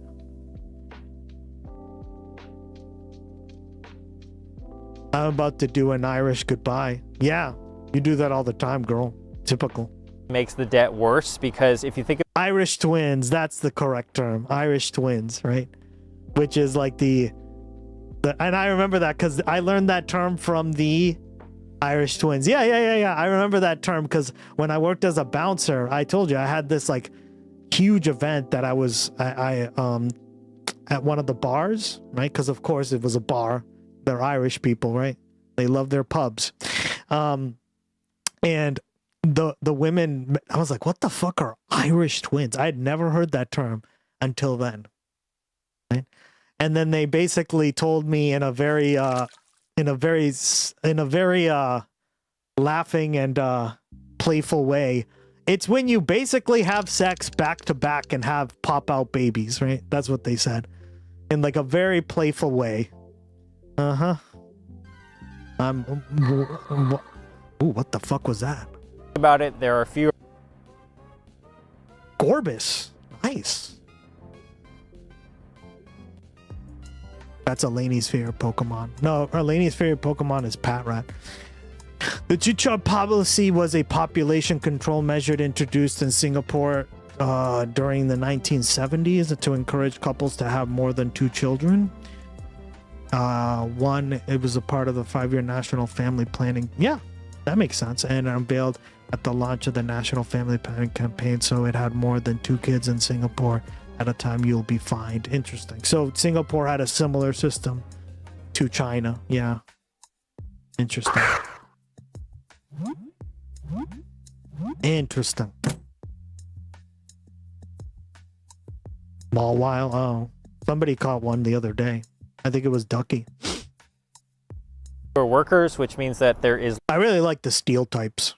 I'm a big fan of steel types. So Mawile's a steel type. Less tax revenue coming in. Fewer workers means. I feel like Eleni is a fan of the grass type because she likes touching grass. Am I right? Oh! Less GDP growth, which means that the debt to GDP ratio actually gets worse even if the debt remains flat. The second factor is that almost every. I am one, so I know. There you go, Midwestern cat lady. I love it. Yeah. You're an Irish twin? Yeah. Now, my sister and I are only about 3 years apart, and my brother and I are about 7. So, like, that's the difference, right? And I always laugh because I'm like, my birthday, as you guys already know, is in a certain month that is coming up. And that month, when you track it back to 9 months, happens to be around the time of the heart celebration, when you give chocolates to somebody and you wine and dine them. We all know what that holiday is. Put ones in chat or little emotes to know which holiday that is, if you know what I mean. If I was still a child in bearing age, I would go to Greece. Yeah, Greece would be good. Somewhere cheap, right?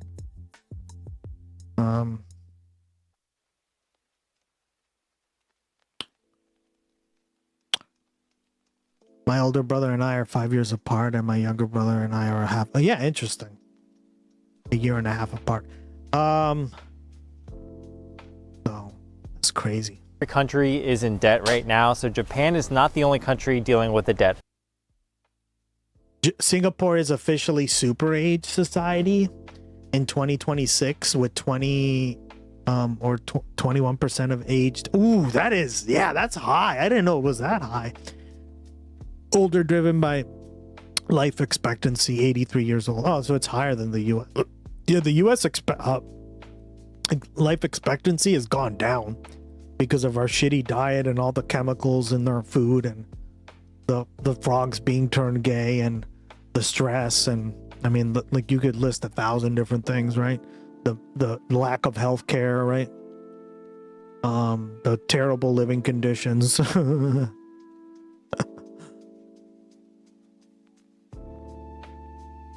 I think we're down to 76, right? We used to be higher, 75. In some places, it's even lower. It's like sub-Saharan African levels, right? I'm in a glow-up era, crescendo. Ah, look at you, Eleni. You're glowing up.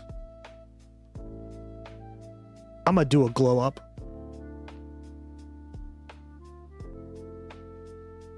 I'm out here in the Gustx flow, so sharp, I call it kendo. Oh, you're rapping, huh, girl? You love your rap music. I love it. Yeah, because Singapore eats better than we do. Yeah, they do, right? So does Japan, right? A lot of these Asian countries eat way better than we ever do. Right? Fuck. Like, way better, right? In fact, if you look at the blue zone countries, they all like live pretty long because they eat like olive oil and, right, fish and all these things, and they don't eat that processed garbage that we eat all the time. I don't want to live to age 100. Well, you're going to, girl. So get used to it. And you're gonna have no teeth. You better get some dentures. Problem. I'm joking. Because they eat fish and lentils like peasants. Yeah. US is at 125%.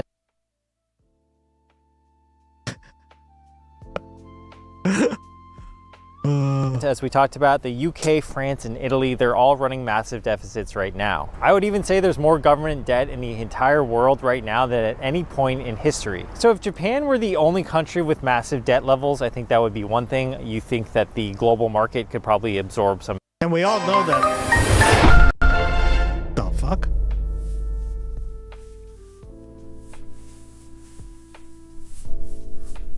Oh shit.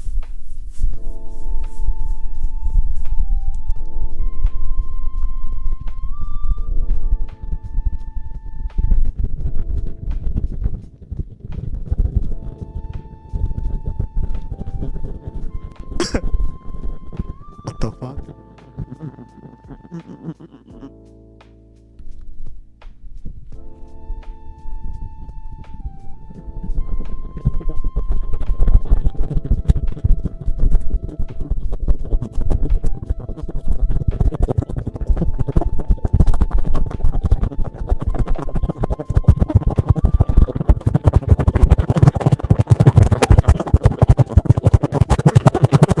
Is he rapping?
there's an update. That's why. Okay. I told you guys.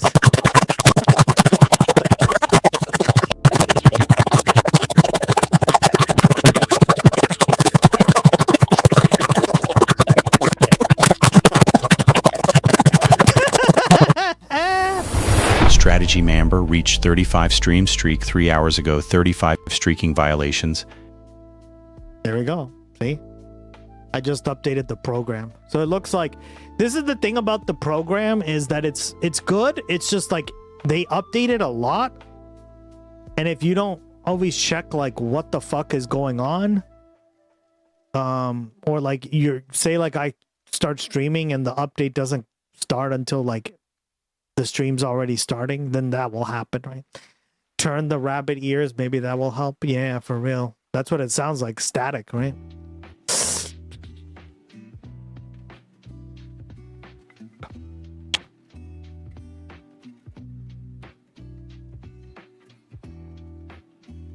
It's resetting right now. Hopefully this fixes it. I'll play yours, Alani, again.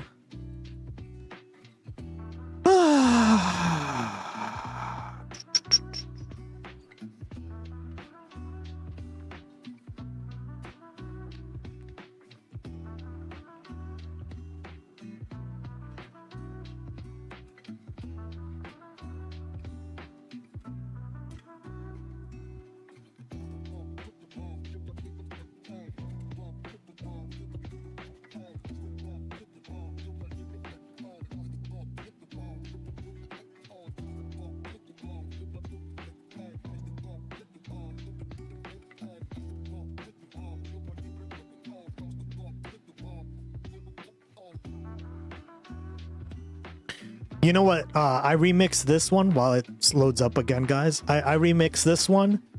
I don't know if you guys know this song, but Rigel, do you know what song this is from? Mass Destruction. This is one of my favorite from Persona. I'm a big Persona fan. In fact, we rated that girl, right? No comment check. I immediately figured out she was a Persona fan. She had like Persona 2 badges or whatever the fuck, right? This song is goated. I tried to remix that and it sounds pretty much, it sounds like it did a good job. And the funny part is this is hip hop, right? But that was instrumental hip hop, right?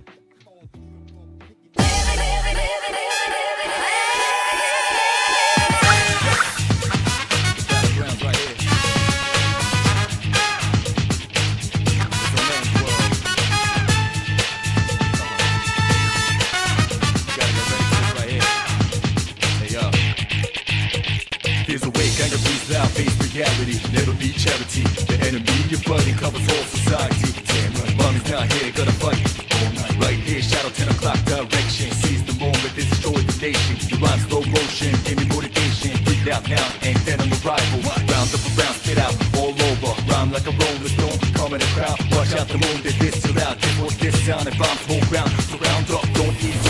Alani reached 3 stream streak 11 minutes ago. Racist. God, Alani. There ain't no truth, you're the only one world, one love. But the battle goes on, shadows all mass destruction. Oh yeah.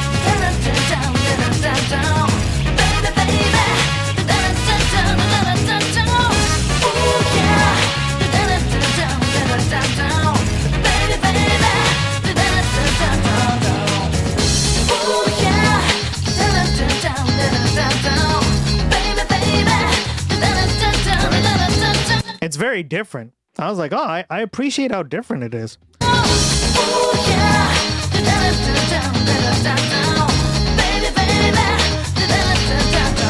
Anyway, I don't want to get copyright struck. But every major economy is competing for bond buyers at the same time. The US needs buyers, Europe needs buyers, and Japan needs buyers. I sampled that, right? And it turned out pretty good with the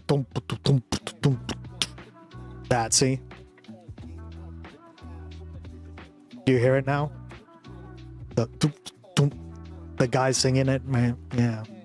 They're There's not pretty only so good. many bond buyers to go around. If Japanese institutions continue to step away from buying bonds of the US government, then that is a huge buyer that is leaving the bond market in the United States. So you've got a debt crisis, an inflation problem, an aging population problem, and you also have a compounding global debt issue. All right, so where does this all go? I think there are three scenarios. The first scenario, I think it doesn't really go anywhere that quickly. Japan will slowly raise their rates, the markets will adjust gradually, and the world will adapt. This I don't ever rage bait. Yeah, is you known do, as girl. a soft landing, and I think this is the most probable outcome only because Japan has been managing this problem for the past 30 years. The Bank of Japan is smart, and hopefully they move quite Not today. slowly. Yeah, not today. They're able to normalize their inflation rates and also service their debt and basically stabilize everything. The second scenario that I could see happening is that the carry trade has negative consequences. So if Japanese yields spike faster than expected, like let's say they go to 4 to 4.5 or even 5%, then you're going to have that unwinding happening where institutions are selling off their US treasuries at a very rapid pace. When this happens, you're going to get selling, which will trigger more selling, and that will create that chain reaction that I talked about earlier in this video. We actually saw a small preview of this in April of 2025 when Japanese investors dumped over $20 billion in foreign bonds in the matter of weeks, causing the stock market to dip. How you doing? Welcome to the stream. This could especially happen. Oh my God, we're getting a raid. We're getting raided. What up? I'll let Gloggy announce the raid.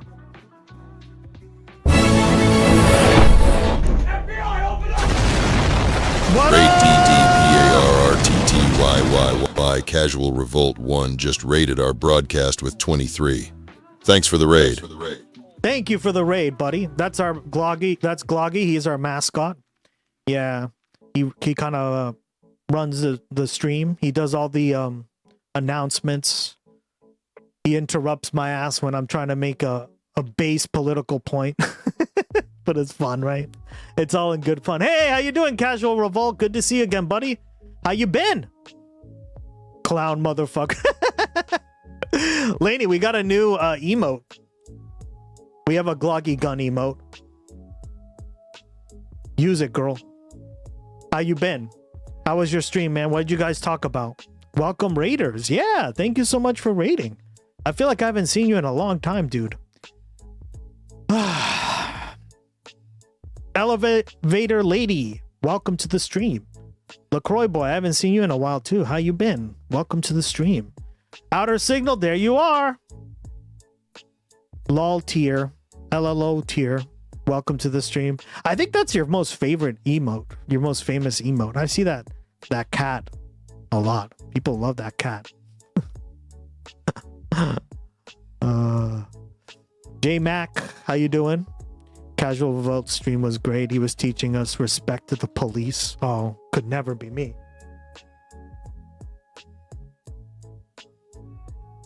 Yeah, respecting police. Yeah. Bop. As you see, we have a silly, which is what I appreciate about you, dog. You're very like silly too. Right? I try to keep this stuff pretty light humored all the time, right? Because we're living in a shit world, guys. Come on. We gotta laugh. If we're not laughing, we're cooked. We're gonna seriously, like, I remember the first 4 years of Trump, I took all this shit so seriously. And I think I aged like 10 years. You're the best, Gus. Agreed. Thank you. I appreciate it. Druzelax, how you doing, buddy? Good to see you again. Yeah, I also like how you cover I noticed that you cover like more history and shit, right? I love that because I'm a big fan of history. The Civil War, Reconstruction, right? European colonialism.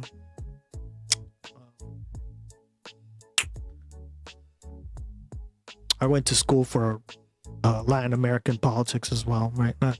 My degree is in political science and international relations with a minor in economics, so that's kind of like where I was like, hey, that'd be cool to like do on Twitch. And that's when I discovered that Twitch was a an interesting place because you could actually talk about politics and people wouldn't turn it off immediately. Yup, history and politics. Yeah, what we do here all the time, right? We're learning about Japan's debt bomb right now. And we just finished it up, or we're about to finish it up. J-Mac. Yeah. CR loves fascism historically.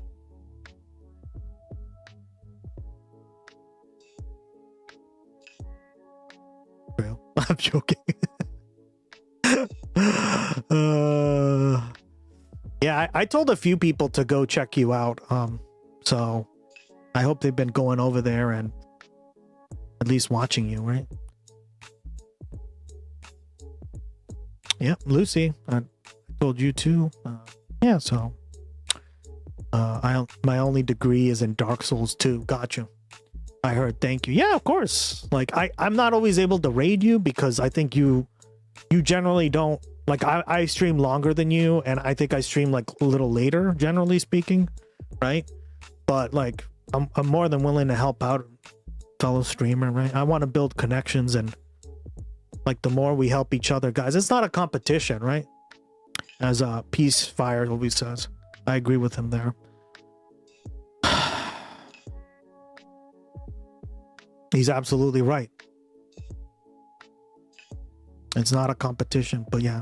If you see in our emotes, all our emotes, a lot of them, not all of them, but eventually I think they're all going to be gloggy. Like all our emotes are gloggy, and the newer emotes are gloggy, so I'll show you.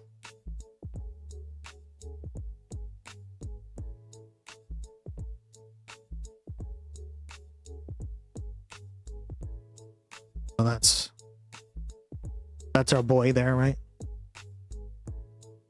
You are in a cult. I am not in a cult. Our new gun emote.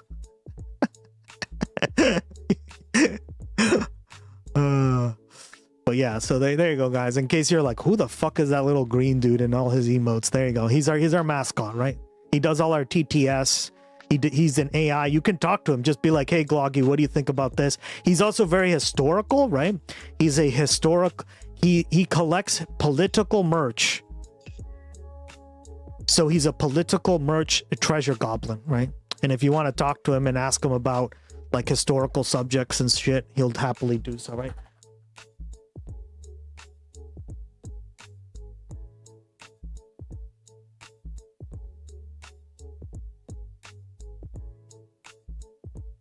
Like, Gloggy, tell me what your favorite historical event is, right?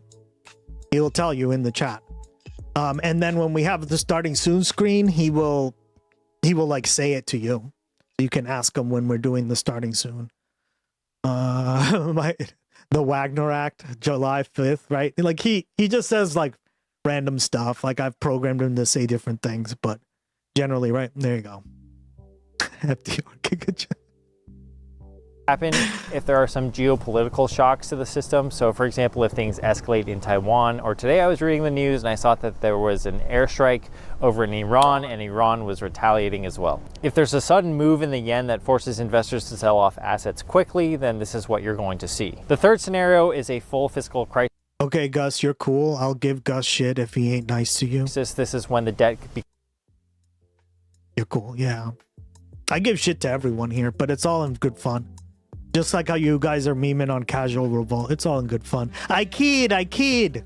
Becomes completely unmanageable. The Bank of Japan has to start printing more money, and then you get some sort of hyperinflation scenario like you might see in countries like Venezuela. However, I think the most likely scenario that ends up happening is scenario 1. That's the slow grind, slow soft landing. Either way, if it plays out fast or if it plays out slow, Americans are going to feel that difference. They're going to feel it through higher rates, more expensive housing, and perhaps a dollar that doesn't go as far as it used to. The era of cheap American borrowing subsidized by foreign investors is coming to an end, and that's something worth paying attention to. I'll be keeping an eye on the situation and keeping you guys updated, and let me know if you enjoyed videos like this. I am not in my usual desk setup. I am out in the wild in Japan, and Japan's a great place.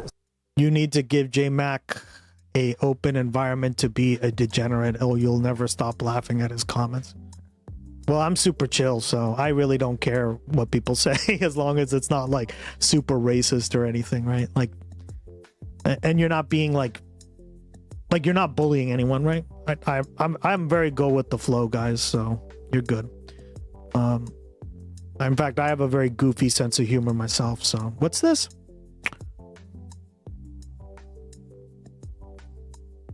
I also like. I'm constantly responding to chat, so I love you guys. I love reading your comments. I like the community aspect of Twitch, right? I'm not just here like talking to myself. I do enough of that. You're cool. I'll give Gus. Yeah, J-Mac, welcome to the stream. Appreciate you being here. Appreciate all you guys here. Casual Revolt. For destroying my no racism here, only bullying. Casual Revolt. Yeah, no, that's the only thing I don't really tolerate, right? Yeah, Gus can be proper degen at times. Exactly, there you go, right? If that's how you want to put it, sure. That's usually a pass. Yeah, nice. That as a dope Japanese hip-hop beat, Gus, right? I told you. Japanese hip-hop. I didn't think it was it turned out pretty damn good. Huh. What the?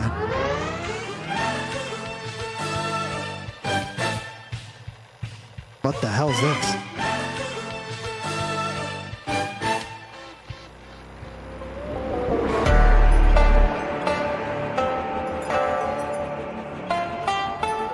When you know mine, you'll be dead.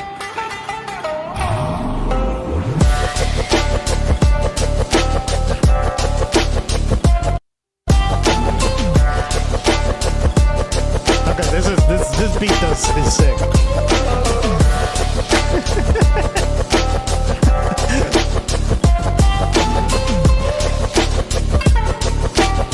Yeah, there's also achievements on the stream, so if you say certain things, if you do certain funny things, if you are first, if you are last, if you are like speak in all caps, if you yell something, right? Like there's over 500 achievements on the stream.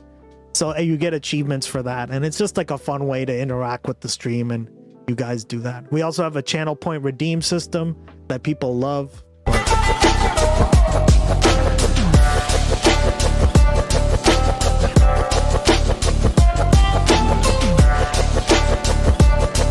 this is pretty sick. I'm actually working on, like, you can kind of hear it in the background, guys. I'm working on like making my own music for the stream to cut off like the dead air, just to avoid copyright strikes and shit. And my idea was to take like influences from around the world and mix them with instrumental hip hop. So this is why we're watching this, because I was like, oh, that's kind of interesting.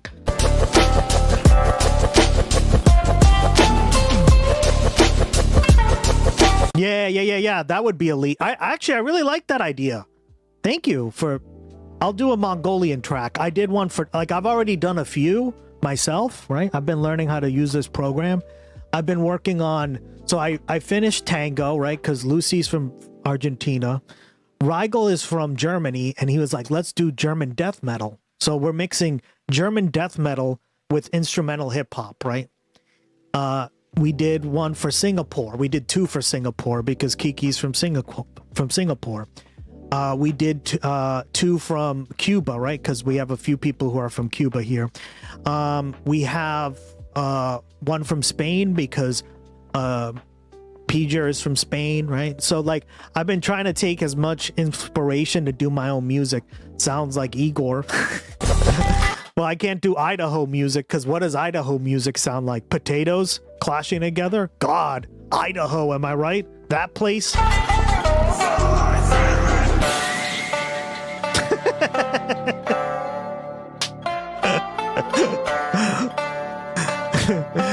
Beer jug blowing. Yeah, that's Idaho music. I love potatoes. Shots fired at Idaho. Goddamn potatoes, Idaho. Yeah, so this is just our vibe here, right?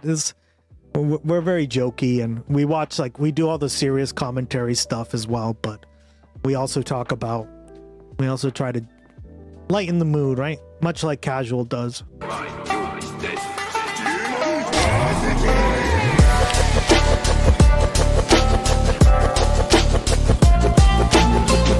Yeah, It does sound like Mongolian throat music, which, I mean, we already explored that. We watched the video. It's based. Like, I have to make a track like that now. Thank you very much. All right. Now, on to the next story. Remember James Carville? This clown? Who, like, hates the DSA and the DSA Democrats and all these... He sucks. Yeah, he's leaving the party, apparently. Guys, he literally threw a temper tantrum. Good riddance, dickhole. So some of the more establishment and corporate type Democrats are beginning to panic. He's like the epitome of like the Clinton era Democrat who is, right?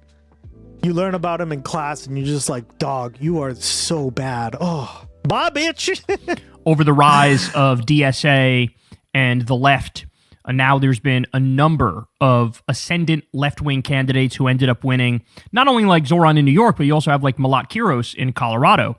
And so I think the people who've controlled the party for far too long are beginning to realize they're losing their grip on power, and they don't quite know what to do about that.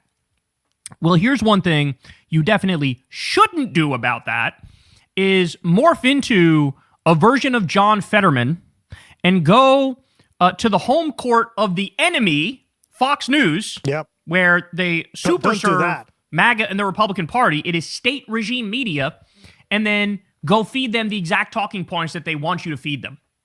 So you are now acting as a complete and utter sellout. And well, you're a tool too, right? Like you are aiding and abetting the establishment Democrats, the Republicans. So, like, with comrades like this, who needs fucking... Hey, no, fuck that. No, we're good, thanks. Giving the other side exactly what they want because of an internal issue you have with other people in the Democratic tent. Exactly. So much for the big tent. And as I always say, right, be very, very careful because even if you don't agree with everything that I think most people do here, right? Like, let's be honest. My audience is pretty diverse, but you guys pretty much overwhelmingly support the DSA. Even if you don't agree with every single leftist on every single issue, that I will say, right? Do not pull this crap, because this just makes you look much like he says a traitor, because that is literally... Suck my nuts from the back. These nuts got him. Gustx Green, Gustx 8 UL. Got him. Got him. See what I mean? He always interrupts my ass. Jesus. So James Carville goes on Fox News, and he wants everybody to know it's either him. Yeah, that's the Kyle thing he always says. Suck my nuts from the back. Or Hassan Piker. That's funny. You can't have both. I'm not kidding about this. Listen to him throw a tantrum and basically leave the Democratic Party. Here we go. Where should Democrats draw the line on this stuff? LaCroix boy, Malat is Malat's great. Oh my God. They're trying to get an establishment shield that runs against her as an independent. Of course they what are. The fuck they're doing. That's how much the party doesn't want her to take the seat. Yeah, exactly. They don't know what the fuck they're doing. Well said. Yeah, that's fucked. Yeah. Whatever Scott Galloway says, I'll believe it. I think he's one of the smartest, most cogent, brilliant analysts there is. And I'm not sure what to understand what Madame is doing, but to talk about the larger Democratic Party post the election in Michigan going forward, I am not going to be in the same party with Hassan Piker. I can tell you that right now. If he becomes a force in the Democratic Party, I'm out of here. Well, I hate to tell you, he already is. He already is, right? Chavillere, right? Chavillere? Dara Lisa, I always call her because people have, even I have trouble pronouncing French. God, the French. Am I right, chat? Dara Lisa won by about 2,000 votes, guys. And we watched we watched the video on this. Hassan was able to actually like turn out an extra 2,000 votes.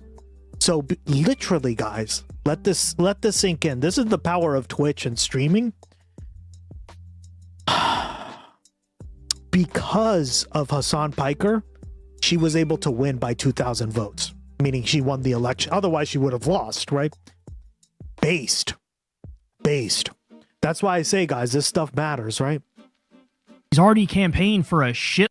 600 people phone banking. Yeah, exactly, right? We went over the numbers and they calculated it to about an extra 2,000 people turned out to vote, and she won by about 2,000 votes. Because remember, he was an incumbent, Espelot, right? He was an incumbent. Always remember, guys, in American politics, but really around politics all over the world, the incumbency does matter. Especially in most elections. I think like right now we're kind of in an anti-incumbency year, so being an incumbent doesn't help as much, but it always has some sort of benefit. The incumbency always has some sort of benefit, and like there is a statistical like variance to it, right? Incumbent and leader, I believe, Hispanic caucus. Yes, that's another thing. He was the leader of the Hispanic caucus, right? So not only was he like in a leadership position in the House, he was also the incumbent. And because of Hassan Piker, she won. Right? He was able to get her to the finish line, which is based. Do you think I think so now. You know what? We're gonna cover that election tomorrow. Yahoo or Yah. I called you Yahoo for a second. But I think based on the numbers, and I'm very careful on my predictions, right? I think he has a really good chance now. I would say even like 2 weeks ago, I don't know, and I don't want to make a prediction. But based on the statistical, right? Like a lot of political science is based off of numbers, and you have to be willing to kind of look at that and be like, well, what are the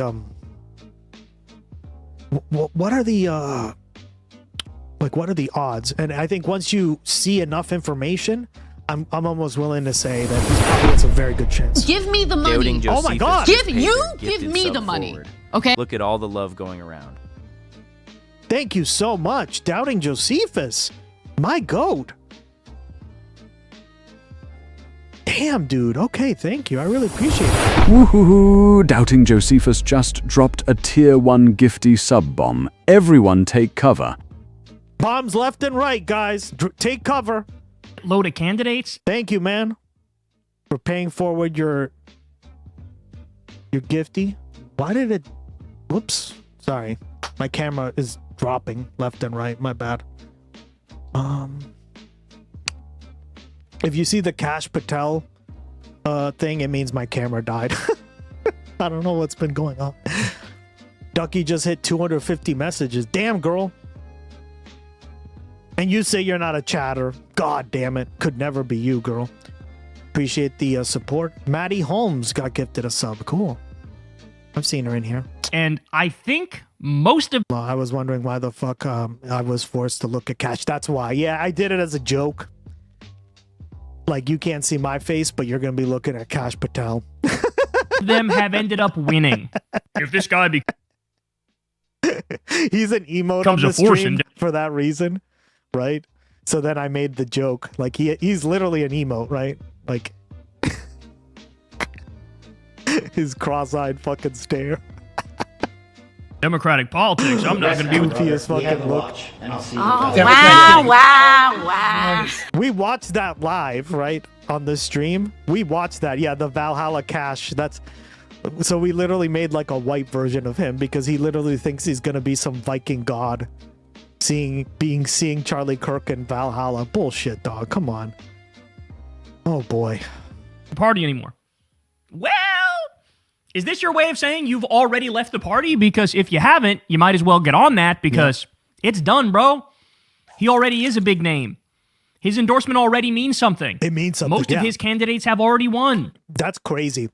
I wasn't willing to say that his endorsement meant anything, right? Because again, I'm very cautious when it comes to elections. I've followed them for many years now, and whenever I make a prediction, I try to be as like safe and cautious as possible. But I mean, we did nail the a few elections around, right? And there we go. I think for Abdul, I think it's looking really good, right? I think the double-digit lead is gonna crush it, but we'll have to see. We're gonna cover it tomorrow, right? True, there is no Valhalla. The only way after life is through the Lord and Savior Donald Trump. for Donald Trump. Yeah. Not only... Wait, listen to that too. My God, I will vote. I will vote for Donald Trump. God damn it. It's gonna get stuck in my head again. Us Danes keep the Danevirk, the ancient wall to keep those weirdos out. Gotcha. We are Donald Trump. We carry the flame. We smoke in the ganja. Yeah. Remember we listened to that too? Kirk is sitting next to Odin or something. Yeah, well, according to Cash, Nothing right? bad can happen. It can only good happen. Right. And why he thinks he's going to see him in Valhalla, I'm like, I don't know. Don't Vikings go to Valhalla? The biggest load that we've seen. Last time I checked, you weren't Scandinavian or anything, but okay. So, what are you going to do? Is this an empty threat? Is it just words? Yeah. If it's not just words, James, I got news for you. You gotta register as an independent or some shit. You gotta go do it. Because, like, it's already over. That ship has sailed. He's already significantly more relevant than you are. Yeah, you were fucking relevant fascist in, like, 1992. Who was the last candidate to Carville back who ended up winning, right? Who was the last one? Crystal told me the other day. I forgot about this. This is incredible. You know who he backed in the 2020 race among the Democrats? Michael Bennett. Ugh. Michael Bennett. Yeah. Those of you that don't know. Yeah, that guy's a clown too. He just lost his that Senate primary too. Thank God. No, he's the Democrat who he talks like this, bro, like I'm a surfer dude, man. And like negative 17 people in the country even knew who he was. I'm not even sure he ever polled at 1% or 2%, like maybe 1% at his peak. I mean, the guy was a joke, and this is who Carville backed. This is how good his political instincts are. Yeah. And I'm going back. This is going back 6 years to 2020. It's gotten... Well, even in the 1992 election, right? If you look at the numbers, right? This is what we do here, right? We break it down with...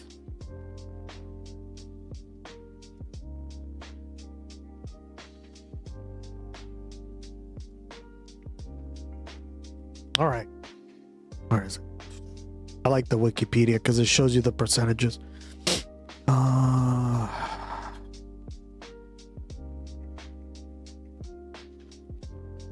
Here we go.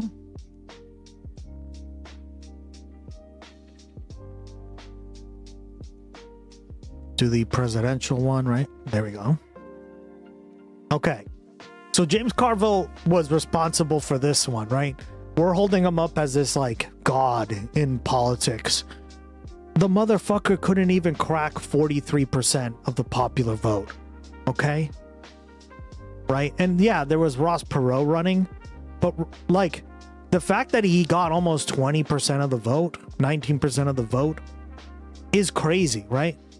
Because this just shows you that really none of these parties were all that popular. And here we are listening to the guy who got these election results, right?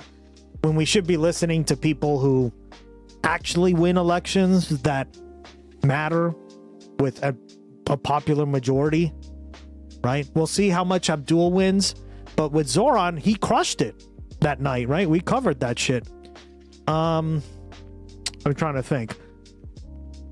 Malat, I told you Malat was gonna win, right? I remember that one, by the way. Malat Kiros. I was like, yeah, she's got this in the bag. Pretty early on in the and I'm like, why haven't they called it yet? And what did Steve Kornacki do the minute? Like it was like 2 hours later. Kornacki the khaki here. He called it, right? And I was like, I was really surprised they took that long because she really did much better than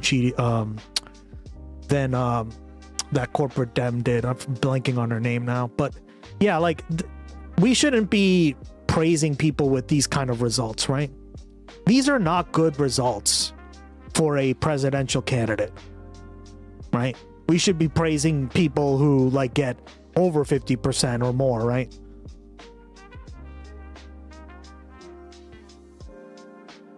Old Ross Perot was a big help. He was. Give me the money.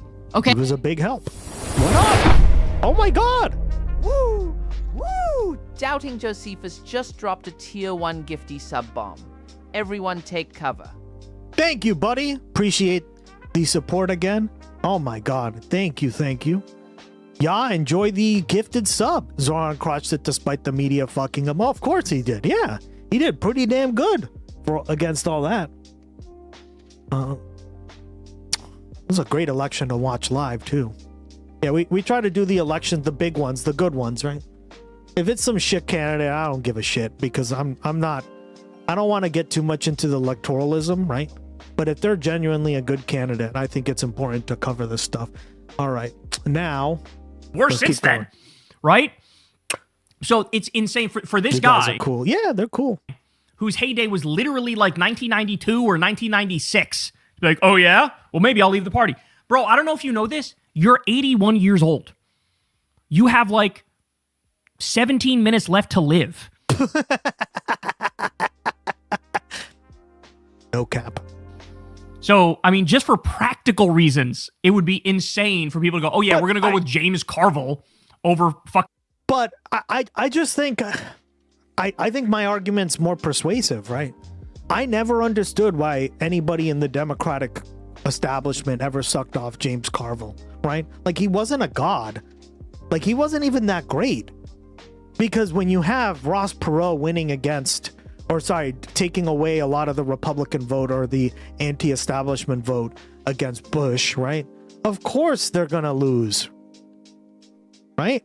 And as you saw, like 43% is not anything to be like really impressed by, because if your messaging or your ideas were really that great, he would have won by 53%, right? Like Obama, at least in his first term, like due to various reasons, you could at least argue that what's his face? I'm blanking on his campaign manager, like did a decent job, right? But that Obama coalition has completely shit the bed, right?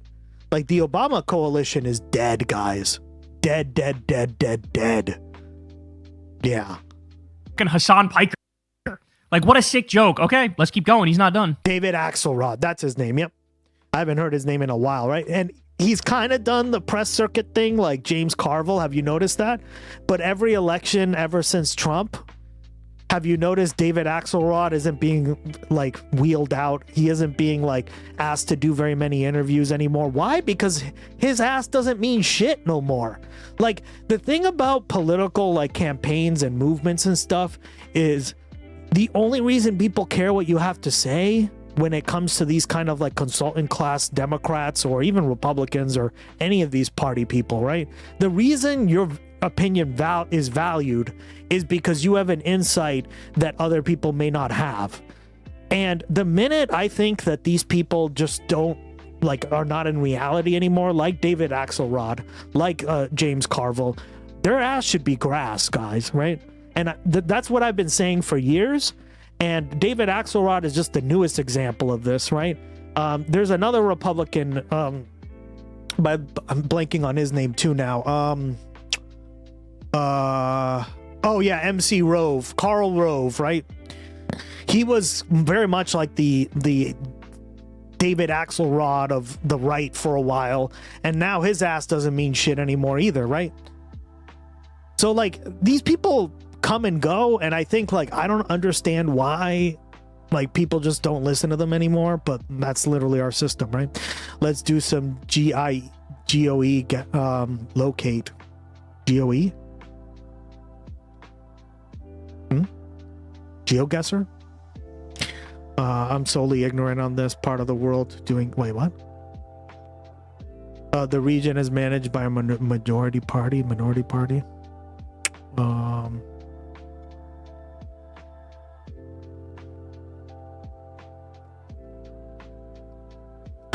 I am not going to be in the same party with Hassan Piker. I can tell you that right now. If he becomes a force in the Democratic Party... Yeah, the Republican Party completely changed, and the Dem Party is currently in that process. Yes, it took the Dem Party a lot longer.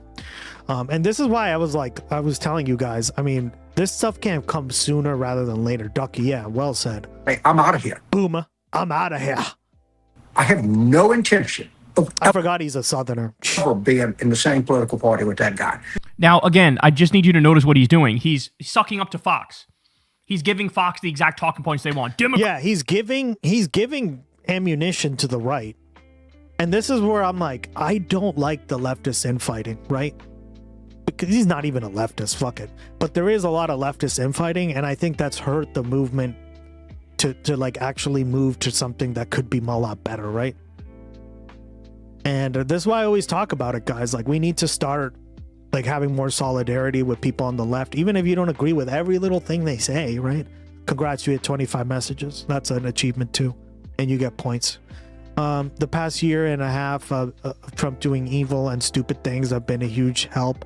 The process for the Dems, yeah, but they better capitalize on it. So far, the DSA winning all these seats and taking over a lot of these corpo Dems has been a good thing. I think there just needs to be even more, right? But the thing is, you have to understand, these things happen in cycles. They don't happen right away all at once. It's very rare that they happen all at once, right? Like even during the New Deal coalition, right? The reason you got the New Deal coalition, I always talk about this too, right?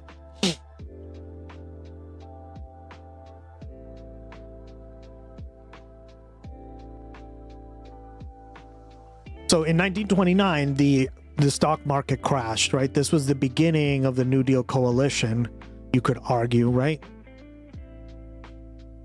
Look how many gains Democrats got, right? They got what? 1, 2, 3, 4, 5, 6, 7, 8, 9, 10. 10 gains. 8 gains, sorry. I guess they don't count this one because it's of the district, but right? And then slowly what happened?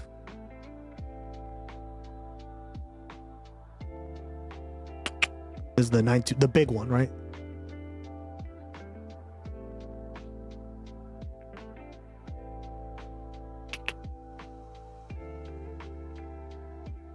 This one.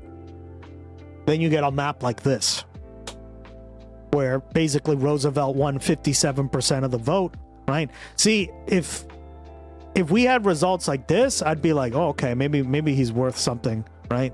Especially during the 3 terms of Republican rule that we had from like 1980 to 1992, right? But no. Like, you get shifts like this for a reason, right? And then, like, objectively, like, it just kept going, right? 4 terms of this shit. This is what I mean about realignments, right? We're in the middle of a party realignment with the Democratic Party, and I would prefer it to go in this direction, as in more to the left than some fucking corpo, like, centrist right-wing party. Hell no. Like, it's already that. You want more of it? Huh? Right. No. Democratic Civil War. So you go onto the home court of the enemy. Yeah, thanks. He gifted you a sub. Then it flipped back to the Republicans in 1996. It did. Yeah, exactly, right? So, like, how effective was that strategy, right? How effective was that fucking strategy? Not very effective at all, if you think about it. Me to shit on your left flank. Again, so much for that Big Tent. So much. Because, like, at least with FDR, right? Like, his policies, the way he talked to the American people, all that stuff you could use as an example for it actually making, like, the House of Representatives and the Senate more controlled, right? In terms of that, like, more electoral victories, right? And I try not to cover, like, I'm not an electoralist or anything, but it's important to see historical trends, as we talked about earlier, right, on the stream. Historical trends are a little different because you want to take into account historical trends when you're trying to actually target these things to the average voter, right? Or any sort of strategy, right? So, like, James Carville can fuck off for all I care, but actually I'm wrong. I think it was the midterms. It was the midterms. They took it back. So it was. I figured that's what you meant, because that was when Newt Gingrich took over the House of Representatives. But the fact that he did that is a failure on James Carville, right? That isn't a failure on. That's a failure on the strategy that he, like, concocted, right? Because it was supposedly his fucking baby, right? That's what they always say on these fucking interviews, right? Dude, you can't even spend 2 years without, like, a Democratic, right? Without the Republicans taking it over. Like with FDR and all these movements that I've covered here, right? This was like Congress, guys, was in the hands of the Democrats for 40, 60, like something 50 years, right? We saw that, right? I don't think they ever lost the fucking House or the Senate. I think maybe once or twice, right? And just barely. So like these strategies do matter, but like this guy does not matter because his failures are stupid, right? Like we shouldn't be listening to him. The failure of garbage ass Democratic Party. Well said. Yeah. For welcoming in everybody. And I also quote that time period because that was the time when they actually had people like who actually understood what the average how to message this stuff to the average voter who doesn't care about politics all the time, right? And we talked about it. We watched several documentaries on this, right? That those are what the people said, not necessarily my opinion on it. This is what the people said on this topic, right? The historians and the right, because like it was like neat.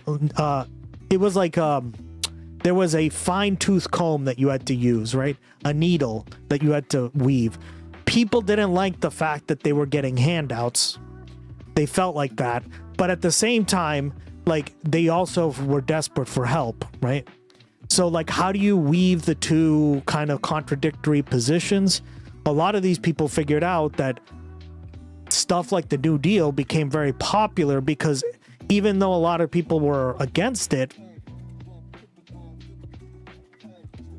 because of the whole idea of a handout, right?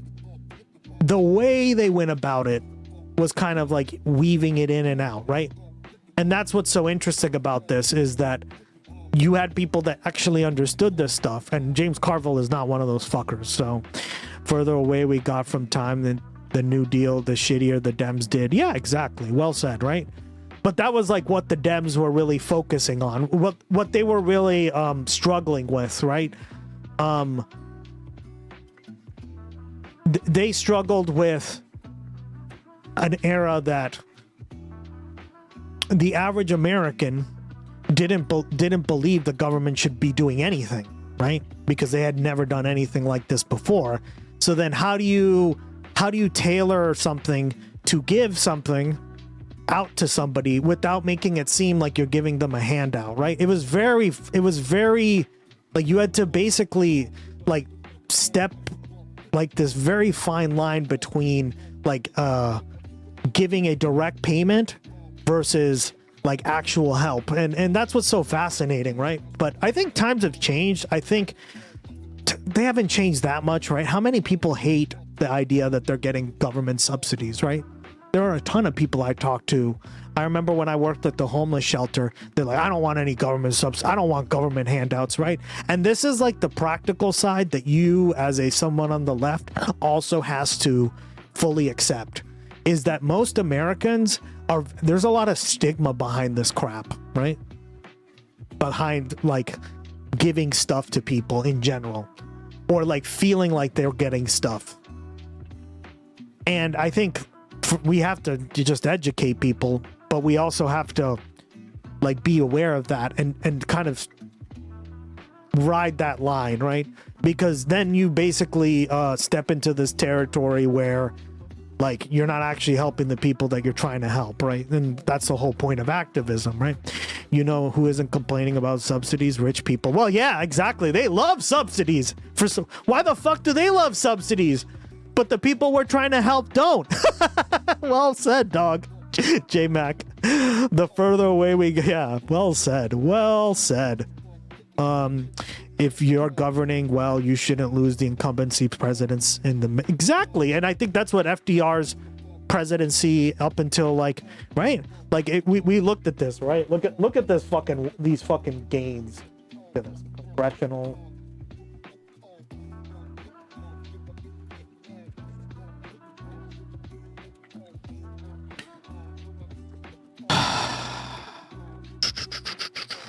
House of Representatives. Wait, sorry. Let me do the House.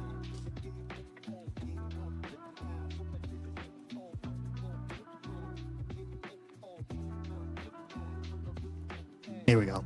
We looked at these, right? Okay. Look at this. The Republicans lost 52 seats. Look at that.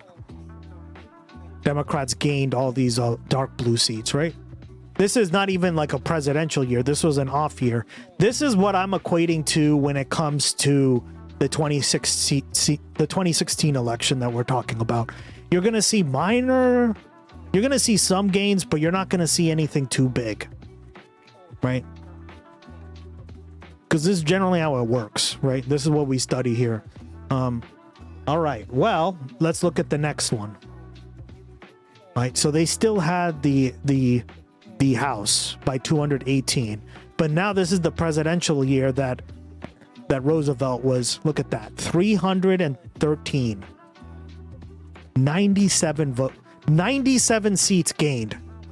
If this were to happen today, I'd be like, what the fuck? That's crazy. 97 seats? Dude, they only had 117 seats.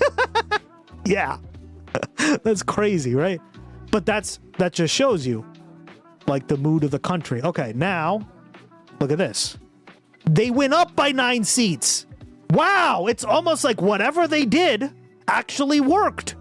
Like it was like the average American was like, "Hey, yeah, I'm going to vote for this some more." Okay. 1936 rolls around. They gain another 12 seats. Right? Guys, the Republicans had 88 seats. Look how pathetic this is. How pathetic. Look at that. 88 seats. I wish that were us, right? Motherfuckers, what?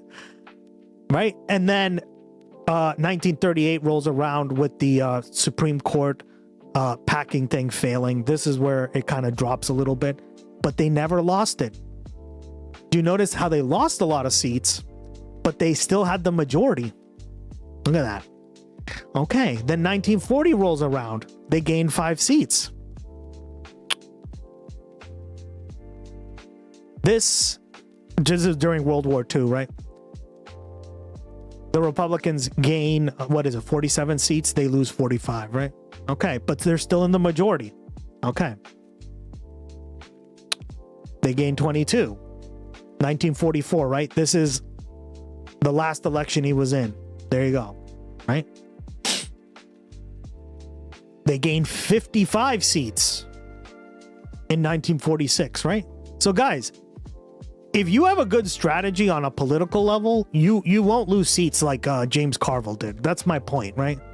And you can look throughout history, this is the case, right? You can go on Wikipedia and look at these numbers. It's generally the case. All right, look at that. 75 seats on an election year when there were 20 something years of Democrats winning, right? Every Republican was every Democrat was every presidential candidate and president was a Democrat. Okay. Look at this. 1950. This was a bad year for Harry Truman, right? The Korean War, right? Still 235. They're in the majority. Do you notice something? That's more than 20 years at this point of an absolute majority. Look, even in an election year with Dwight Eisenhower, who was a Republican, they won 22. Oh, that's when they lost. My bad. I look at that. They switched it over. See? So this is when they lost the majority. What is that? 20 years later? Okay. Because of the Korean War, right? But then look at this. The next year, they recapture the majority, right? And if you look, it basically continues this way up until, right? I only said they only lost the majority like twice in this time period, and just barely. Yeah, here, I believe it is. Nope, not here. See, even with Kennedy, they didn't do it. And then during the this one was a big year because of the Civil Rights Act, right? Okay. Still. Look at this. So only one time, as far as we're keeping track of, right? Until we get to 1980, that's when you probably you'll probably see it. Yep. Still in the majority, right? They're over 200 something votes. 291, right? This was during the Watergate era. Congressman Tip O'Neill, he's famous here in Boston for that. All right. And then this is when it starts to go down south for the, right? 1980. And then 1982, see? And they're still doing really well. Look at that.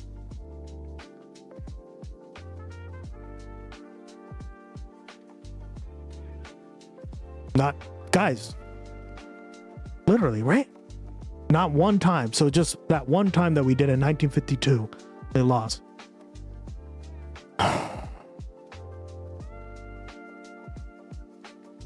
This is it. This is the election. Okay. So it was twice, yeah. Right? 1994.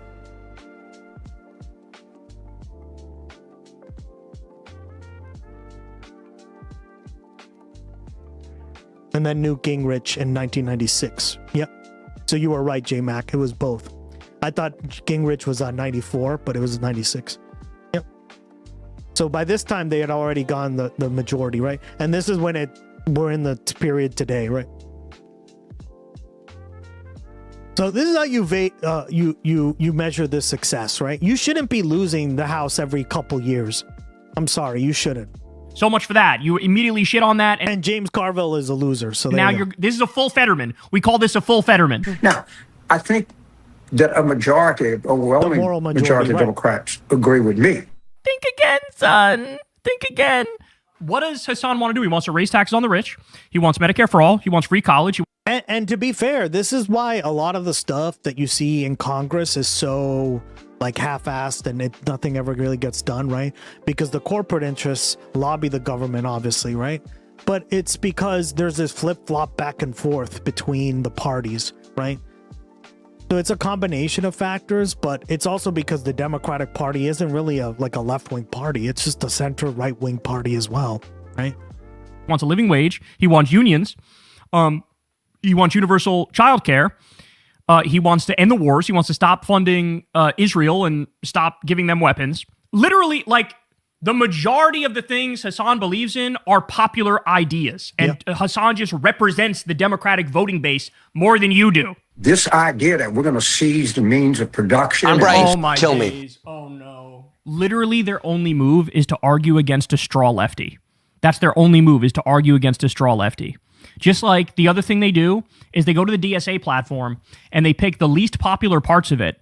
And then they pretend like every DSA candidate put that issue front and center, whether it be defund the police or no militarized border or whatever the fuck.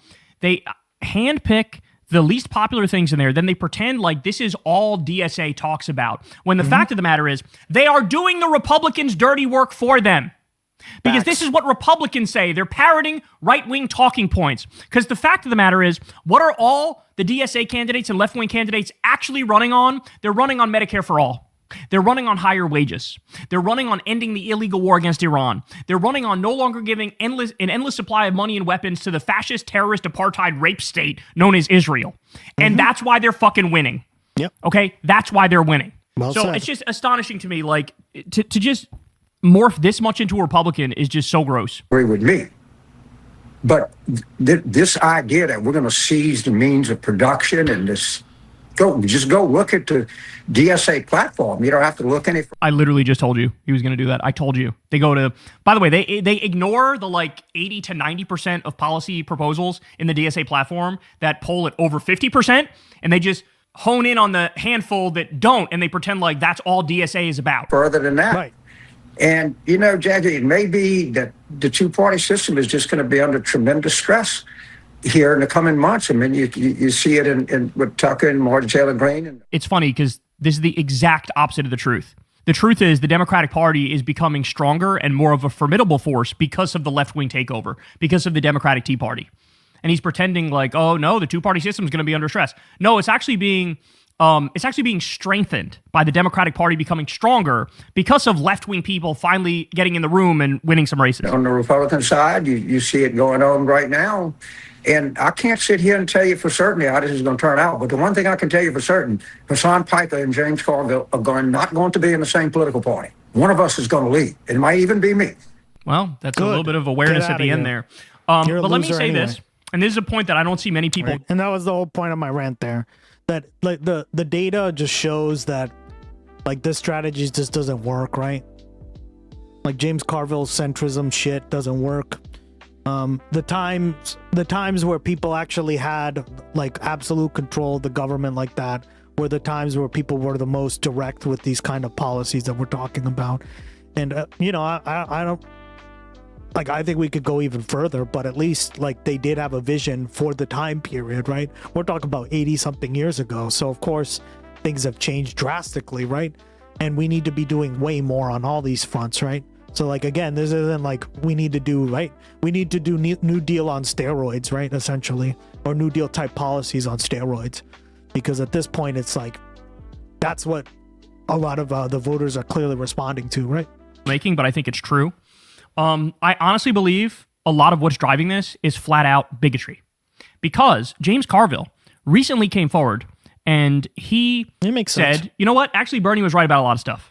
I was wrong. Bernie was right. And some of Bernie's ideas are good and they're smart to run on and they're smart policy. So he came out and said that. He also, I believe, supported Graham Plattner, right?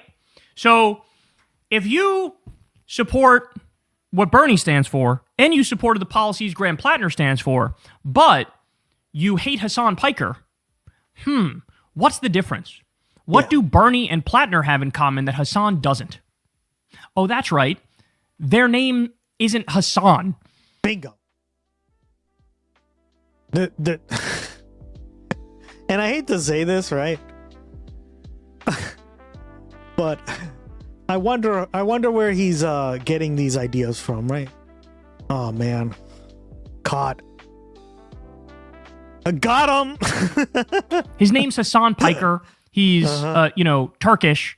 I mean, he's American, but Turkish background. Yeah. And so I think it's old white guy, 81-year-old Southern white guy who thinks like, Thank you. That's exactly what I was implying, right?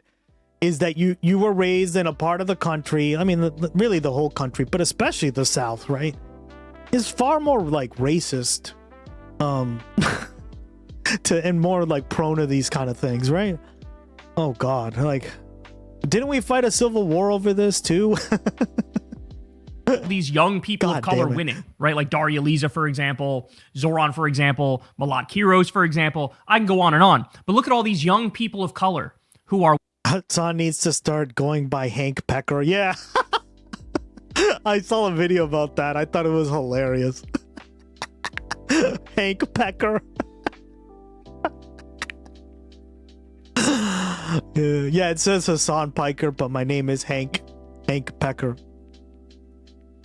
Although Piker anglicizes as well, right, guys?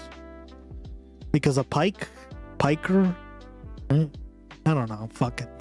Who cares? These racists are fucking idiots. Who gives a shit what they have to say? Excuse me, sir. The Civil War was about states' rights. Oh yeah. I forgot that. Yeah. It was about states' rights, right? Oh man. Hassan needs to change his name to Dr. John. Skelly, my goat.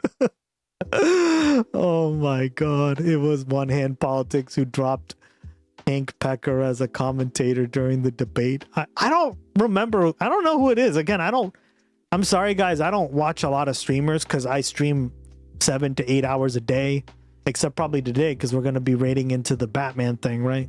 And I'm going to be appearing on that panel soon. But yeah, like I normally stream for so long that I'm just like really tired afterwards. And I don't have a lot of time to like watch another streamer. Although I try to go on and see like what the general gist of it is, like, especially if we raid them, right? Like we raided No Comment Chick the other day, and like I stayed while I was heating up my food, right? But like a lot of times they're just getting ready to like start streaming and shit. So yeah.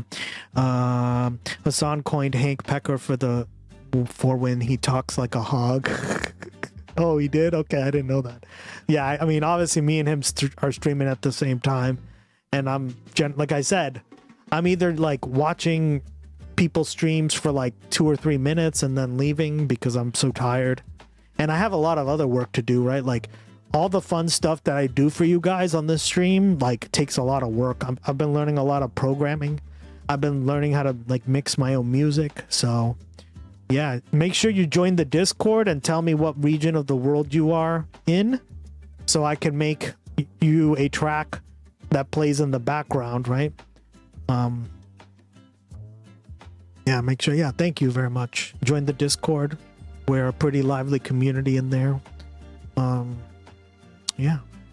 Make sure to post your political news stories, anything historical too, because we love history. So winning, and that's somehow different, and that's somehow icky, even though on paper they're just really.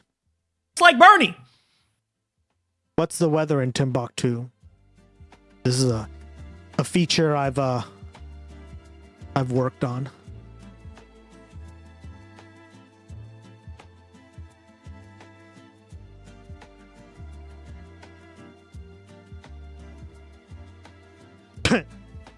I mean, it is a desert. It's 86 degrees in Timbuktu. Oh man, that's hot for the nighttime. Damn. Yeah, last time we checked, yeah, right? It was like 112. I mean, it is a desert, right? It's in a desert. We had 107 here the other day. Yeah, it was really hot in Timbuktu the other day. Yeah. They're just like Bernie, but with Lagos 77. Okay. You don't get British humor. Bernie! I know. I'm still learning it myself. Goes, oh, he was right, and I give him a lot of credit, and I shouldn't have been as critical as I was, and now I'm with Bernie on a lot of his ideas. But now here comes the modern iteration. I mean, I do to a certain degree because I've seen Monty Python, right? So you have to ease them into it. Yeah. Yeah, Outer Signal. You're also from, or you lived in the UK, so you're more familiar with it. Americans are not so like, how do I say this? It's rough, especially here where I live in New England. I'm New English, chat. New Englanders tend to be very stiff and not so nothing like the old English. Am I right? We're New English guys, okay? That's what I like to call myself, New English. New beats old, right? Beef and Dairy Network is everything you. We are dumb, just say it. Actually, guys, I'm New English. Yeah. I mean, that's literally what my region of the United States is called, right? New England. Like, you go to parts of Boston and they look straight out of like London or like the whole like cobble, what are they called? Brownstones? Yeah. So, yeah. I always make that joke. I'm New English. I'm a masshole, in other words, right? From Massachusetts. One of the hardest states to spell out for people. Points if you can spell out Massachusetts. Or what did somebody say the other day? Massive huge tits. I like that one. Massive huge tits. Yeah, right. Man, the shit we think up on this stream is hilarious. Oh, you're from Boston? On a scale of 1 to 10, how racist are you? I mean, like, aren't we all a little bit? So I guess 1, but yeah, I mean, there's always some bias, right? If that's the scale. But, yeah, I don't know. I think, like, I've traveled the U.S. Quite a bit. And like some of the like parts of the South are far more racist than I've ever been accustomed to. Right? Like just the stuff that people say are just crazy. So here you're not going to hear as much of it, but yeah, there's racism here too, right? Unfortunately, racism is a problem everywhere. He's clearly Hitler racist. Yes. Hey, the guys are wondering where you are. Yeah, no, we're just finishing up. I'm sorry, girl. I told you I'd be late. Of Bernie's ideas, and he goes, "Oh, not like that." So there's a heaping dose of bigotry that's oozing out of this, and he doesn't even realize it, right? He doesn't recognize it. He doesn't know why he hates Hassan as much as he does. I'm sure he's, digested a lot of Hassan stuff in fucking bite-sized sound bites that came directly from the right, where they clip things out of context. They try to make them look extreme. I'm sure that's, where he got it from. But if he bothered to actually look into it at all, he would realize that Hassan is basically arguing for Bernie's. Yeah, I really want to go to the U.S. Yeah, I mean, there's a few places you should definitely visit. Boston is one of them. It's a beautiful city. It's very like culturally different than the rest of the, right? It's very New England. You could go to Maine while you're here, Vermont. Obviously go to New York.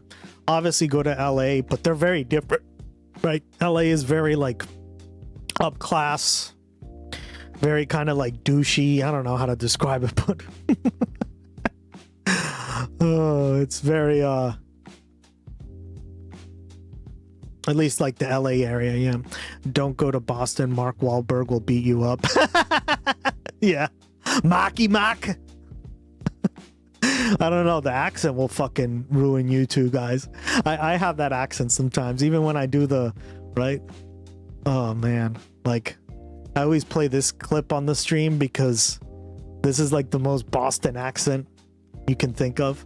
Bro, is that a squirrel staring at me? Out of 10? Yeah.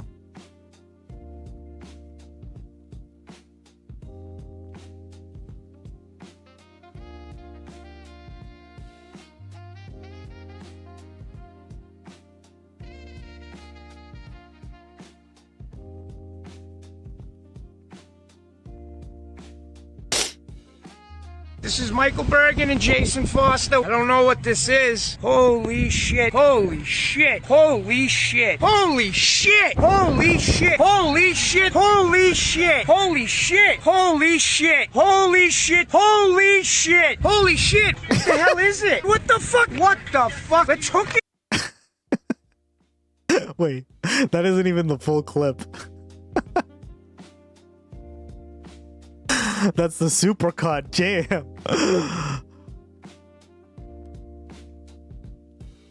Dumps. They call them dumps. Big, massive dumps. Yeah, this one here. This is the right one. Okay.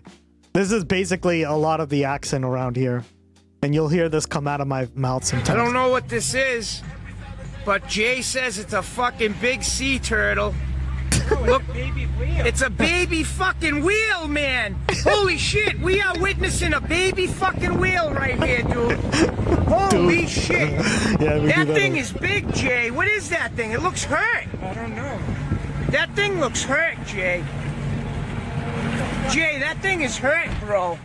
Holy shit, look at this fucking thing. Oh my god, what the fuck is that, bro? Jay, what the fuck is that? Fucking baby wheel, wheel, pull back up, Jay. Come on. Come on, bro. Pull back up, bro. We're seeing some shit we ain't never seen before, kid. Oh my god, that thing looks dead, man. We gotta call the aquarium or something, dude. Oh man, look at this fucking thing. Holy shit. What the fuck is that? Oh man, Jay, it's dead, bro, or something. It's dead, bro. Oh my god, Jay. Pull right up next to that shit, Jay. Oh man, look at this fucking thing. Oh man. Look at that, Jay. Holy shit. What the fuck is that, kid? You want to try to pull it in? This is my favorite part. Watch. Oh man, that thing's just dead. Clearly not. It's still swimming. What the hell is it? It looks like a fucking baby wheel. a fucking baby whale kid. Who are you gonna call? You got that on video stick? Yeah, come on, let's pull up next to that shit, bro. Let's help it. Coast Guard. This comes out of me sometimes, guys. I can't help it. Oh man, we're calling the Coast Guard. The Coast Guard. Holy shit.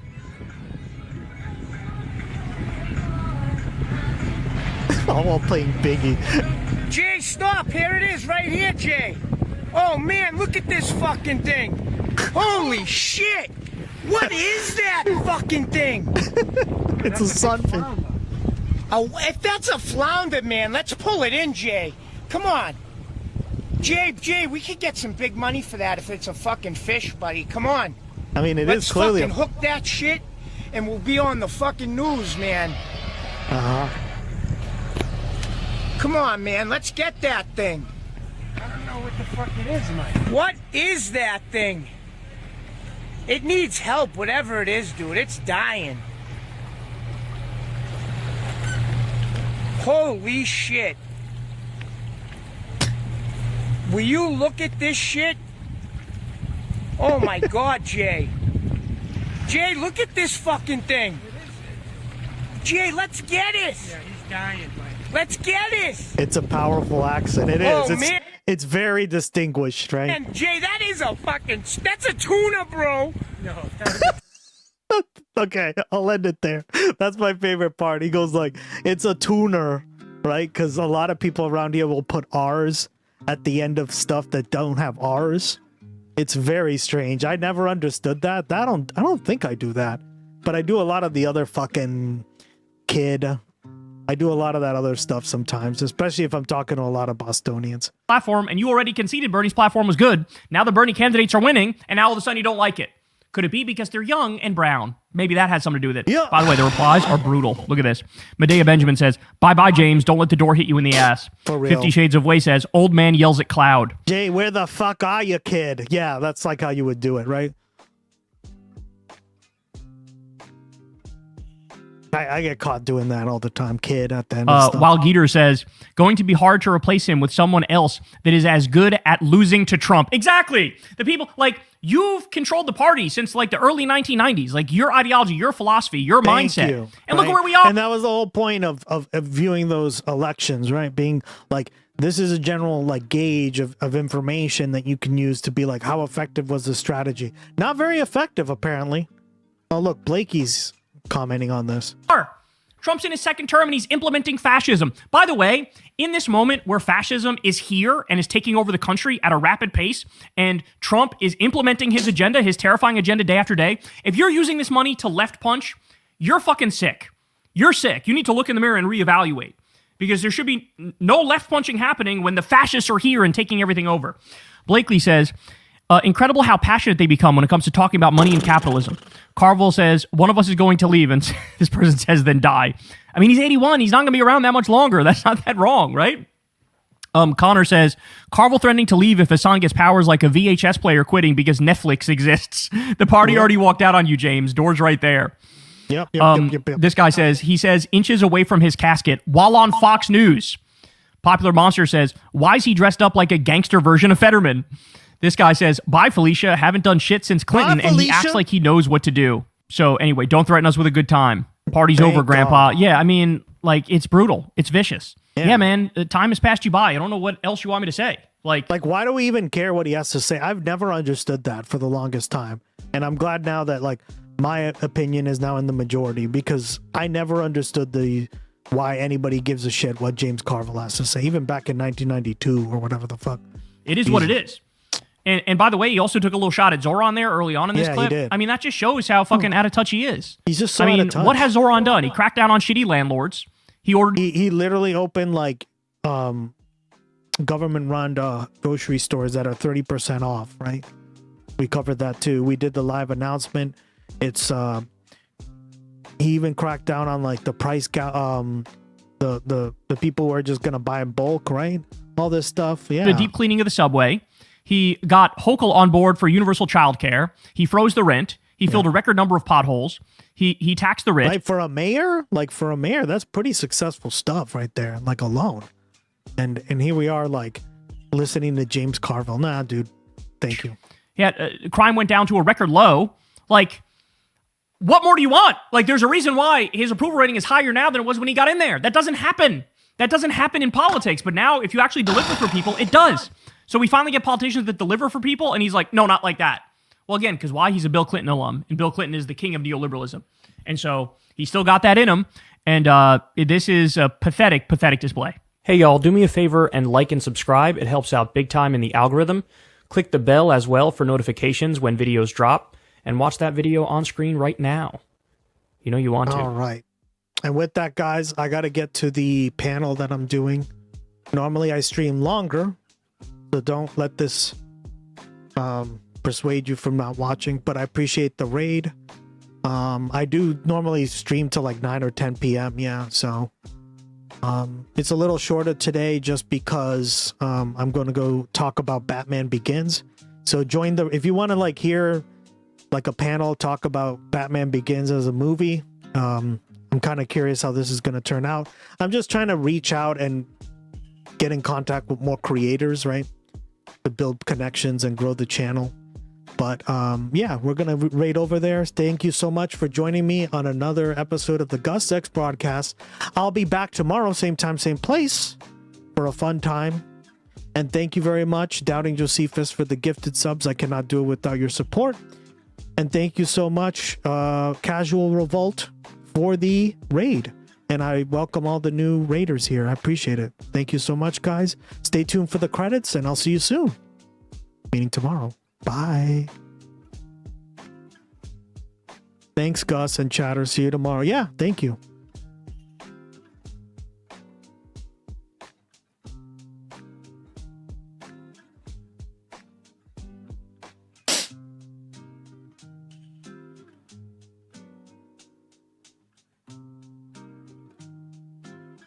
Head over there. You gave me a link. I don't know how to use this.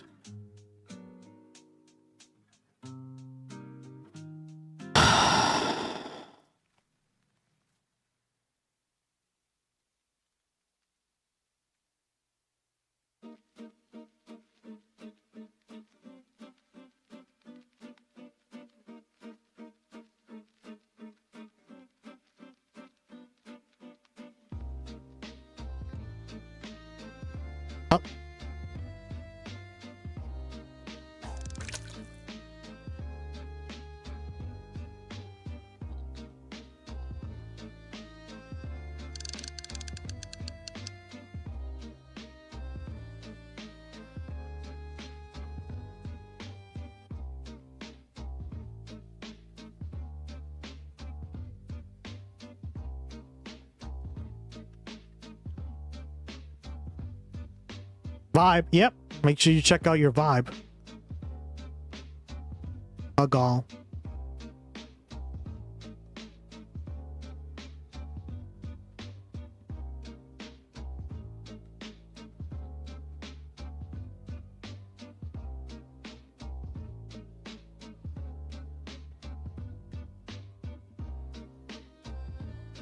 There we go.